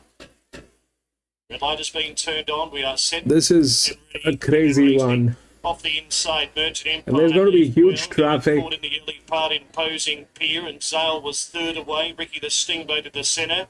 Empress of Japan on the inside, only 2.5 off the lead, and 55 Chevy at the 1200 settles down last. Merchant Empire, the pilot, into the first turn, led a length to Imposing Pier, and Zale's crowded out wide in the small fielder. Then Empress of Japan, 3/4, Ricky the Steamboat, a length and a half away, 55 Chevy. Down the side, but 900 metres left to go. The leader is Merchant Empire. Now Zale gets over into second, 1 away for the railer. 3rd is Imposing Pier, given a beautiful ride in 3rd there, followed by Empress of Japan. Then came Ricky the Steamboat, and last was 55 Chevy. They race in pairs down to the turner. 600 metres left to go. Merchant Empire and Zale, they race together. Imposing Piers on the outside of Empress of Japan. Then came further back to Ricky the Steamboat and 55 Chevy around the turner. Zale on the outside of Merchant Empire in second. Now further back in the field, then trying to get a run, Empress of Japan. Imposing Pier joins it on the outside, and 55 Chevy was next, and then Ricky the Steamboat. 200 metres left to go. Imposing Pier, a narrow leader. 55 Chevy's trying to pick up on the outside, then Ricky the Steamboat. Imposing Pier in front. 55 Chevy grinding away, but Imposing Pier 1.5 a length. Photo second and 3rd. 55 Chevy or Ricky the Steamboat. Merchant Empire was next. Was second last. 9 is beautiful, but it is coming from gate number 14. 2 from either 6 or 7. That's tight. So it's 2. 55 Chevy number 4 will get the 4th. Like scratching at the 1. They're 13, 14. The gates Imposing Pier, the winner of race 5 at Kemble Grange. We got up to number 10 there before the Millennium at Randwick, Kajinga. Pink cap on within the law. Nice. Kajinga, Wyong winner, number 10. Chad Schofield for Neesham and Archibald. Yeah, a month since winning that race at Wyong. More depth here, but drawing for a perfect on-speed run, and if good enough, she'll get her opportunity. Yeah, she looks a really speedy type too. When you look at her, she's a lovely athletic type of filly. She's well put together, good attitude. Open secret, number 11, Zach Lloyd, John Thompson. Yeah, very sharp with a winning debut, and what looked a solid race on paper, but it went only off one trial as well. So it's just a matter of how much work she has to do to try and clear this field today. She's another one. When you look at her, all you see is speed. She's a lovely type of horse, well put together, and an attitude's good. Okay, continuing on with our parade here, we get to price tag the favourite, Tyler Schiller for Anthony and Sam Friedman. Well, I'm trusting this Victorian filly's form, 2-year-old filly's form. I know she's still a maiden after 3 starts, but I think she's got the best form lines coming out of a very strong race first up. And with even luck, I hope she's close to the midfield peeling, and I think she's very hard to beat. I only got a little bit of a look at her on the first lap as she walked in the enclosure. For mine, she's a lovely looking horse, well put together. I couldn't find a negative for her when I first had her. Susan Haas, when Open Secret almost clipped the Clark of the course with a swift kick. Okay, let's go to Bourbillon. Now, this horse is a winner already. See the pink saddlecloth, see the pink bib worn by the strapper. That's to signify the English pink bonus. You'll notice that it's the only one wearing a pink saddlecloth, which means that little filly has just won $400,000 for the connections. Incredible. They paid 40 for her. Anthony bought her for 40 for the connections. So all the Salter girls will be so excited that it might be cleared tonight, that 400, and we can all go out. Good luck to them. Congratulations. Yeah, she's a lovely horse too, Roddy. She's quite mature. She's having a little bit of a bounce now, but she's not getting hot at all. But she's well put together. She's obviously 2-year-old. She'll grow a little bit more than what there is there now, but she's today she's good. Artistic venture. I think she's the spec as a saver. 56 days since making good ground in the nursery. Trialled under a hold recently, and I think she could be dangerous. If this is if they treat it like a maiden, the 14 is on. If they treat it like a maiden, that 14 will kill it. But I'm not sure how it'll work, John. Lovely looking horse. If you didn't look at it and just looked at it, you definitely have something on. It's more or less like a maiden horse. So, John, you've got a fantastic one. Everything. You could actually give every single horse in that race a push. Two of the big guns are in. I end up settling with number 1, Cobra Club. He's got a tricky little attitude. They're obviously with the pony today, and the job he got on board, Regan Bayless, you would be half thinking he was going to do something wrong, but he ended up settling down and relaxing down well, because you told me in his first go he was a real problem child. So just on attitude, yeah, number 1 for me. He was a lot better today. He was quite cheeky on debut. I'm with Ribbolino. I've been waiting to see this horse in the flesh, and I was so taken by him. So Ribbolino and Cobra Club, 1 and 2 from Corey and I. Yeah, I'm 12, 14, 2 and 9. I'm staying hard with my opinion here with this filly from Victoria, price tag. Just hope for a trouble-free run into the clear on the point of the turn here, and I think she'll show that she's got a little bit of quality on this field. I think Artistic Venture's got a little knockout chance at 20 to 1 here. No knock on Rivellino, he could well be the improver for McDonald, because needs luck from the draw as well. And I'll throw in, well, the proven within the law. But 12, 14, 2 and 9, Jim. A lot of change to this market today. Price tag your $3.60 favourite, just in a roll, $3.70 into $3.60. We've been betting on this race since Tuesday. We had the early acceptors, and price tag was the best back runner pretty much all week. $4.50 on the open, so small firm for it today, $3.70 into $3.60. It's the only loser in our book. Tick over a third the investment on the race. It is pretty popular, and it got a bit of a tick the form line if the race that is coming through. Trifectoring the Blue Diamond Phillies program down in Melbourne. So there's a bit of a dip. Rivellino was the one we laid this morning, 5 into $4.40. We just read about at that $4.40, so a late firm. It's now into $4. So well back late, Rivellino, James McDonald, Galloper to ride there, 5 into $4. Within the law, rock solid today, $5.50 unchanged. Cobra Club, the only other runner in single figures, was a firm this morning, $8.50 into $7.50, but getting a bit soft now, out to $9.50. Open Secret, a little bit soft today, $10 out to $13. Well, the best backed runner at longer odds, there's plenty here, double figures or longer, is the Magic Man, $26 taken on Tuesday. It was $19 this morning, just a trim up there to $16. Interesting horse. It's got the form line through Woodton last time out running second to it, draws barrier one. So it's the one I can give you the best push of the double figure runners, but your favourite just out now, a roll, price tag back out to $3.70, $4.20 Rivellino, $5.50 Cobra Within the Law, and $9.50 Cobra Club. So great betting race, price tag, our worst way at tap.com.au. Okay, how's she settling in over there, price tag, the visitor? Well, she's such a professional filly. I actually saw her at the yearling sales, and I also got to see her in Melbourne when I was down there over the carnival. So she's just started to get up on the toe and be a bit brighter. But prior to that, she was out here walking around beautifully. She hadn't turned her hair. She's really well produced, turned out. You can see she's well muscled. She's actually furnished a lot even since I saw her last time in there over the Flemington Carnival. So she certainly gets the tick, does price tag, and I like that she's just sparked up a little bit now that there's a bit more happening. Rivellino's come across well. I saw Chris Lee's out the back when he was saddling him, and he said it'll just be up to James now to get him out there safely. So I think he can maybe be a touch tricky. He came over here with the pony, Red's and that was 12 and all very 5. beautifully. He should get a good shot of him at the moment. He's stretching out well, getting his head down.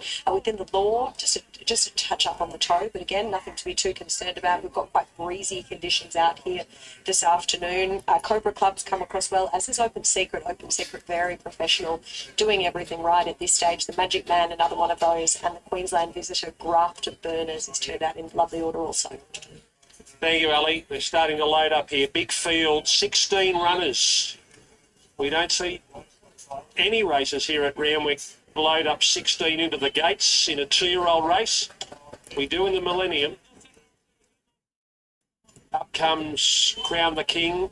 Let's go back to Tim Ryan for a final update. What price? Price tag? Yeah, still $3.70. Very little change to this market late. It's pretty much set in stone. In saying that, it's almost the only one we're laying. The liability keeps climbing up for this Victorian visit. Just for the record, the price tag was $600,000 at the Easter yearling sale for this favourite. Here comes Grafter Burners, those colours unlucky in this race last year with Elmore Zillow. And up comes She's a Diva, a $15,000 buy at the classic sale. A cheapie. Rivellino comes up. And there's only a couple out. Racing for $2 million. This is the Inglis Millennium at Royal Randwick, race 7, first leg of the quadding. Both the lead-up starts. Jason Collin aboard from this tricky draw Within the Law has the pink-coloured cap. So we're down to the last few now. Crown the King and Cobra Club there, along with Deep Affection. They're the last two to move in. So the rich $2 million Inglis Millennium, the 7th running now. And the Cobra Club, who was game in defeat in the rendezvous, going forward. He's had a nice tick over trial, showing good pace at Hawkesbury. Sounds like there's an issue with one of these, so we're just holding back on the loading of Cobra Club and a Deep Affection. I'll Open Secret out of line as well. Open Secret getting a towel down the neck, a $14 chance.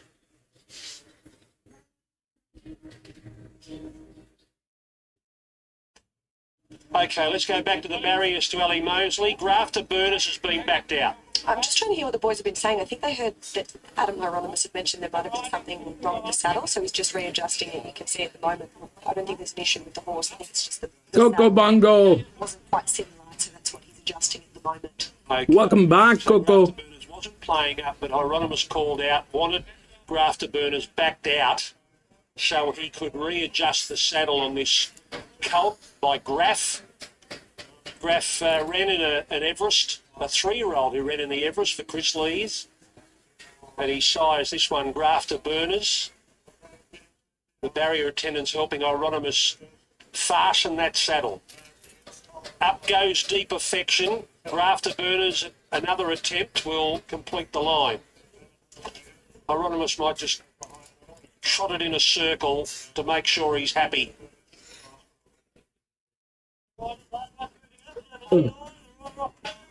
No, he's happy enough. Here's Darren.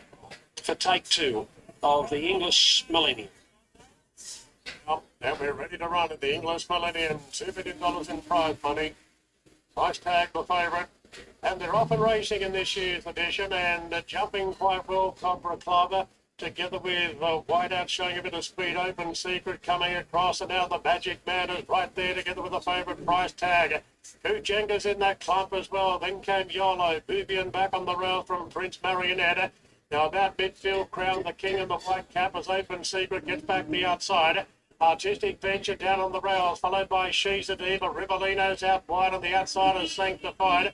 Within the Laws back third last from Crafter Burners and Deep Affection. The Magic Man's through on the rails. It's the Magic Man from Kujenga. Cobra Club 3 out. Price tag the favourite 4 out. Open Secret to the outside. Boubion goes back to the rails from Yolo, Prince Marionette, Artistic Venture and Rivellino down the outside. The runs are coming from everywhere. And moving up in the centre, price tag. Rivellino's letting down on the outside. An Open Secret between them. But Rivellino charging away now. Rattling home within the law. Rivellino wins the English Millennium a half length. 2 within the law, a cracking second. Photo third, Grafter Burners and Artistic Venture.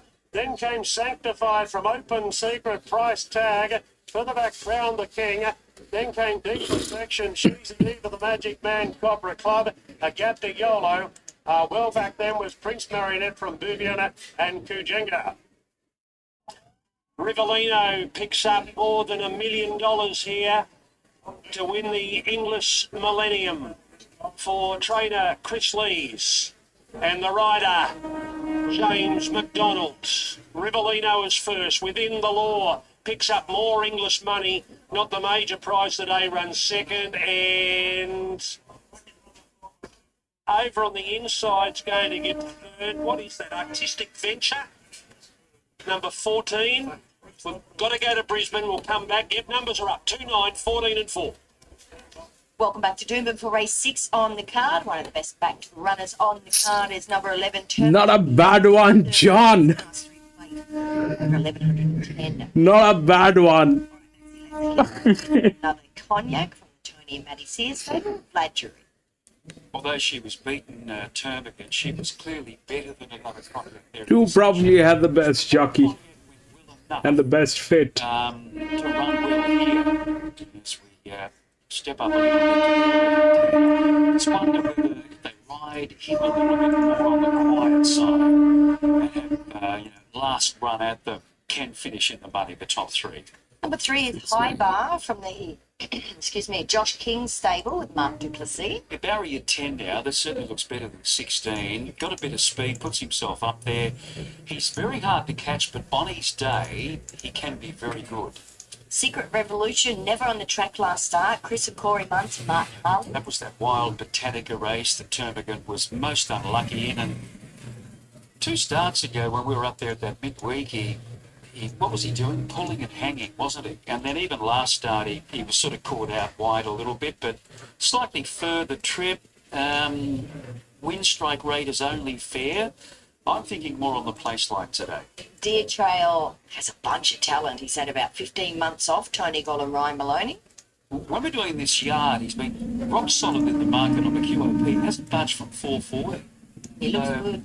Yep, and he's a good-looking horse, and he's been close up in a couple of Duman barrier trials. Tony did say that in his show he felt he just might need the run, but felt from the good draw that he's going to be right there. He's got a tongue tie on today.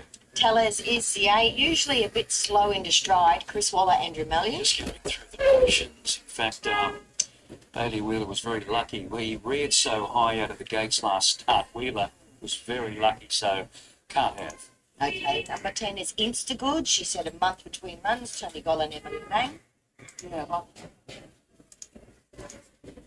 All right, and Temujin is our hot favourite here, Maxie. Yeah, and she presented nicely in the yard. There's not a lot of her. She rises 4 kilos on that most unlucky defeat last start at Sunny Coast, but I think she's the way to go here.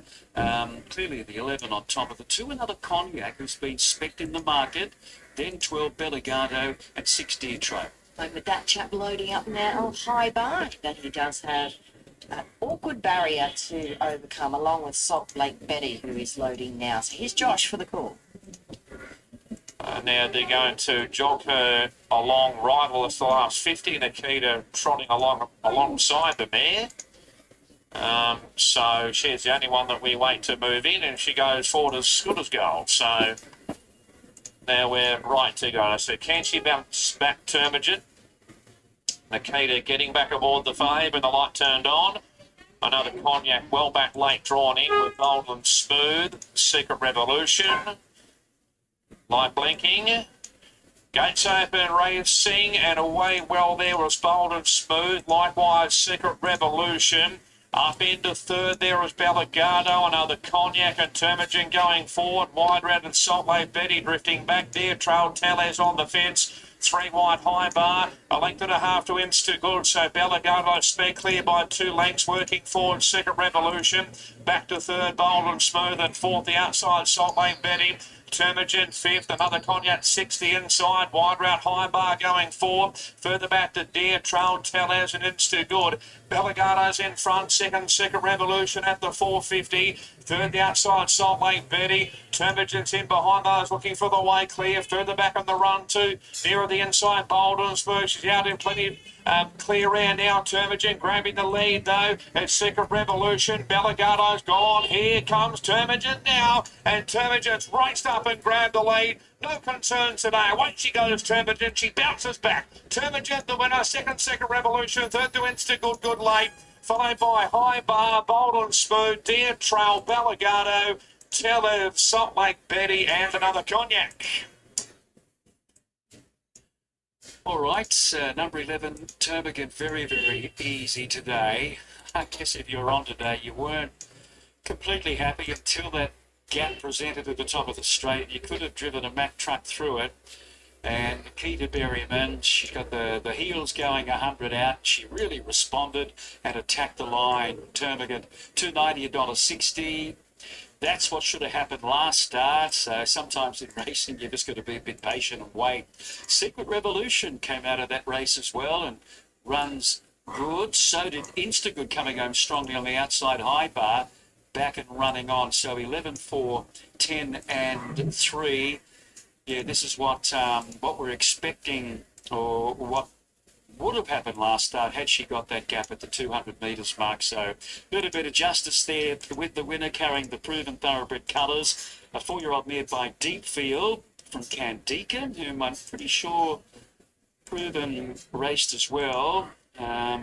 Steve O'Day trained from memory. And she's a nice mare, this one. She's now at 8 stars for 4 wins and 3 seconds. So she jumped to 58 kilos, put into a lovely position. Nikita got her right there behind her with plenty of cover. The gap appeared Bernie, and she was simply too good for them today. Yeah, 103.32. That is another record here today. 11, 13, 4, 10, and 3. Rightio, Matty Hoisted is very, very, very much relieved, and he's feeling like this is redemption, isn't it, for last start? Yeah, a bit of justice, isn't it? No, she was obviously dreadfully unlucky, but yeah, to be honest, I had no issue with Nikki to drive with. She had the gap, and unfortunately, those horses moved inside her, and they slammed the gate shut on her, and she did a remarkable job to stay upright, let alone get as close as she did. So, it looked a nice race for her today, and beautiful ride by Nikita. She'll get a beautiful run in transit, and obviously putting that field away. It's probably one thing. She's still being a little bit green when she hits the front, and hopefully she can take nice confidence out of actually putting a field away like that, and obviously run a slick time. So yeah, just shows she's a classy filly, mare, sorry. That's really starting to put it all together. Got a bit of fire about her. She does. No, that's probably been the one thing that's held her back in the past. She's taken a little bit longer to just learn her caper and just probably mentally be able to hold things together. And thanks to Fiona Seagull, she does all the work on this. This mare does a tremendous job on her. She's not the easiest to deal with, and she gets on with her really well. It's a big part of it. Oh, we thank Fiona then. Well done. Cheers, thank you. Right, we also thank this lady, Nikita. Woohoo, that was hot. I had to make amends for last start, didn't I? Really wasn't your fault last start. No, it wasn't our fault, but she probably saved me. I don't know how she didn't fall, and to be fair, I've never seen a horse have a turn of foot after nearly falling and being able to pick herself up and just get beat. So, we came here today very confident and had a game plan. I definitely wasn't going to get caught in amongst them this time, and yeah, look, she came out. When she hits the front, she gets a little bit lost, which we were trying to kind of hold her up and give it a last crack at them, and she was strong today. 11:10 today. Are we looking at 1200 down the track? Does she need to switch off a little bit more mid-race? No, I think she'll easily get the 1200. I wanted to hold that position. We rolled along at a nice enough tempo. I think, if we step her up again, tempo's not going to be as strong, and she's going to be in a similar position and then be able to be strong late. Well ridden. Good job. Thank you. Right, there she is, Nikita Berriman. 11 meets 4, 10 and 3. As I said, 1:03.32. So a cracking time. And our last three of 33.34. All right, that's it for the sixth here at Duman. Let's head back to Randwick. Well done, Chris. First of all, those Throsby colours. We've seen them quite a bit. They hold special meaning for you, don't they? Well, they do, yeah. It was a very good mate of mine, and they're the family colours, of course. Carried by some wonderful horses over the years, and my first ever runner was in them colours back in the 90s, and it was a winner at Newcastle, so they go back a long way. Was it me? Cherokee lads. Well, it wasn't a $2 million race that day, was it? 900 metre made at Newcastle, yeah. Well, tell us about Rivellino and this colt by Too Darn Hot. Yeah, lovely colt. I trained the mother. That's always often a bit of start when you go to a sale. By a very good stallion, of course, but he's just a horse that's continued to improve since we've had him in work, and each trial of the race, he's just continued to go the right way. So got a lot of upside, but special thrill to win today. Blinkers work? Yeah, they did. They went on in his second trial, and he hasn't had him on since he raced. So we thought we'd keep him up our sleeve with a view that he's probably more a 7 furlong horse, but he was pretty good today. How often do you bring horses down to Sydney to trial? Now, you did it before his debut, and you did it before the Millennium. I thought it was easier to take the horse to Mac than get Mac to come up and ride it for me. So you're taking them out to Muhammad. Yeah. What do you think of the future? Oh, look, we'll digest today. He's a smart 2-year-old, so I'd say we'll be pushing on to some degree, and we'll see where he sits. Did you see him in a slipper? Could see him in a slipper for sure, off that. Well done. Cheers. Here's your jockey. Since J-Mo, neat little horse. Yeah, he's an absolute ripper, and fair play to Chrissy. He's always liked him, and when he rang, he said, "Hey, you gotta ride this one." I reckon he's pretty good, so didn't take much convincing. I rode him in a trial. He gave me an excellent feel, and just what we wanted to see today. What about in the run? When did you start to get the confidence? As soon as I got that spot with a bit of cover, I was pretty happy, because I thought he'd come here and run really well and probably be the horse to beat, but I just needed a little bit of luck, and we got that on the 800, and it was a smoothly run race after that. Thanks. There's 6 races of the day. It's the benchmark 64 for the fillies and mares. It's over 1,200 metres, and just a little bit late coming out of the yard, so we'll get through these fairly quickly and start with number 1 here, Wayne. It's Rockin' Millie. Mitch Stable for riding here, climbing 3 for Adam Duncan. Yeah, 2 runs back in from a spot, very good. Second on the Beaumont, getting a very good run in Canterbury last start. She's got a great chance in the race. 2 Unconquerable. I know you keen on this horse earlier. John Vidone, the mare for Big Price and McKidd Jr. Coming up very good third on the Kenzo last start. That was second up from a break, so it should be nowhere to beat now from a good camp. 3 Gangster Granny takes on some older horses here today, but she showed plenty of ability the first preparation. Andrew Atkins for Team Hawks. It's been a good tip for this one too. And I know the stable got a bit of an opinion of it. First up since September, but it just had to come back for a few trials. Could have a lot better. So, yeah, you did number 2, they'll be finding it out. 4 is Show Pony, Lee McGorian and Mitch Beer combining. First up run was quite good here recently. Mr. Rumman, one of the race meetings was off, so it can only get better. 5 is Graceful Artist, Keegan Latham for Richard and Will Friedman. Yeah, we choose from a break here. It's a couple of trials with so-so. What about number 6, which is Proud Image, Mitch Bell for Jason Coyle? Last couple of runs in City Class races have been fairly good, so coming back to provincial break, give it a hope. Number 9 is Artie Bet, Jeff Penzer riding here for Con Carrick and Sons. Started to put a little bit of nice sort of runs together. Good third of Purple Bowie last start. Come from a long way back, so on the big track here might suit.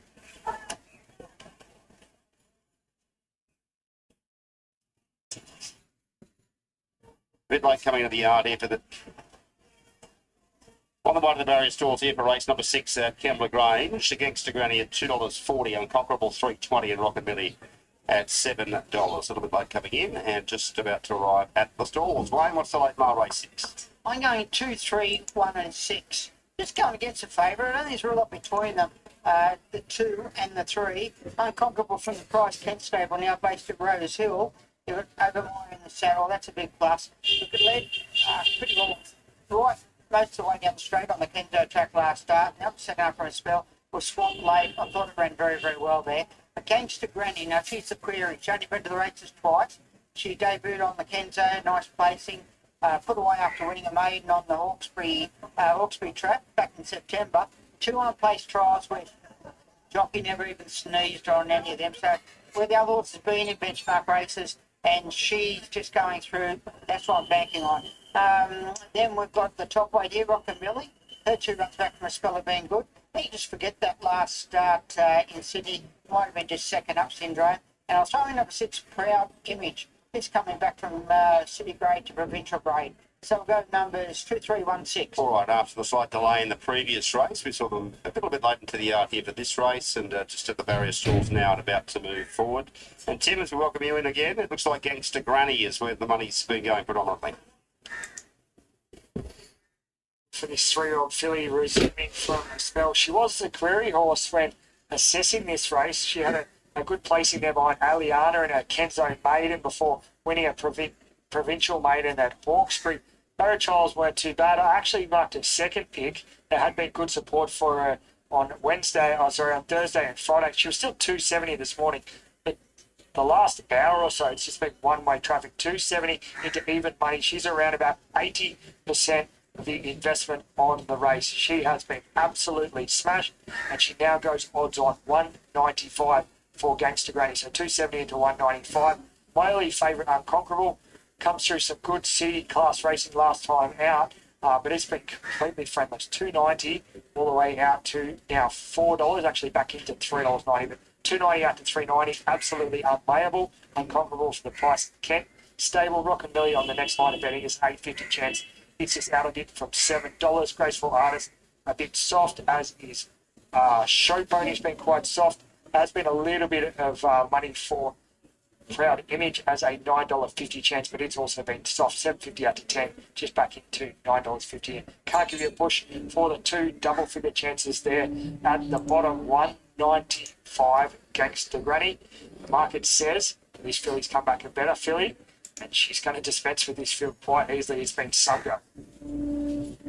Has been some go, hasn't it, Tim? Thank you for that. Yeah, punters have had a go at a few today. They've probably come out on the worst side of the ledger on a couple of occasions, with 2 of the odds-oddies going under so far. And it looks like this one's going to start into the red as well, Gangster Granny, the way the market is going. $1.95 now for Gangster Granny, taking on the other horses here today. But there's plenty of speed in this race as well. Should probably go forward, you think, from the low draw. Unconquerable, we sort of seen it racing on pace, haven't we, in recent times? Let them up there at the Kenzo last start to fall back well. And the other one that can go forward here is Show Pony. I think Wayno has got it at pace as well. Yeah, you think so. There's something that'll jump out so that you know it's going to definitely lead. 2 or 3 there that always sit up on the pace. So I reckon Gates and jockeys, what they're deciding to do might make a difference with the pace of the race for sure.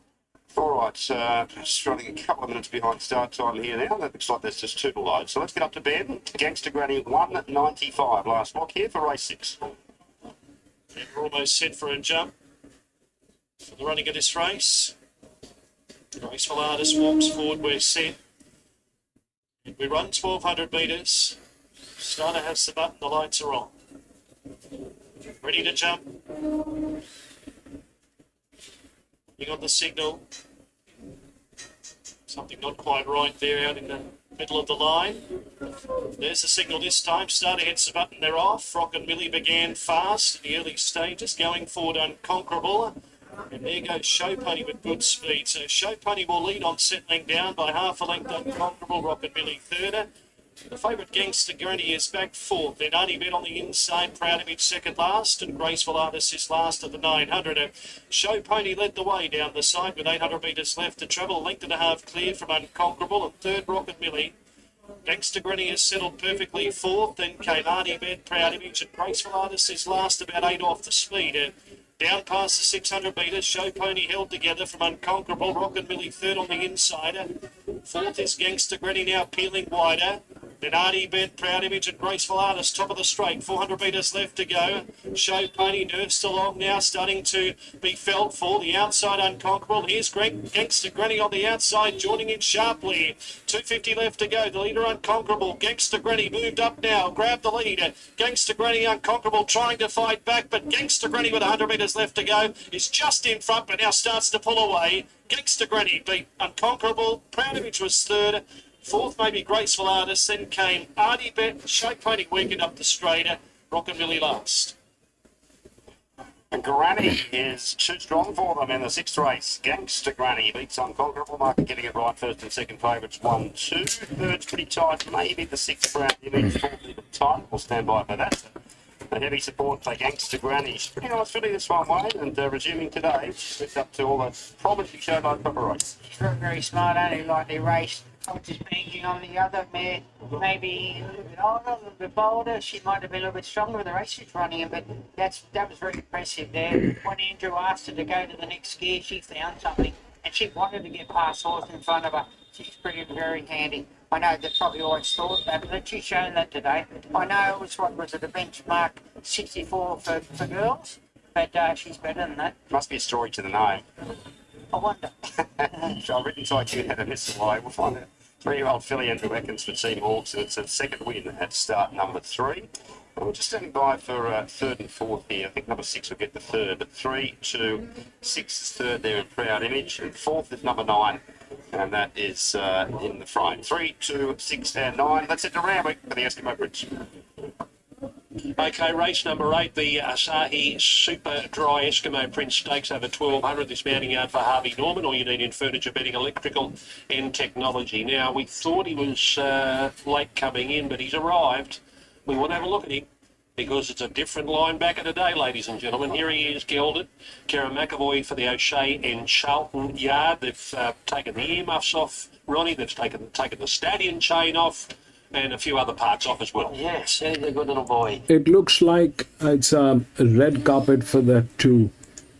He's been gelded this prep. It looks like there's a red carpet laid on going to get better for that too. Towards the Randwick Guineas, but there's no reason he You can't take a look at the two and resume then here and prove very, very hard to hold out. We've got a four-legged linebacker here today. He has paraded really well. He obviously he's only done the one lap. He's a magnificent looking horse. We know that he's loaded with ability and with the operation. Just if he can put his mind on the job, but you couldn't put it towards him today. It was terrific. Well, good to have him back. Here's Gatsby's number 2, James McDonald, riding for Chris Waller. Yeah, 2 trials after the 98 days against the Coolmore. He hasn't been extended in those trials. He's always had a good rap from the stable. Now, I've always thought he's needed to strengthen, and he probably has. He's not a big horse, but he's a neat horse now, so he gets respect here.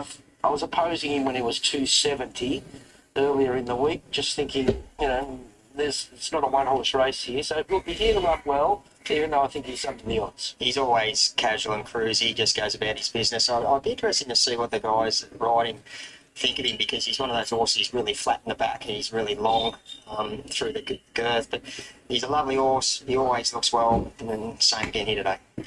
Okay, number 3 is Mayfair. Tim Clark on for the Gay Waterhouse, Adrian Botyard. Yeah, he gets complete control here. He's had his couple of trials not extended.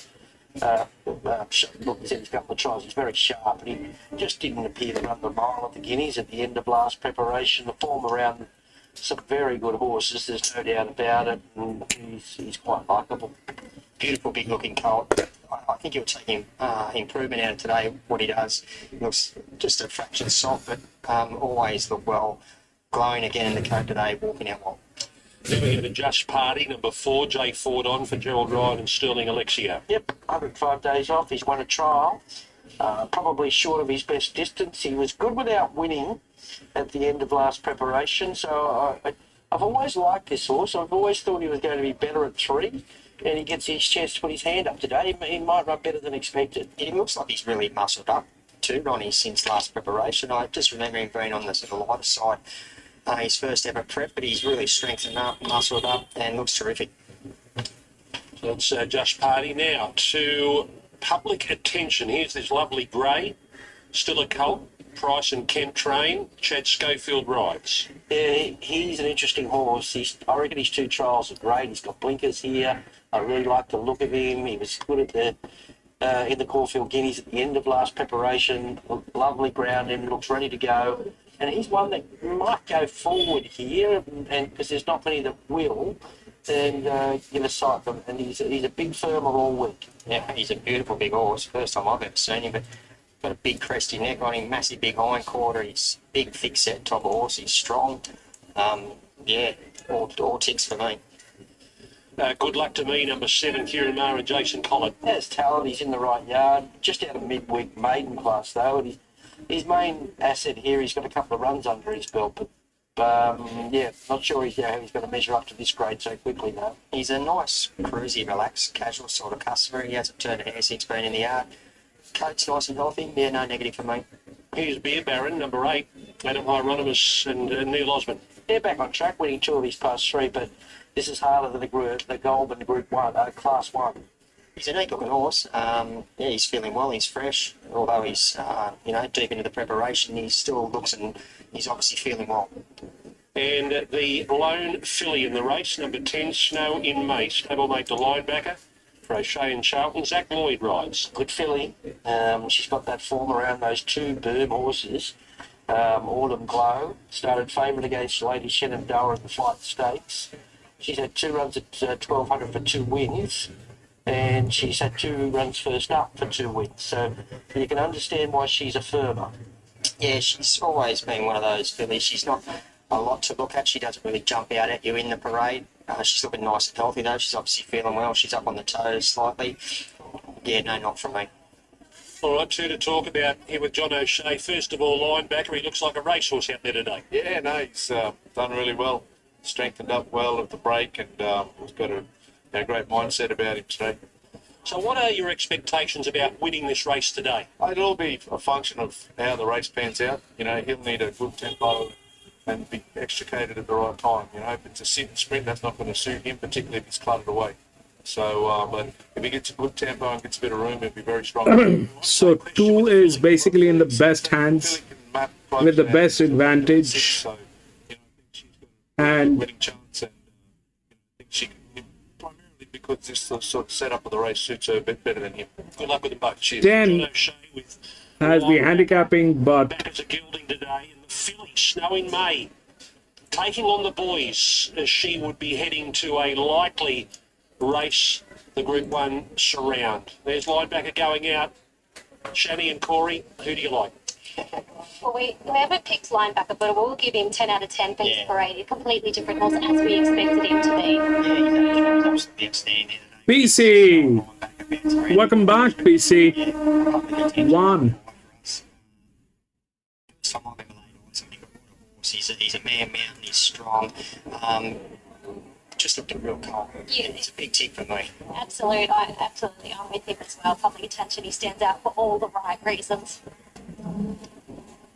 That's the only gilding. I am 1, 5, 3 and 10. I'm sticking with linebacker. There's no real negative from John there.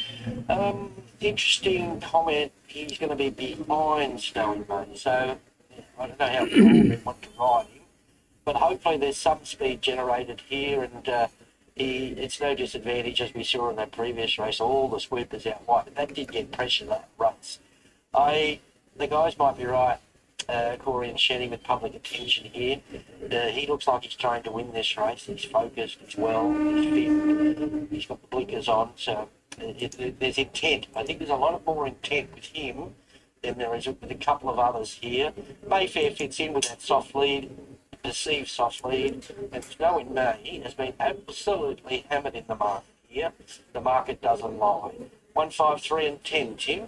Yeah, this market very, very different to what I put up on Wednesday. Very different opinions. My favourite early was Gatsby's at $2.80. He's been quite soft now out to a $3.50 chance. In saying that, it's been quite easy to lay. He's short on the totes. We wrote a big bet for it this morning. In saying all that, now goes to $3.70. So very soft. Gatsby's at the top of the market. Let's talk firmers, and there's no bigger than this one. No Bid May, second most popular runner in betting. $11 I bet Wednesday. Still $7 this morning. $7 into $4.20 today. I pricked my ears to John O'Shea's comments about it sitting a little bit close because I had it mapped behind linebacker as well, Ron, and it is by far the better backed of the two stablemates where linebacker has been really soft in betting $3.60 on opening Wednesday all the way out to $5. It's almost unplayable. Linebacker with all the money for the stablemate Snow in May. And the other huge firm is Public Attention, $11 taken on Wednesday. Got into as short as $4.40 this morning, just back to $5, but it's still a really big firm since Wednesday. 11 into 5 for Public Attention. Mayfair, another really soft gallop at $3.60 out to $5.50. And not worth to mention the double figures chance. It's been no real money for them. So big go here, Snow in May, $11 into $4.20. Big money too for Public Attention, $11 into $5. Gatsby soft, linebacker soft, Mayfair soft. Good luck, punters. Okay, well, all the main chances here are all first up. So how are they handling things behind the gates now, Ali? Well, they're all very professional, aren't they? I'll just touch on linebacker first of all. He is getting a touch warm, so that's one thing to note. He's obviously not carrying on like we've seen in previous preparations, but much better manners today. He is walking forward in the bridle. He's obviously happy to be back at the races, keen to get on with things, just quite bright within himself. He is just getting that little bit warm, would be the only thing I'd say about linebacker. So anything he does today, he'll no doubt improve on, but totally different horse this preparation, as you would expect with the ultimate gear change there. The gelding, very laid back, is Gatsby's. He is doing what he always does. He doesn't turn a hair ever. Anytime I've seen him out, James always has him just walking around very casually. He uses himself well. He's another one who's maybe getting a touch warm, but just the normal Gatsby's that we've seen of him in the past, very laid back. Snow in May has come on beautifully, and I know there's been really good support for her. She always had that body that she would fill out into when we saw her resuming, and that's exactly what we've seen out of this preparation. She's just had the writing on the wall with her last time in, so she's a clear standout out here. She's bright and well within herself. She's using herself well as she walks around, and she looks forward as well, so she gets the tick from out here. Mayfair, I think, looks particularly well also. He's had those two nice trials that we've seen, but you can see he's dappled through his coat. He's another one probably just keen to get on with things, walking forward into the bridle but not doing anything to be concerned about.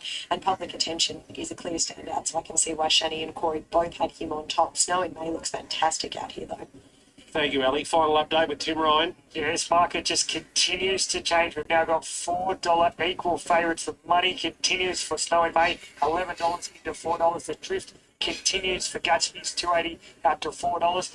And a little trim up for linebacker. He did actually get to a high of $5.50, but that's just been trimmed up late back into $4.60. So the first signs of the life in the betting for linebacker, he had been $3.60 all the way out to $5.50. So just a little bit of a trim up for late.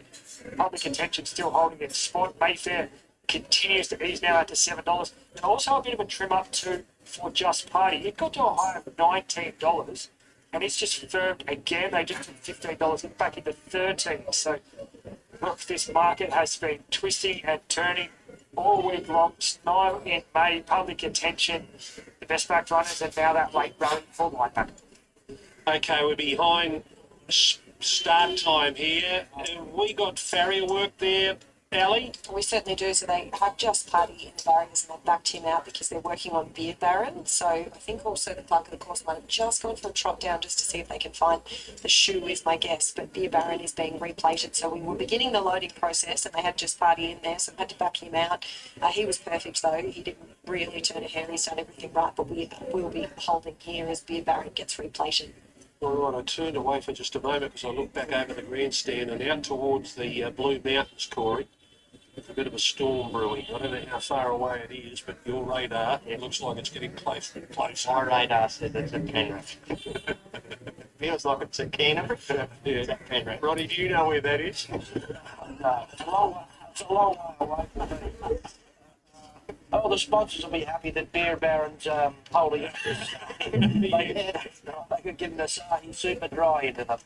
Oh, there's a well-controlled crowd here today, but all I can see from here to there is Asahi Super Dry, the new sponsors of the ATC.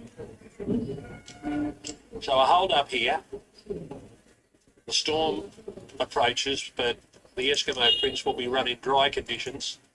1,200 metres is the journey, and it's a Group 3. linebacker, back from a spell. Promised so much, but he just wasn't a racehorse.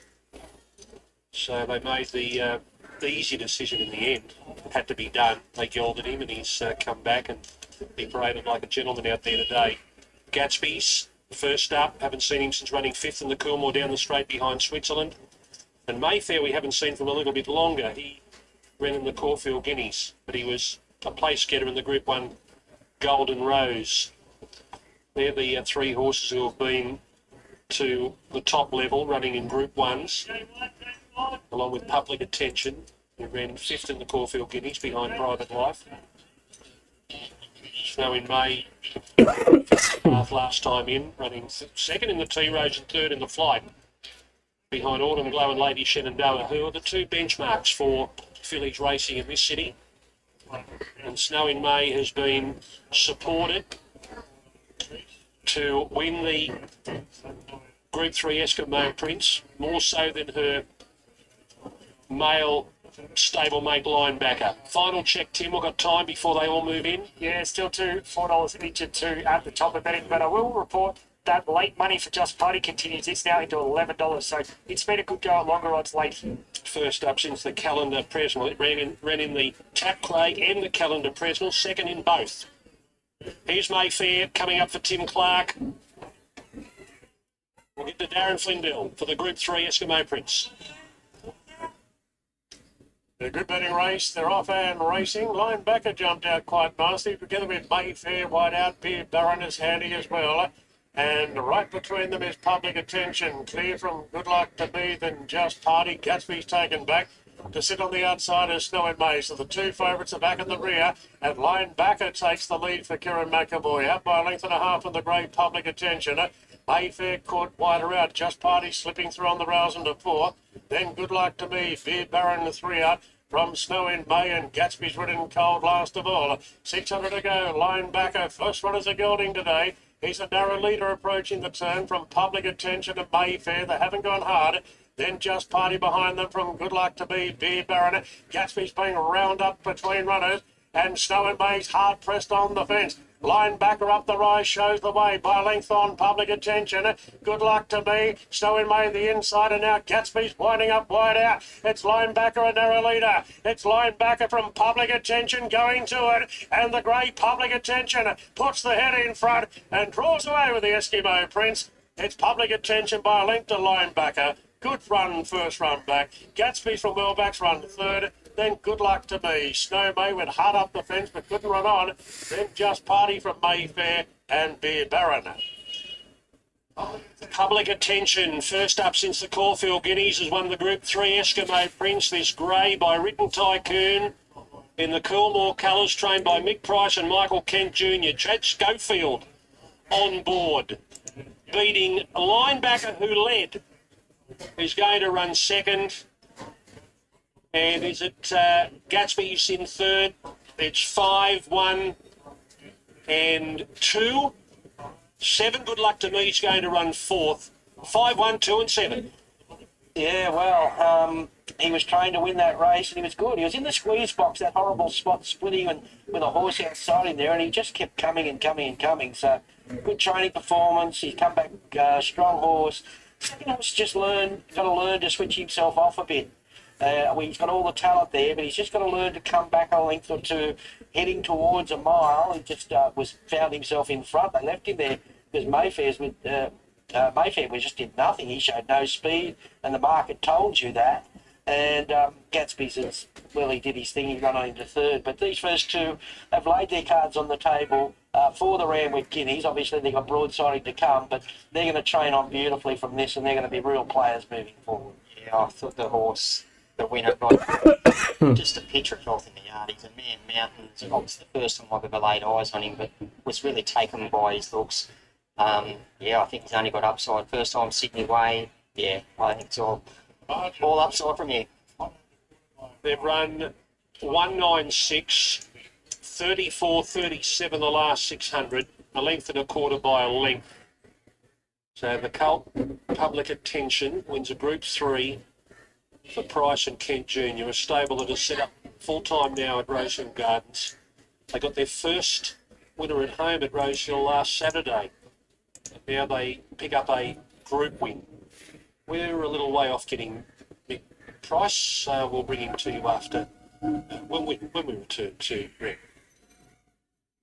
Welcome back to Duman. It's time for race 7 on the card, the first look of our quadrella. If you like to play the quaddies, Cronenberg, your hot favourite. 270 into 230. Flying Trapeze, 370 to 390. Junipel at 750. So let's have a look at Junipel, Maxi.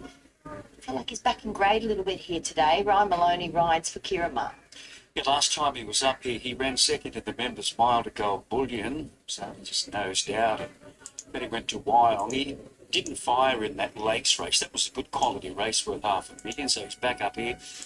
Look, he's had a very busy prep, but he'll sit back, watch it unfold, and at his best, he can swap them. Almania is the 2 from the Chris Lee stable. Gets blinkers again with Andrew Mellion. His run was better than Junipel's at Wyong, and then he stepped up to 2,000 at Randwick and was good as well.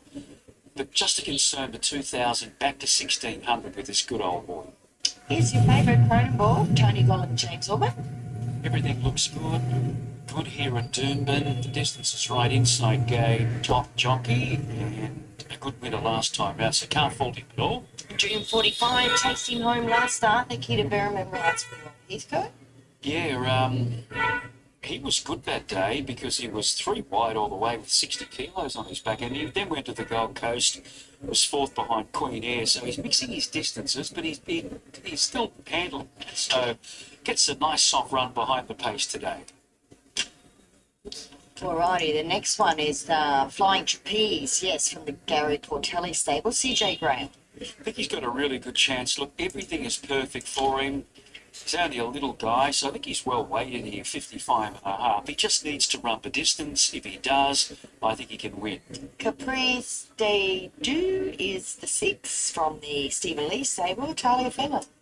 Quite good about in the last start on the soft 6, but his form says that he appreciates wet and gets a firm track today. Tapple de Deux is a roughie, Kerry Tapler, Mark Duplessis.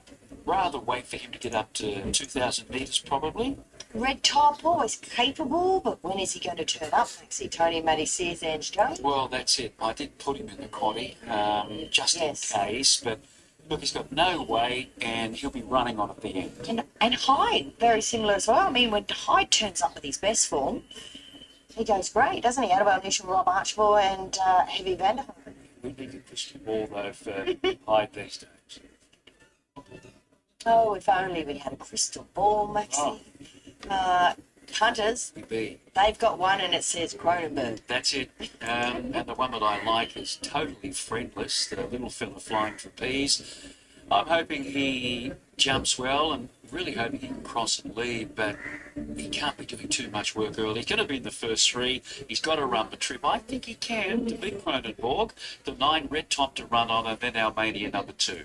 Yeah, if you like Cronenberg, he looked exceptionally well, stunning actually in the yard, but so did Junipel and so did Flying Trapeze. So I'll be sticking with Junipel here for the 7th. Let's get to Tim for a market update. One-way traffic here. There were 2 firmers this morning, Cronenberg and Flying Trapeze, but there's only one now. Cronenberg $3.20 into $2.10 today. He's been hammered. Flying Trapeze getting quite soft now, out to $5 from $3.60 this morning. Junipel, the other one that's seen a little bit of support, $8 into $7 or June 45, just getting a little bit easy. Now out to $9.50, but a huge go here, Cronenberg. Alrighty, just the 5 to load up here, which is your pick, Maxi, Flying Trapeze, and we'll get up to Josh for the call. Racing. It's nice race ride tonight. Line blinking away here at Duman. June 45 up in the air. Gate 1 Cronenberg heavily bats here. Junipel's on the toe. June 45 bobbing the hander. Set now, racing, and Cronenberg away well. Likewise, Caprice at the handy also June 45 and trapped out Flying Trapeze out 4 wide. Hyde is out deep 2.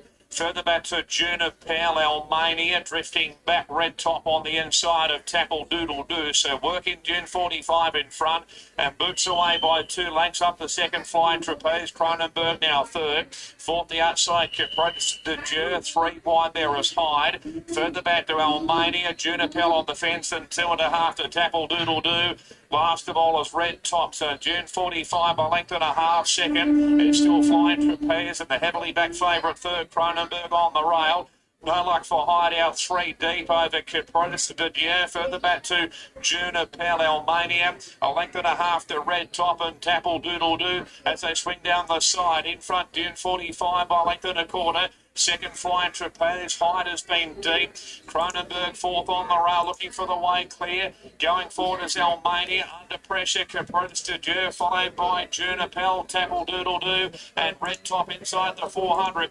In front, June 45, the second Flying Trapeze. Cronenberg's under pressure, next the outside, Hyde has been deep. Almania down the outside, Juniper. In front, June 45 by a length and a half. Trying hard, Flying Trapeze. Cronenberg is not there. The outside is Almania. But June 45 in front of the 50. 2 lengths clear. June 45 punched out. Has won. Second to Flying Trapeze. Third might be Almania. A lip ahead of Juniper, followed by Red Top. Cronenberg's only beat 3 to the line. Hyde, who was deep, Tackle Doodle Doo. And Caprice de Dieu has pulled up at the tail. Another winner to Nikita Berryman on June 45, going straight to the lead and controlling the tempo. Flying Trapeze was gallant there. He just had to do too much work early. They were kicking up, but to his credit, he held down that second spot. Juniper over on the inside, and then Almania. They're close for third and fourth. Cronenberg, every possible. I don't know. I don't know. It was just a performance, below par performance by him. He ran at $2.10. He was off the map. Jimmy Orman had to give him a dig a couple of times coming down the side to pick up the bit, but he's failed to come on at all in the home straight. Maybe something not completely right there with him. But everything's spot on today with June 45, trained by Rob Heathcote, ridden by Nikita Berryman. They've been switching distances with him. Doesn't mind it here at Duman. He's been a real good money spinner, this guy, in the Neville and Mary Bell colours. Just too good for them today from the front, Bernie. He was too good, and what a ride he got by Nikita Berryman. Neville Bell here today as well.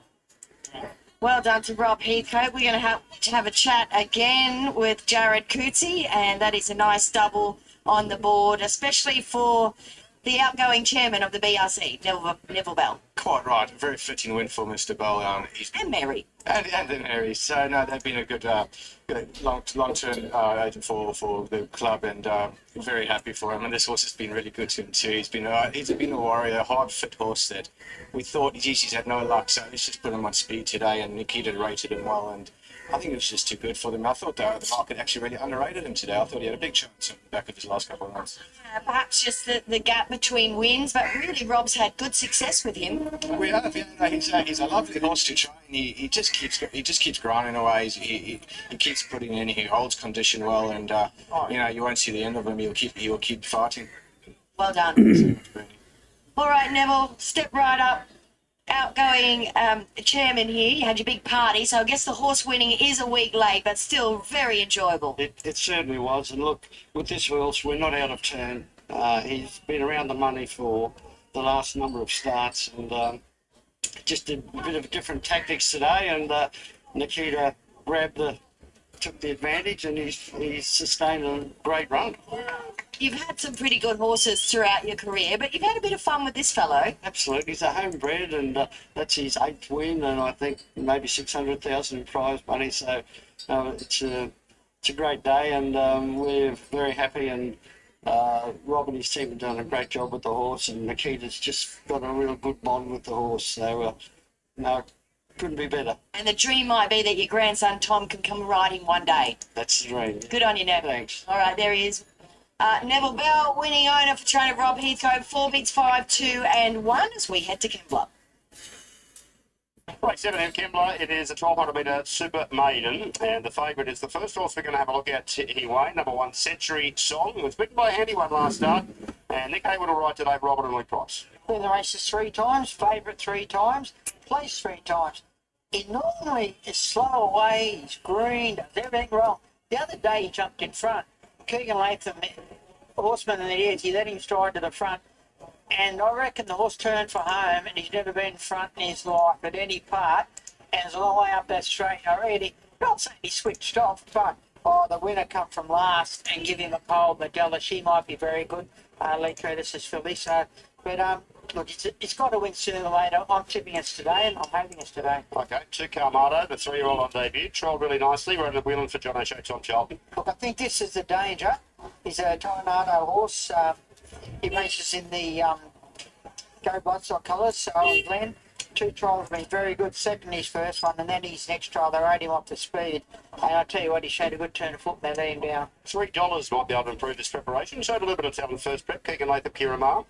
Its 2 runs were like polars apart. Big odds at his first run here at Kembla. Its next odds was well on the market and beat one home. So now it's unplaced trials, but did trial okay. 5 exclusive artists, Molly Fitzgerald, Phoenicia Marchable. Second at Musbrook back in September. I don't know if that's good enough for him to beat these other ones, but trialled okay recently. 8 Every Heart, Sean Diamond, Michael Friedman. Resumes, has run since September, a couple of fair runs. Trials have been okay, finished off well in both of them. And Komodo was in the same trial, so Komodo beat this one pretty easy in the trial. 9 Divine Secret, Straight Knock for Peter Snow. Not a good stable. 2 runs have been fair, been very green in both of them. 11 So Sane, Olivia Chambers, Robert and Luke Price. Runs have been so far. I think they'd be thinking the other one is the better of the 2. All right, Century Song's the favourite way here, coming up. 2.25 now for Robert and Luke Price. Luke, last start, a nice effort. The Maria form's held up from the start prior, and then the Kembla beaten by a pretty handy one last time. Yeah, no, his form's far from hopeless. It was an ideal lead in the other day, but no one wanted to take it up, and the horse got there and he did most things right. Probably just wasn't quite switched on out in front when the job was done, but I think he got beaten by a pretty handy filly as well in the same breath. So, look, today I'd love to find a backside and just sort of be the 1-1, which would be ideal. So hopefully a couple of those ones to the inside, he's going to take it up and put a bit of speed into the race, because we know he can over-race and do things wrong. But he's feeling with confidence the way he's here today at the race. He's very relaxed, presented great. He's only on a 9-day turnaround, so I haven't had to do a great deal with him at home. But if anything, he's really come on in the coat, and I expect him to run really well. So Sane need to improve the other one? She does. That's what she's here for. I think, we've just got 1,000 metres too many times. The best runs have been in Kembla, where she's only beaten a length. But she probably finds it a bit tougher race today, but no weight on her back, and we will endeavour to go forward and see how far she can stick it out. Headstock getting deeper into the prep in the last. I reckon he's ready to peak too. Finds his right conditions. The benchmark 64, right at the weights, drawn a good barrier to sort of take up a position. I thought his run last week, once again, only a 9-day turnaround, had the riding on the board that he would run really well. Good luck with it. Thanks, mate. Cheers. There he is, Luke Price. There's certainly the best of their remaining team today, I'd say, Wayne, and they said pretty confident Century Song will run a nice race, and the money's come for him as well. I've been waiting for the penny to drop. Maybe it has. Maybe the backup within a couple of weeks. The more experience, everything like that. I agree with Luke. I'd love to see something lead, and he just gets on their tail, because when he led the other day, I think he was just waiting for the others to grab him. What am I doing here in front? Only one grabbed him, though. Oh, he won it, but she didn't grab him. She gave him a cold. Oh, no, she's pretty good, though. I think she could be pretty good. So, just hoping everything goes right from today. Get the lead on something, has the last shot. I think he'll win. But this first started from the O'Shea and Charlton camp. Really good trial. They set off the speed in one trial, rode him on the speed the other, and he's a danger. I think looking at the others, I think I've thrown number 8, Every Heart, only lightly raced. I think she can run well. She resumes here today, wasn't knocked around no trial, but she finished a few lengths behind Komodo on a trial recently, so I don't think she can turn it on him. And the other one I've thrown in is number 5, Exclusive Artist. Only been to the races once, was placed at Musbrook back in September. But I do think they'll fire it out. 1, 2, 8 and 5. I've tipped him nearly every start, and I stick with him. Well, that's right. Yeah, law of averages says you'll get there eventually. That rain band that was just approaching Sydney is also approaching us down here at the Wollongong as well. Steve Keane was just saying here that it's having a bit of trouble getting over the hill, Wayne. So we might be right, maybe until the last race. I think we'll get this race out before we get wet, but it does look to be a bit of a storm approach. Still saying we might get wet. I think we will. One race to go. Yeah, that's true. But I think we'll be right for the meeting. Century Song, favourite way here as we just run a fraction, mate. There's a good look at the conditions. It's not too bad there, does it? So maybe we'll be okay. Tim, where's the money been going here? Looks like the favourite's been fairly well supported. Yeah, the money today is for the favourite Century Song, but the money earlier in the week was for Kamado. Soul, welcome back. On Thursday. It was a really good firm early for Kamado, but that money's just starting to dry up a touch. So Century Song, we'll start with it. It's the best backed runner today, $2.40 into $2.20. It was so good in that maiden at Kembla last up. Only run down by what I think is a pretty smart filly in Modelo. So 240 into 220 shows that day at Kembla can go forward and make its own luck. So it looks pretty hard to beat here, and it was my obvious starting favourite here. So 240 into 220, well supported. Kamado was good money for it early, but that money's just dried up a ton. So 270 out to $3.50. Just Thank you for being here, Soul.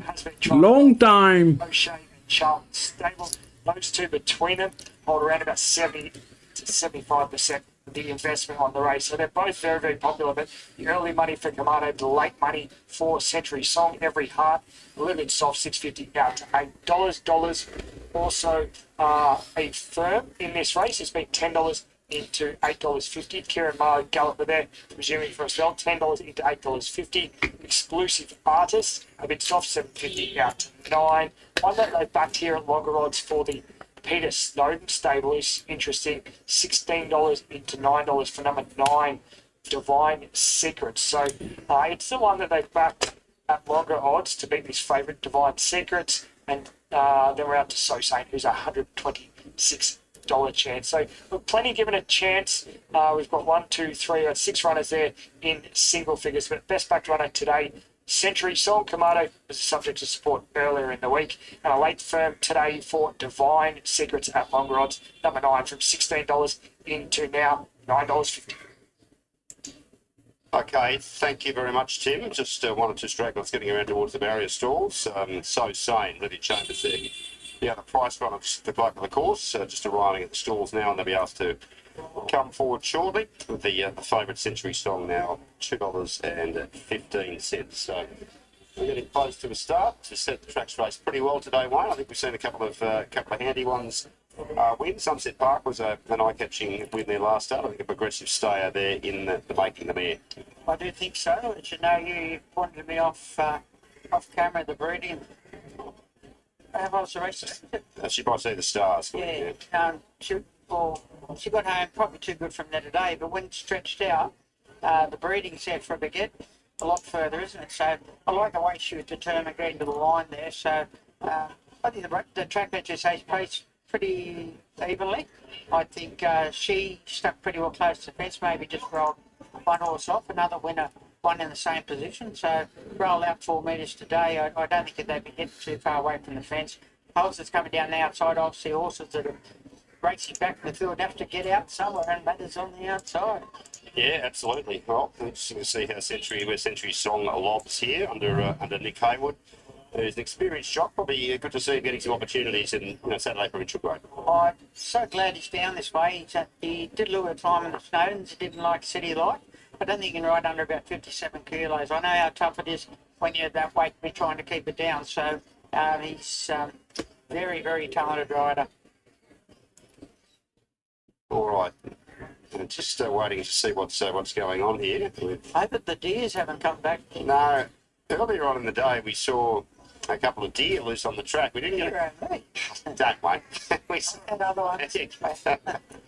You're out the door, buddy. We didn't get a look at them on camera, but yeah, a couple of loose deer. I wonder if there's some lightning about. Just caught a bit of a flash there in the peripheral region.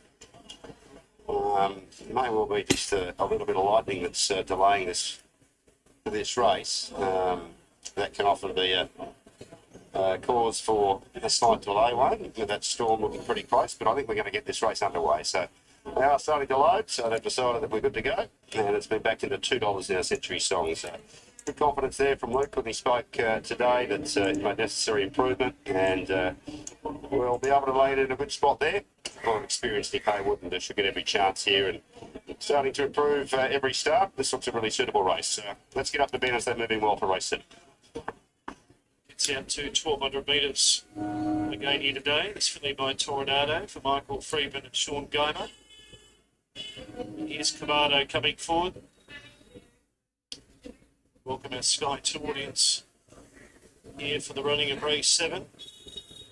So our central audience on board as Dollar's about to come forward, and the last one will be Divine Secrets.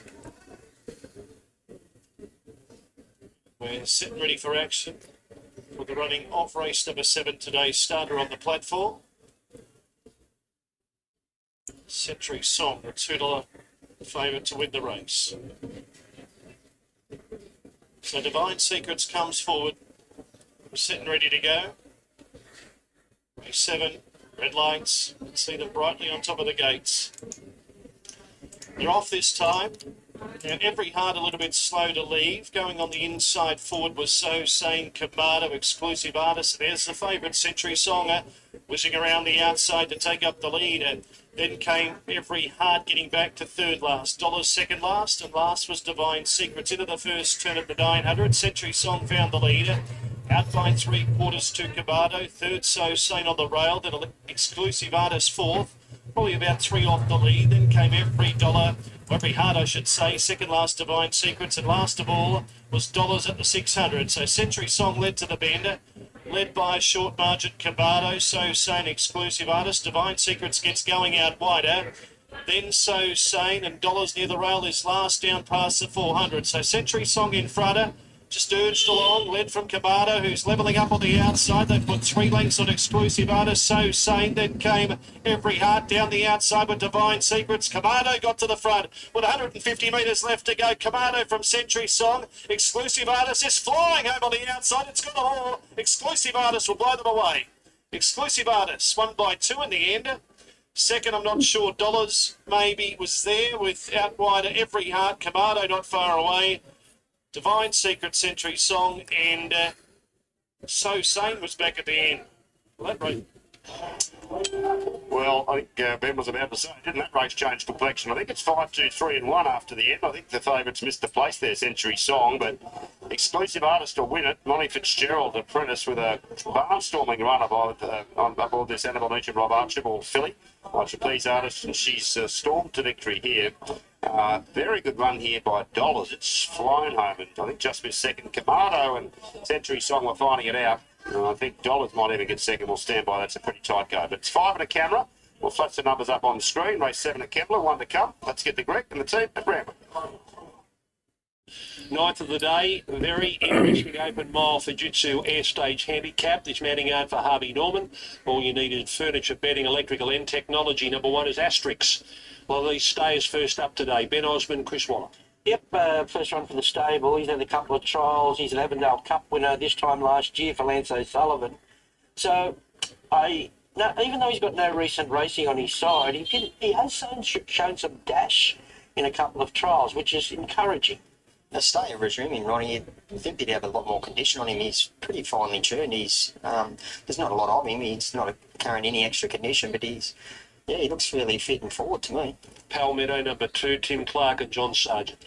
I reckon he's here to do something today at big odds. He's got a tongue tie on. He's had a trial since an improved second up run. He presents well at a peak, and he presents better than others first up. He put it that way. A plain type of horse, he never really jumps out at you when you look at him, but you look at nice and healthy. He's dappled up over the hindquarters and walking out well. 3 is Lastochka, and a roper riding for Price and Kent Jr. Yeah, a French imported mare for Australian bloodstock here first up. Monitor for next time, I'd say, a start-off race. Yeah, it looks a tad soft for mine as well. Could probably benefit from a run or two. Here's Edna Rosso, number 4. Zach Waddick on for Chris Waller. Yeah, 2 trials. Stayer, who's performed well fresh in the past, but hasn't won under 1900. Yeah, just an old tradesman. He's another one. He's not a lot to look at, but he's looking nice and healthy. Nice coat. St Lawrence, Chad Schofield, Kieran Maher. He's a little dance winner who's not badly placed in a race like this. The track and distance suits. Lovely looking horse. Deep into the preparation, but still holds really, really good condition. Looks well.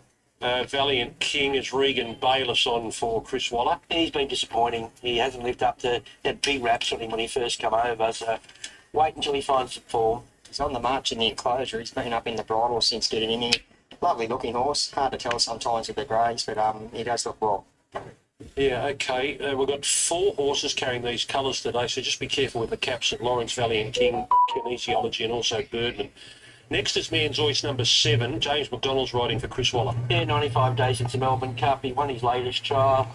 He was actually good at big odds first up last prep, and the McDonald booking adds a little bit of interest. Yeah, beautiful big horse. He's getting slightly warm behind the saddle cloth there, but small negative.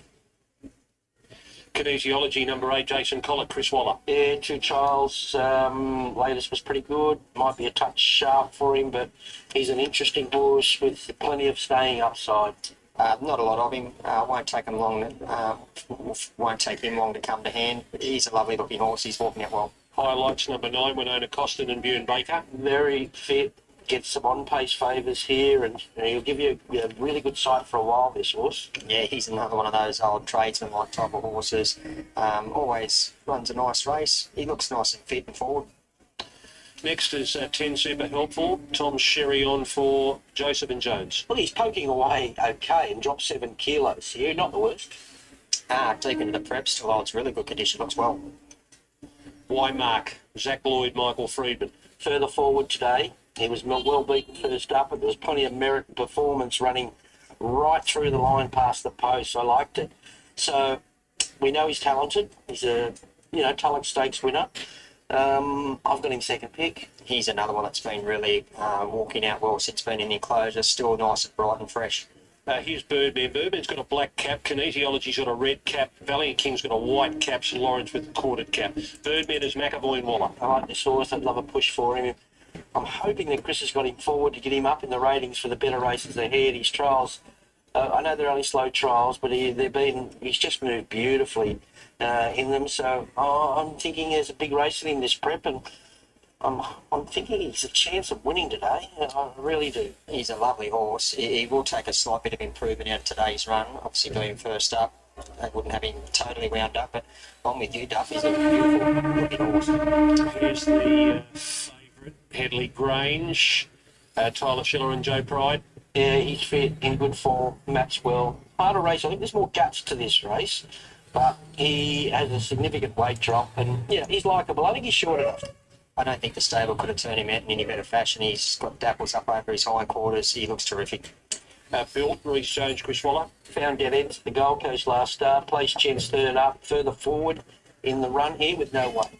Very relaxed and casual since getting in the enclosure. I couldn't really knock him on appearance-wise. Avalor 16, J4, Joe Pride. Yeah, Joe seems to like her. Expected much more last week, but and hard to assess off that, but can bounce back. Yeah, she's a real proud type of horse. She's walked into the yard. She's been up on the toe slightly. Not a lot of her, but what there is, she looks well. Tricky field because a lot of these are resuming and they'll continue to get out over further. Who did you settle with? Number 12, Birdman for me.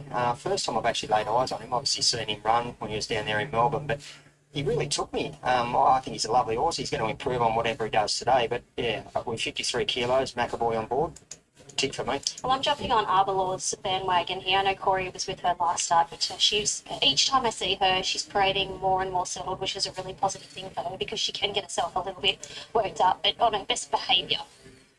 I am 12, 11, 14, 9. My eyes have a black cap here of Birdman. I think I've been very impressed with his 2 trials. I think he moves beautifully. He come over here, I think they paid a bit of money for him thinking he might be the real deal. He disappointed he's only starting Australia. But what I've seen of the trials, he can't do anything bar run well here with 53 kilos. He might run out of ground, but I can't let him go. I can't let him go. I think he'll run well. I think Weimark's value runner. I think he's ridden closer today. Switch him on.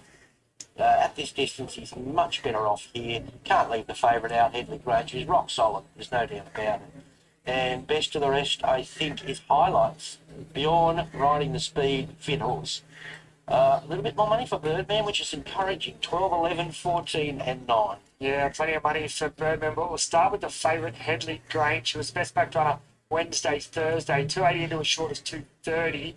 He's a touch soft today, 240 to 260. Maybe just getting more to a realistic price, but not a favourite that keen to lay 52.5 kilos. Barrier one, he should get the run of the race here, and he has race fitness on top of most of his rivals here. So $2.60 about your favourite. Ronnie's the president of the Birdman Fan Club, and I'll tell you, he's not alone. It is the best backed runner in the race and our worst way at tab.com.au.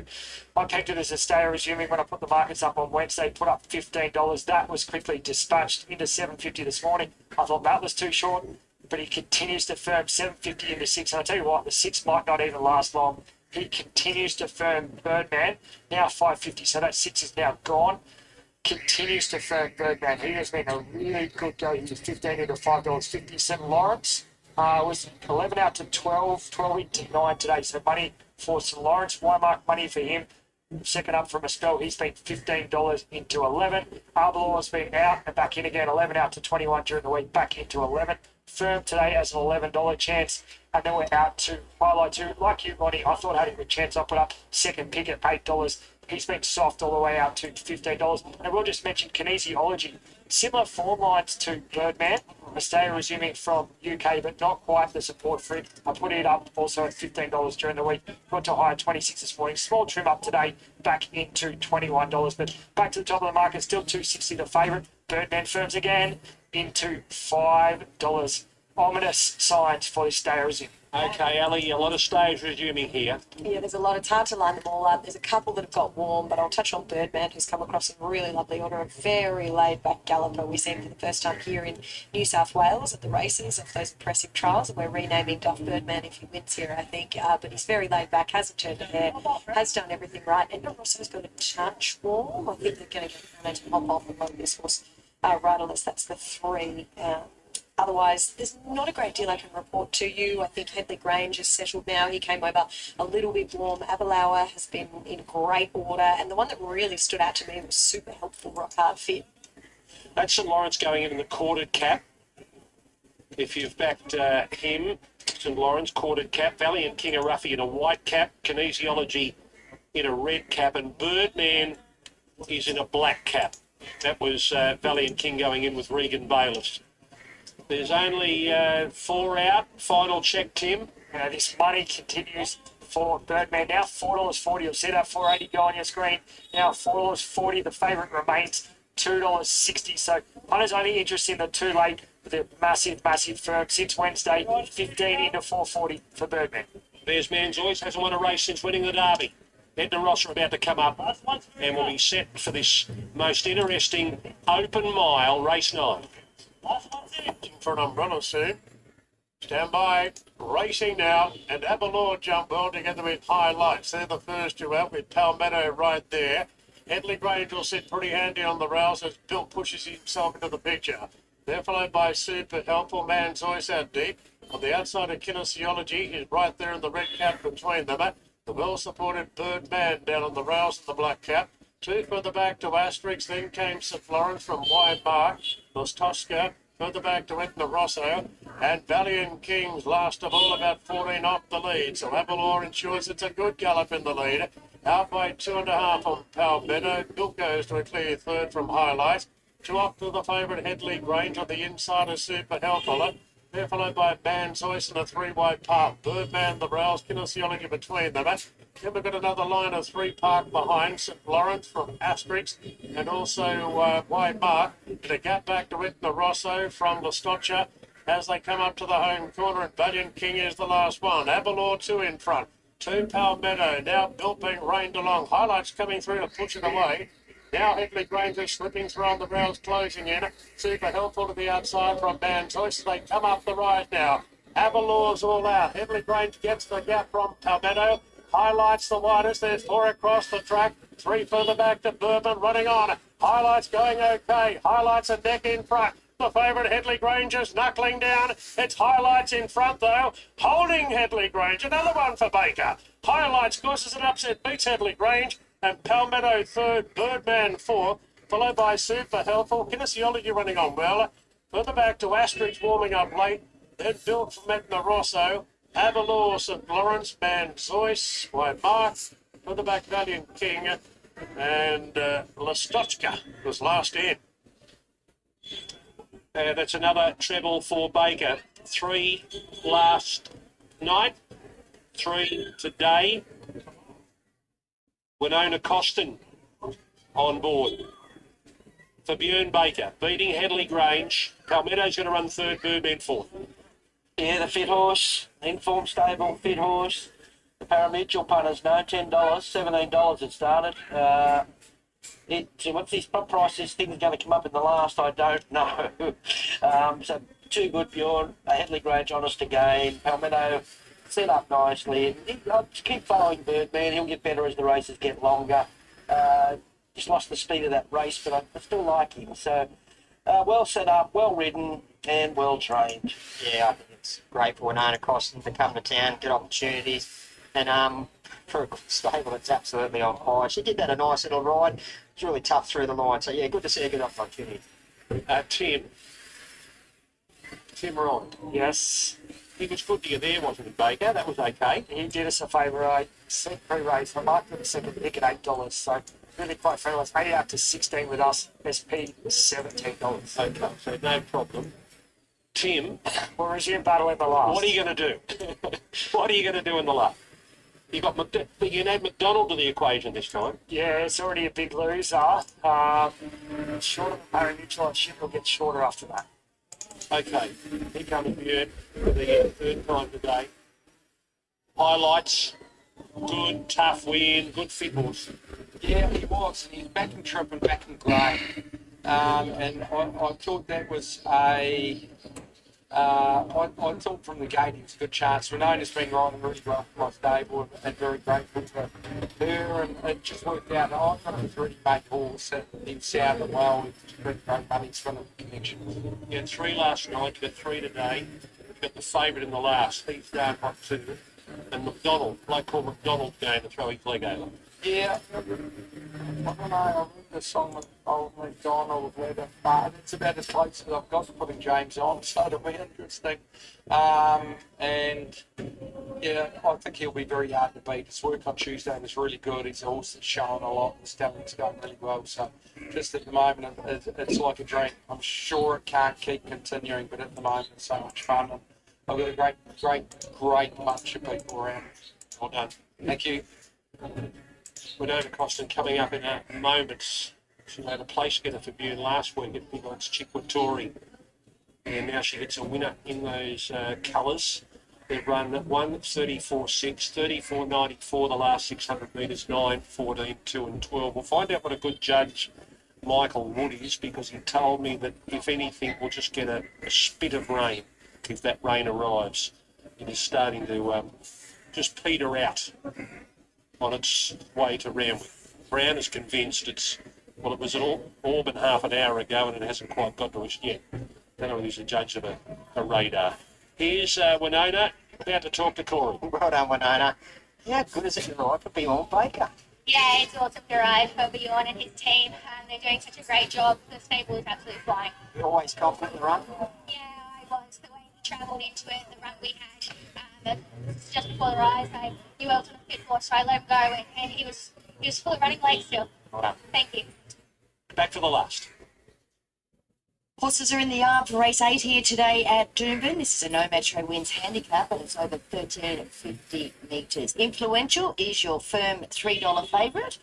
And the first horse to look at is Northern Pride from the Darren Bell stable and Nikita Berry. Yeah, fun place. All 5 starts this time in, rather 4 starts, so really does need to improve. All right, roll up is number 2 in great form, Kelly Sweeter and James Allman. Yeah, at Ipswich, where he's won his last 2 starts, at the 12 and then the 13.50. He's drawn out a little bit here. This is a bit harder, but he's in dashing form. This will be the one that's from the Jack Bruce stable, Taylor Marshall. Returning after a long preparation, where he won a few races. Just want to wait for him, maybe till he gets up to around 1600 when he can get into a more comfortable rhythm. Number 4 is Lady Shotgun from the Angela Plum stable with Jade Guthman Chester. Yeah, she won her first 3 races back and then went to the sunny coast. Was okay behind Shalailed.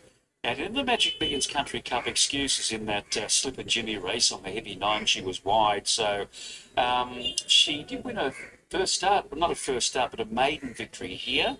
She'll get back, run on strongly. The catch is number 5, Jeff Dunn and Courtney Bellamy. Her last start, Gatton winner in benchmark 70. This is harder though. Glenn Milligan from Tari trains number 6, Shahab with Martin Harley. Well, 2 ago, won the Pink Silks at Cops beating Volcanic Love. Now, then went to Randwick and was involved in that for Tommy Berry and Tegan Worsnip. Yes. So back up here, drawn a little bit awkwardly, but that Volcanic Love form line is strong. Demon Darb is the 8, he's first up. Rob Heathcote, Mark Duplessis. They're respecting him. Last time he was first up, he ran second to the sunny coast to IM Artie when Artie was flying. So respect. Flying Birds is from the Alan Chow stable, Dan McGilvray. Going really well, just out of depth last start in the Golden behind Golden Bird, so 3 kilos off, should get a nice run, probably midfield. Grant Jobson trains I'm a True Star with Cody Collins. A few horses from around the Taree area lining up here, and I think this guy's been good enough in town on a Saturday in Sydney, his last 3 to give him a winning chance here. Here's your favourite, the leggy, influential Jimmy Downs and Andrew Valiant. Everything is spot on. His trial was good. Very good when second. This course a distance behind. E-Man went wide. Everything looks spot on today. He just needs to reproduce that first up run. Laurie Mayfield Smith trains Lion Class with Heavy Vanderhoven. You're very consistent, this horse. So he locked into a place. No surprise at all. North B lines from the Matt Dunn stable. Yeah, but this guy's remained soft in the market. Couple of kilos off for Emily, reasonable draw, probably good week today, third up. Kapitcha draws poorly again today. Phil Cox and CJ Brown. Going really well. Third to Anna McCoray, last start at Eagle Farm, but the alley is up. Rangatang is 15, Mark Curry and Ange Jones. Sure, how to assess this fellow? Kilcoy put 2 ago, I mean, 4th Doomed to the talented Caspanova. Does drop 6.5 kilos on that for going up a little bit in grade, so another one I'm respecting. Electric Arrows from Kevy Kemp stable. Playing with a good draw will help, but much stronger field today. Suspect rounds them out. Jordan Rob and Jake. Wilson's coming to Jordan Stevens. Rightio, that is how they looked in the yard. They're coming for this favourite influential Maxi. It's 330 into 240. Great. It's a decent go. By the way, finally. To a good 3. I'm with influential. Yeah, he's really good, wasn't he? His first start. He's coming up here from Rosen. This time, he's got barrier 1, fitness on his side, and Andrew Maddy. Whether he leads or sits third defence, I think he's going to get a much, much softer time of it up on the pace. I think he's a good thing here. Good Cornella, though. I think the 10's going to run a terrific race. I'm a True Star. Then number 12, Lion Class, and then 13, North of Eli. What did you like here? Yeah, I'm with the favourite. I'm also liking Demon Darb first up. I thought it was a great trade by him. 13.50, a great trick for him to kick off. He's a little bit rougher, but there is some money for him, 17s into 13s. But I really like the favourite, influential, and he should get just the perfect run in Transcend. Let's get to Tim now for a market update. Thanks, Bernie. Influential, absolutely off the map here at Duman. A great advertisement for tab.com.au. Early prices. We're always first up on a Wednesday, and occasionally we might make a mistake. Influential would put up $6, copper 7% deduction. Around about $5.50 you could have taken once we put this market up on Wednesday. It was in at $3.40 this morning after good support Wednesday, Thursday, Friday. $3.40 into $2.20, now $2.15. Drawn barrier 1, that looks a good spot at Duman today. Wow, it's been a huge go. Around about 70% of the investment on the race for the favourite. North of Eli, your second pick, holding his spot in the market, $6.50 today, unchanged. A little bit of money for I'm a True Star.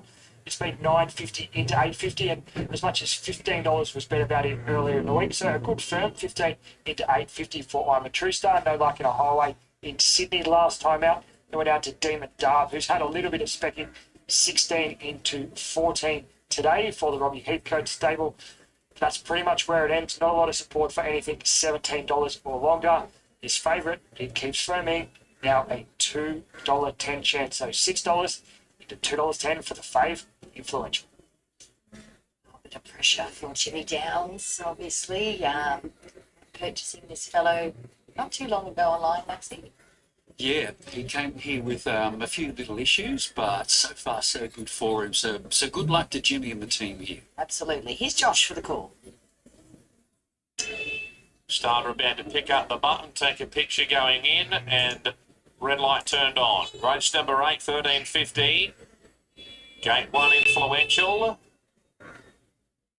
Racing Influential away third and fourth last. Out wide Roll Up. Northern Pride also away well. Dranger Tang and North of Eli right up there.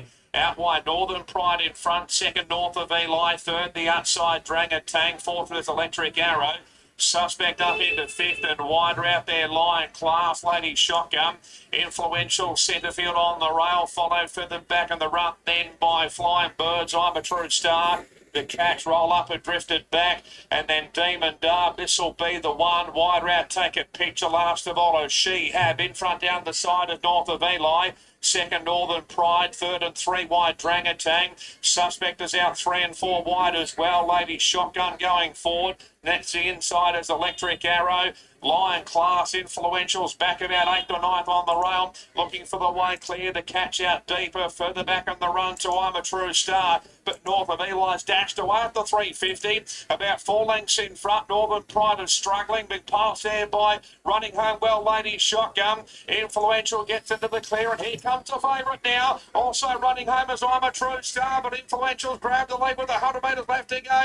A length in front near the line. Punched out. It's Influential. Influential heavily backed as one. Second I'm a True Star. Third to She Have. So the 2 Tyree Gallopers really round on well. Then take a picture. Followed further back by North of Eli, Demon Dub. This will be the one. Lady Shotgun, Electric Arrow, Flying Birds, Lion Class, Dranger Tang, Northern Pride, Roll Up the catch, and Suspect at the rear.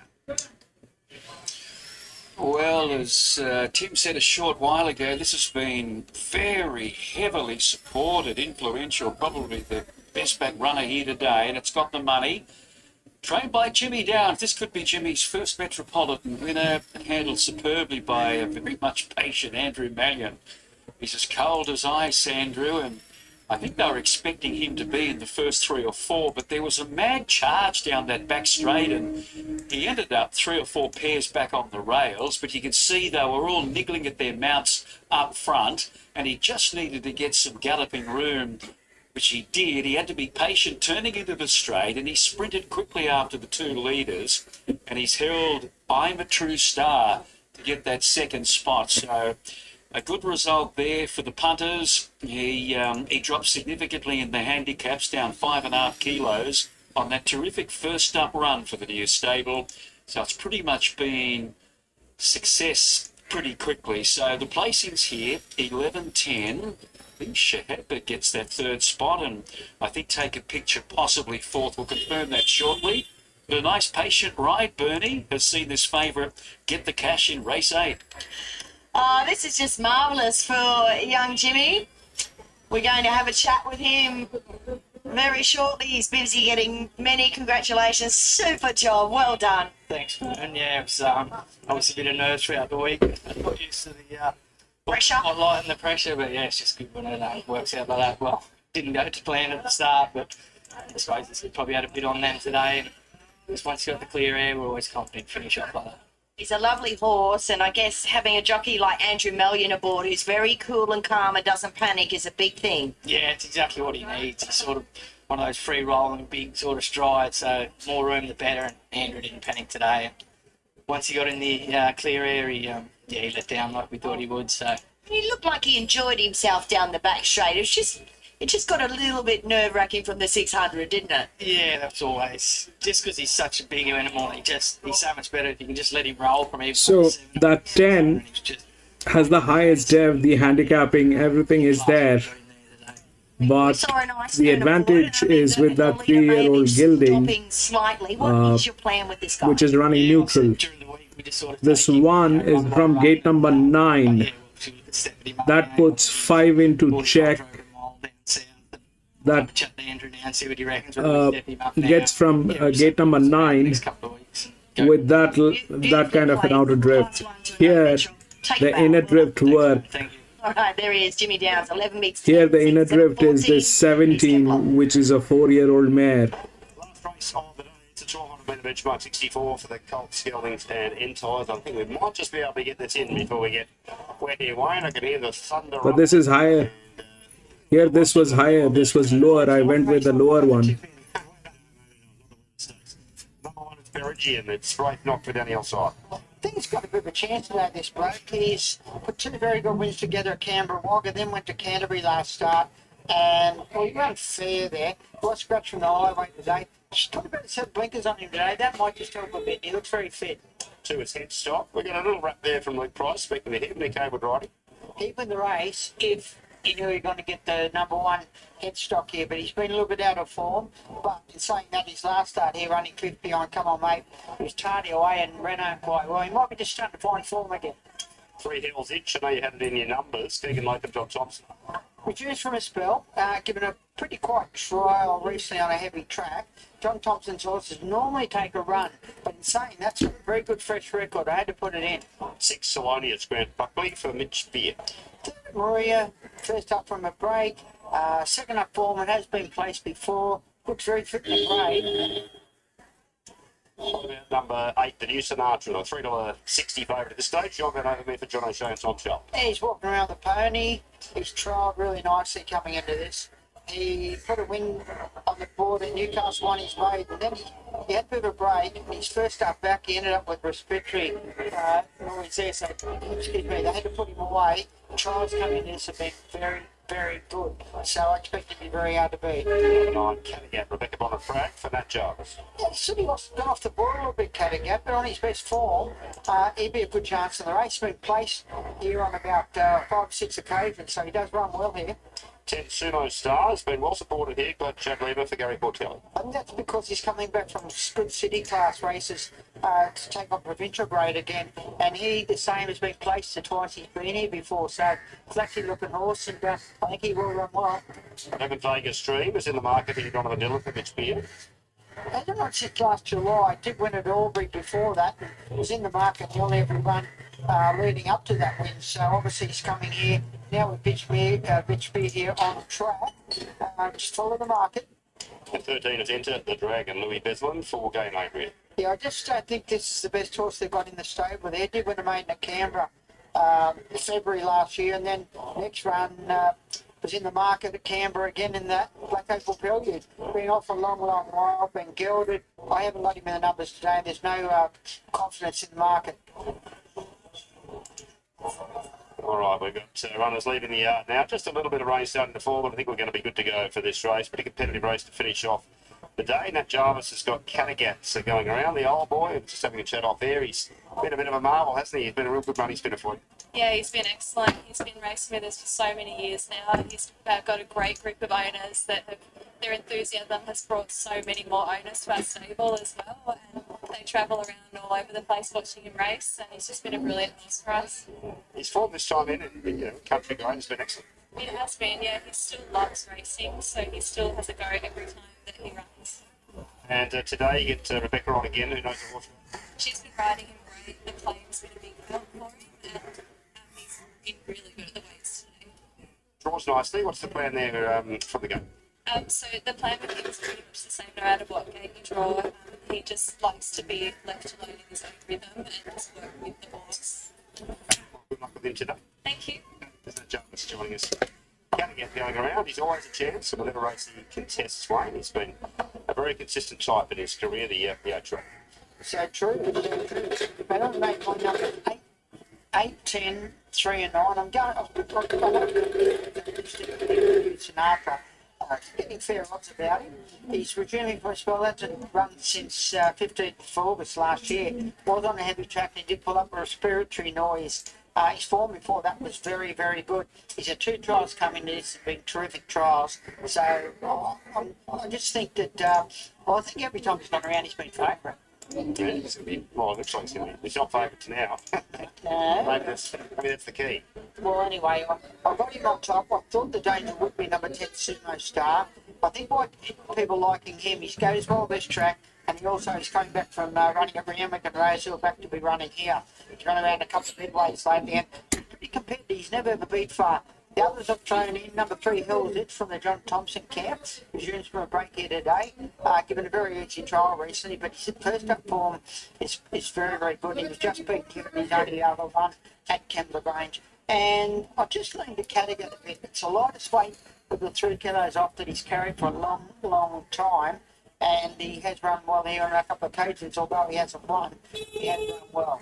But I'll go 8, 10, 3 and 9. Couple just playing up in the yard a few minutes ago. Vegas Dream just jumped in with the dominant Dylan, but no damage done. He was on his feet back on board, and Enter the Dragon was a little bit fractious in the yard as well before heading out. There with the clerk of the course that heads around now to the barrier store. So that's really on board.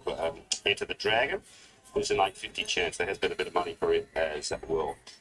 So they might run a fraction late here once again, but Tim, a pretty competitive race to finish us off today. Yeah, really competitive race. Tricky to assess. Good go today for Sumo Star. Talking back in grade, it's been doing most of its racing in the metropolitan area, racing in midways and the like. And a really good firm today for it. It's been $5 into $3.80 today. So best back runner for your favourite there, Sumo Star. The new Sinatra is the horse I put up favourite, and it still was favourite this morning. There's been a noticeable drift at $3.30 out to $4.60, and today resumes after having tire back surgery. So the market's suggesting that maybe the new Sinatra might just need the run. Noticeable drifter in betting late here, $3.30 out to $4.60. Kattegat, heard from that Jarvis there, good firm for it. It's been $8 into $5, so it is the second best firm outside of the favourite Sumo Star. Hell's Inch just out on a bit today, $7.50 out to $8.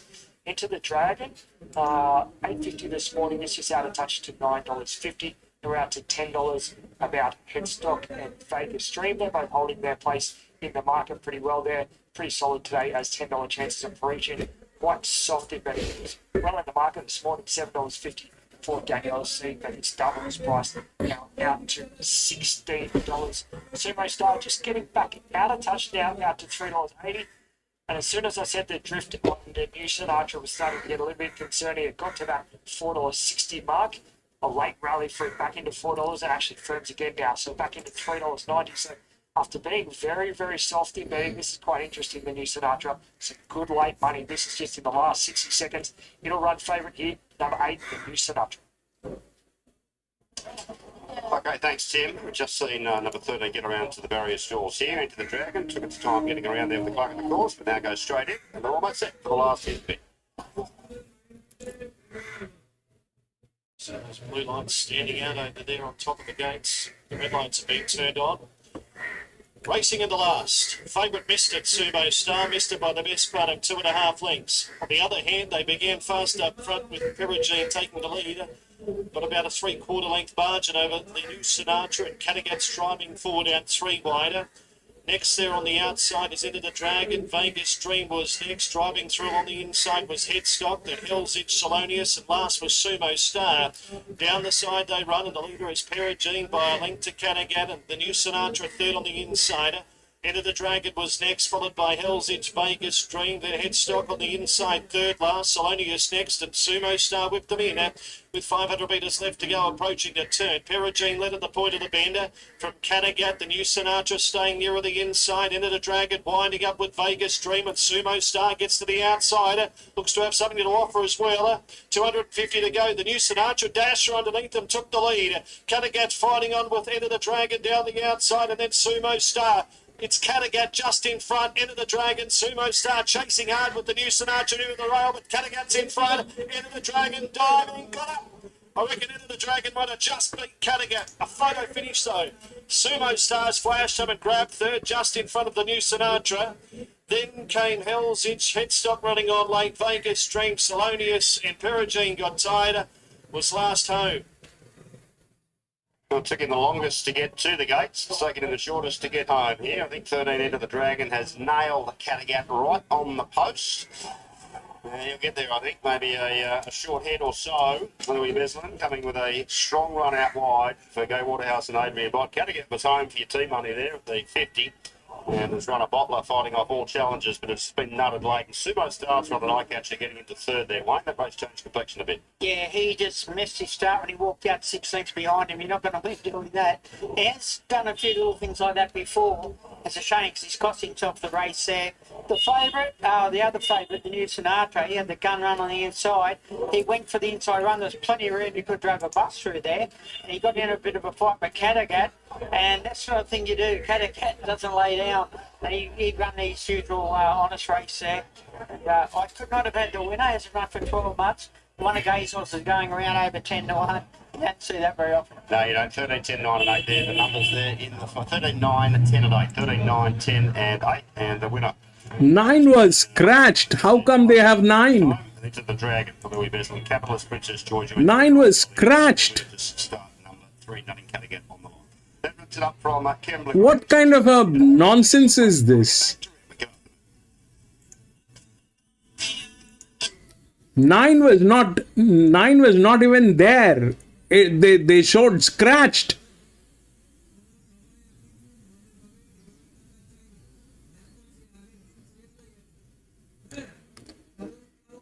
That's rubbish. 9 was not even there.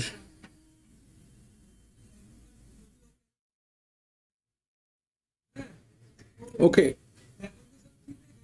Okay. Sorry, that's a different track. Was it Randwick?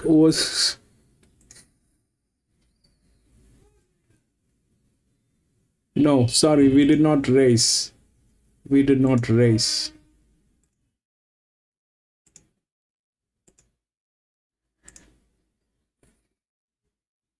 Sorry, we did not race.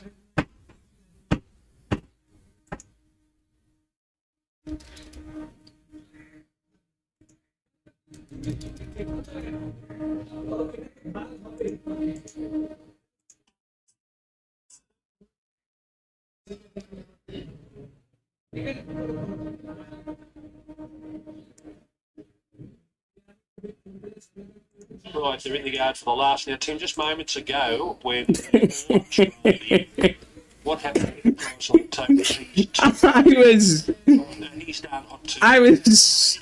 He's got me a couple of times too. That was a googly. New South Wales tote just prior to correct weight going through, but after everything. We didn't race. Sorry about that. $1.50 on the New South Wales tote. It's just now back to $1.80. With it being so short and the popularity of He's Done Hot 2 in the fixed win book, and it being the last leg of a lot of multis, that's seen it continue to firm. So it's now into a $2.20 chance. It is a massive, massive loser. We'll be looking to get out of trouble here. And there's also a few punters sitting on tickets for Bjorn Baker to train 4 or more winners at $51. So 51. Today's offers, $51. We bet about him. This one. You did 4 or more winners. You did a fortune when McDonald did that at, when was it? Was it here or Rose Hill? Rose Hill. Rose Hill, we rode 4. Would have been worse if he rode 5. Yeah, we bet $81 for the right 5 that day. It was just narrowly touched off on Cigar Flick. Cigar Flick, that's right. Okay, the last, this is the mounting out brought to you by Harvey Norman for all you need in furniture, bedding, electrical and technology. Here's Swiss Exile number 1, Zach Waddick on for Neesham and Archibald. Yeah, 241 days off, a couple of trials. He has talent. He only won 1 from 23, and that was exactly 1,000 days ago. So, yeah, hard to make a case for him. It's been a long while. Yeah, he looks a bit soft as well, Ronnie, so he'll definitely take improvement out of today's run, and he is getting a little bit hot behind the girth. Number 2 is Abel Willie, Kerry McAvoy on for Chris Waller. Yeah, 42-day freshen, which is good for him. He has his moments, and he's trialled well since a solid first up run, although he can be hard to catch. He's a lean customer. He doesn't carry any extra condition. Always quiet and casual and very relaxed. You couldn't really fault him, but he is one of those lightly framed top horses. Okay, Salasano number 4 and a roper on for Nathan Doyle. Makes her own luck on top of the speed. Maybe some excuses, 1 out of 5 lame last start. Previous midweek win was okay, leading all the way. She still looks nice and bright and fresh. I couldn't really put a negative towards her at this stage. Unstoppable, number 5, Zach Lloyd and Chris Waller. They're going okay. Ran into dead ends late last start when making some ground. Not out of it. Another one that's really relaxed and casual since entering the yard. It's only done 1 lap, so I haven't had a real good look. Bundean number 6, Chad Schofield and John Thompson. Capable of improvement, third up at 1,200 metres now, but needs a few breaks from the draw. Nice enough horse. Looks really forward in condition. Couldn't really put a negative towards this stage. Romeo's Choice number 8, Tom Sherry and Richard Litt. Honest time.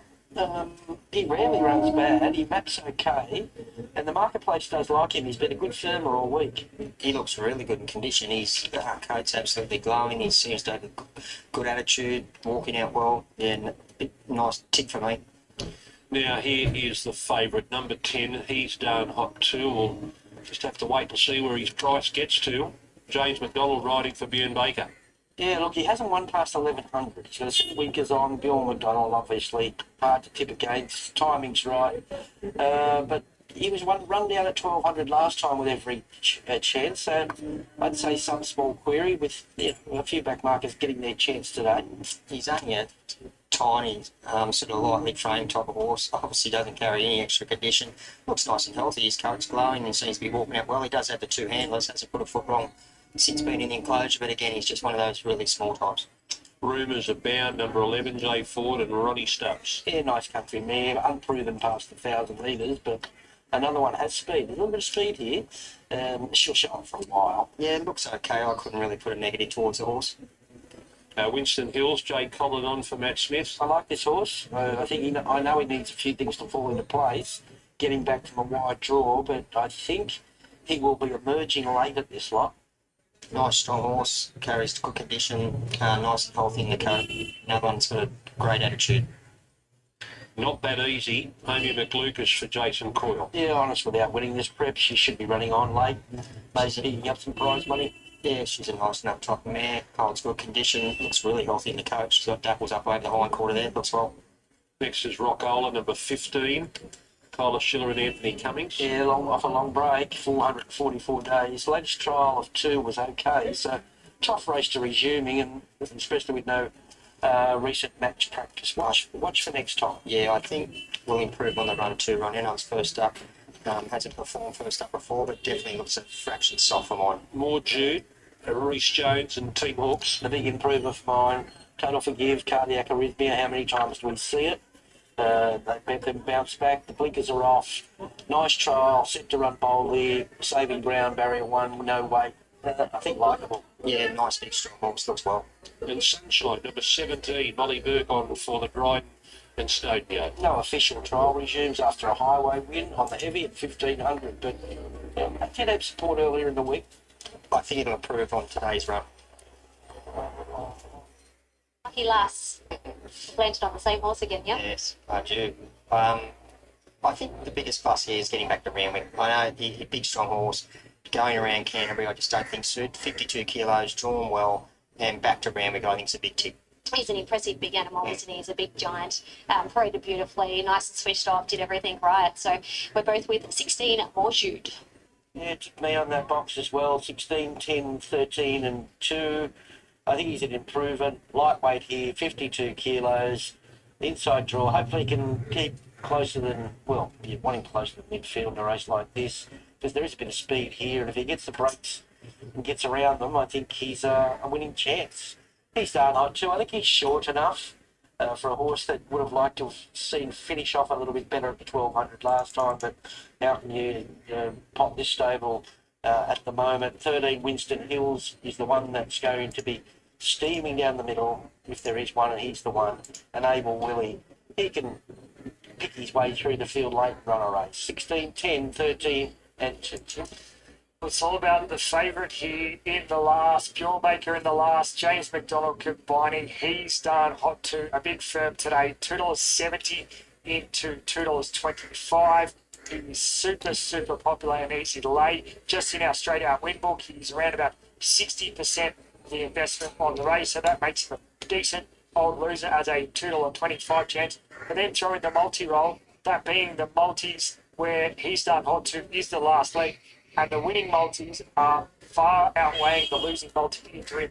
So you add that together, this is going to be our biggest stand all day today at Randwick. So I did want to take him on at the 1200 metres like you, Ron. I thought maybe he might be vulnerable at the 1200 metres like he was last time out. But we've got him for so much that I can't risk him. So $2.25 it is. We're just matching the NOP at that quote there, $2.25. The firms to beat him, Winston Hills, well supported today, $10 into $7. He ran on quite well out wide against He's Done Hot 2 last time out. So same form line, and there was plenty of merit in the Indians front, so I can see why they're backing in. I'm a bit like you, Ron, and the team in the yard. I quite liked Borshoot, and he's been pretty solid today, $7.50 unchanged. I will say the only quite slight query with him, barrier one late in the day, is that where you want to be? But maybe they'll roll off the fence enough and just leave enough for him to edge off the fence there. So Borshoot, one of the hopes for us. Good evening, this is Parjinder Singh Romeo's Choice from the Grandstand Gazette Integrity Unit. Today, Unstoppable. I noticed that there are many people watching the festivities, but very few likes. Please, let's beef up the likes, hit the like button, help the algorithms. Please, I do not want to resort to more extreme measures. Thank you. So your favourite, $2.25, He's Done Hot 2. I'm hoping it's not. John in the last. Okay, Ollie Jane for 4, McDonald to ride. Ali, all eyes, a lot of money riding on He's Done Hot 2.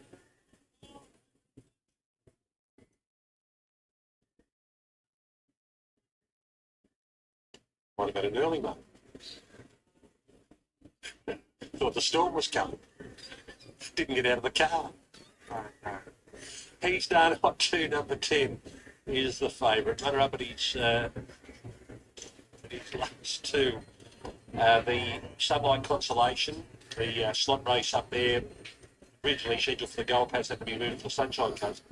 Ran second in that behind Cosmic Fire, and then second behind Yishka in that race involving the fall.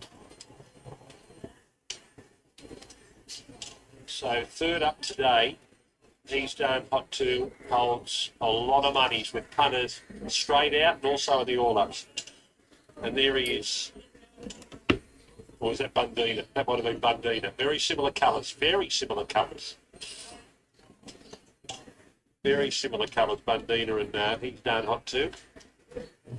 He's Done Hot 2 goes in. There's rumours abound going up. What price now, Tim? Now we're still $2.25. We're not going to budge there. $2.30 on the NOP, but we've got him for too much. Okay, there's Bundina. So they're very similar colours, Bundina and He's Done Hot 2. They've got a logo on He's Done Hot 2's colours, which won't mean much when they get going. But Bundina is drawn latest, out in 13. He's Done Hot 2 in 11. Here's Darren. 4 minutes, there's the light. We're ready to go. Stand by.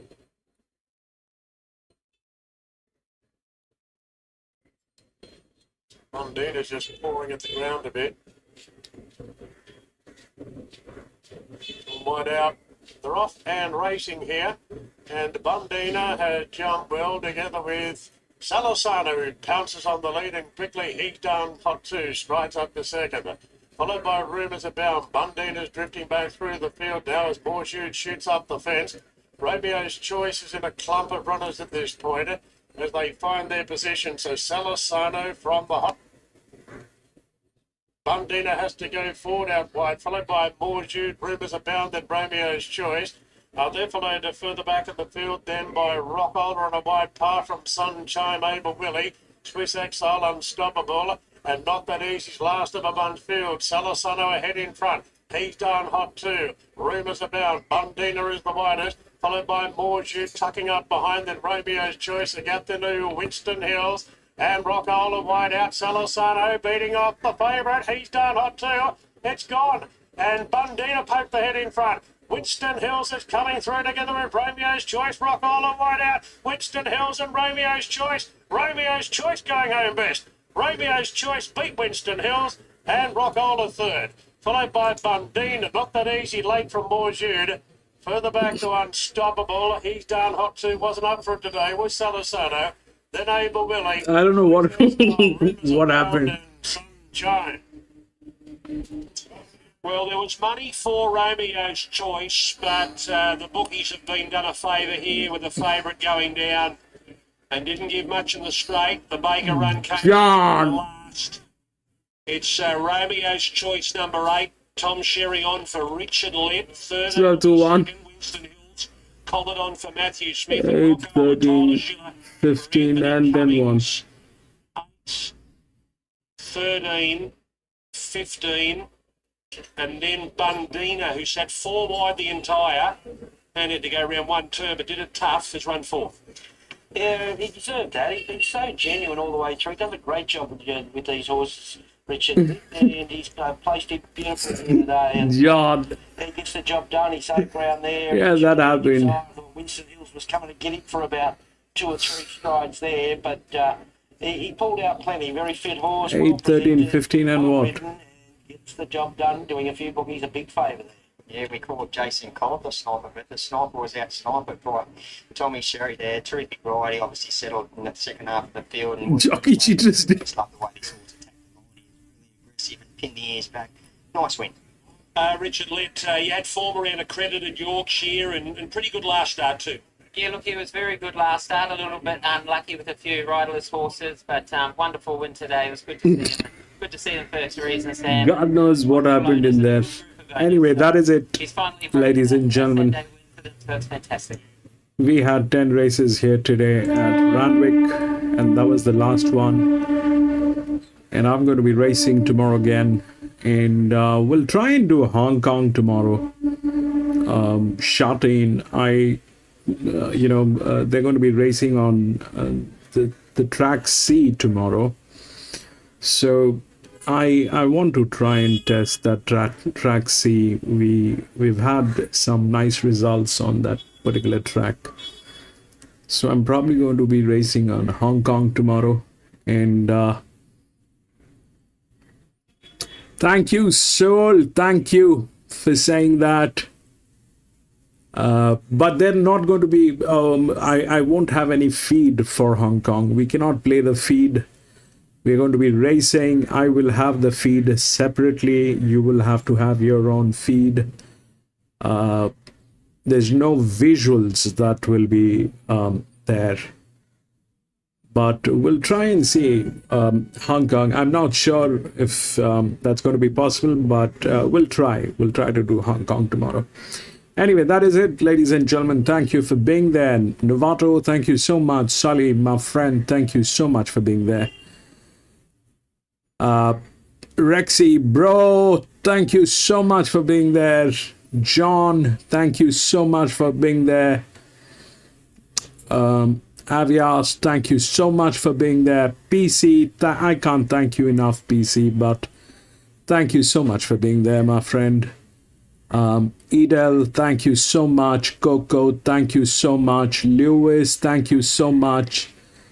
Gary Beads, thank you so much for joining in. Gabriel Man, thank you so much for being there. I think that is it. Thank you, gentlemen. Thank you. Watch this 3. Where? Ascot. We don't get feeds for Ascot, bro. We don't get feeds for Ascot. But we are getting Caulfield Victoria as of now.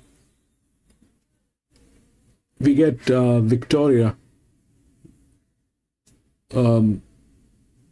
at times, not every day. But that's what it is.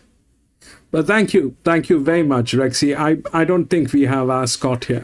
I don't know. Have you seen Ascot racing here today during the feed? Rexy, did you see Ascot? I don't think so, because haven't seen Ascot. But that's it, ladies and gentlemen. Thank you very much, and have a great day. I'll see you tomorrow.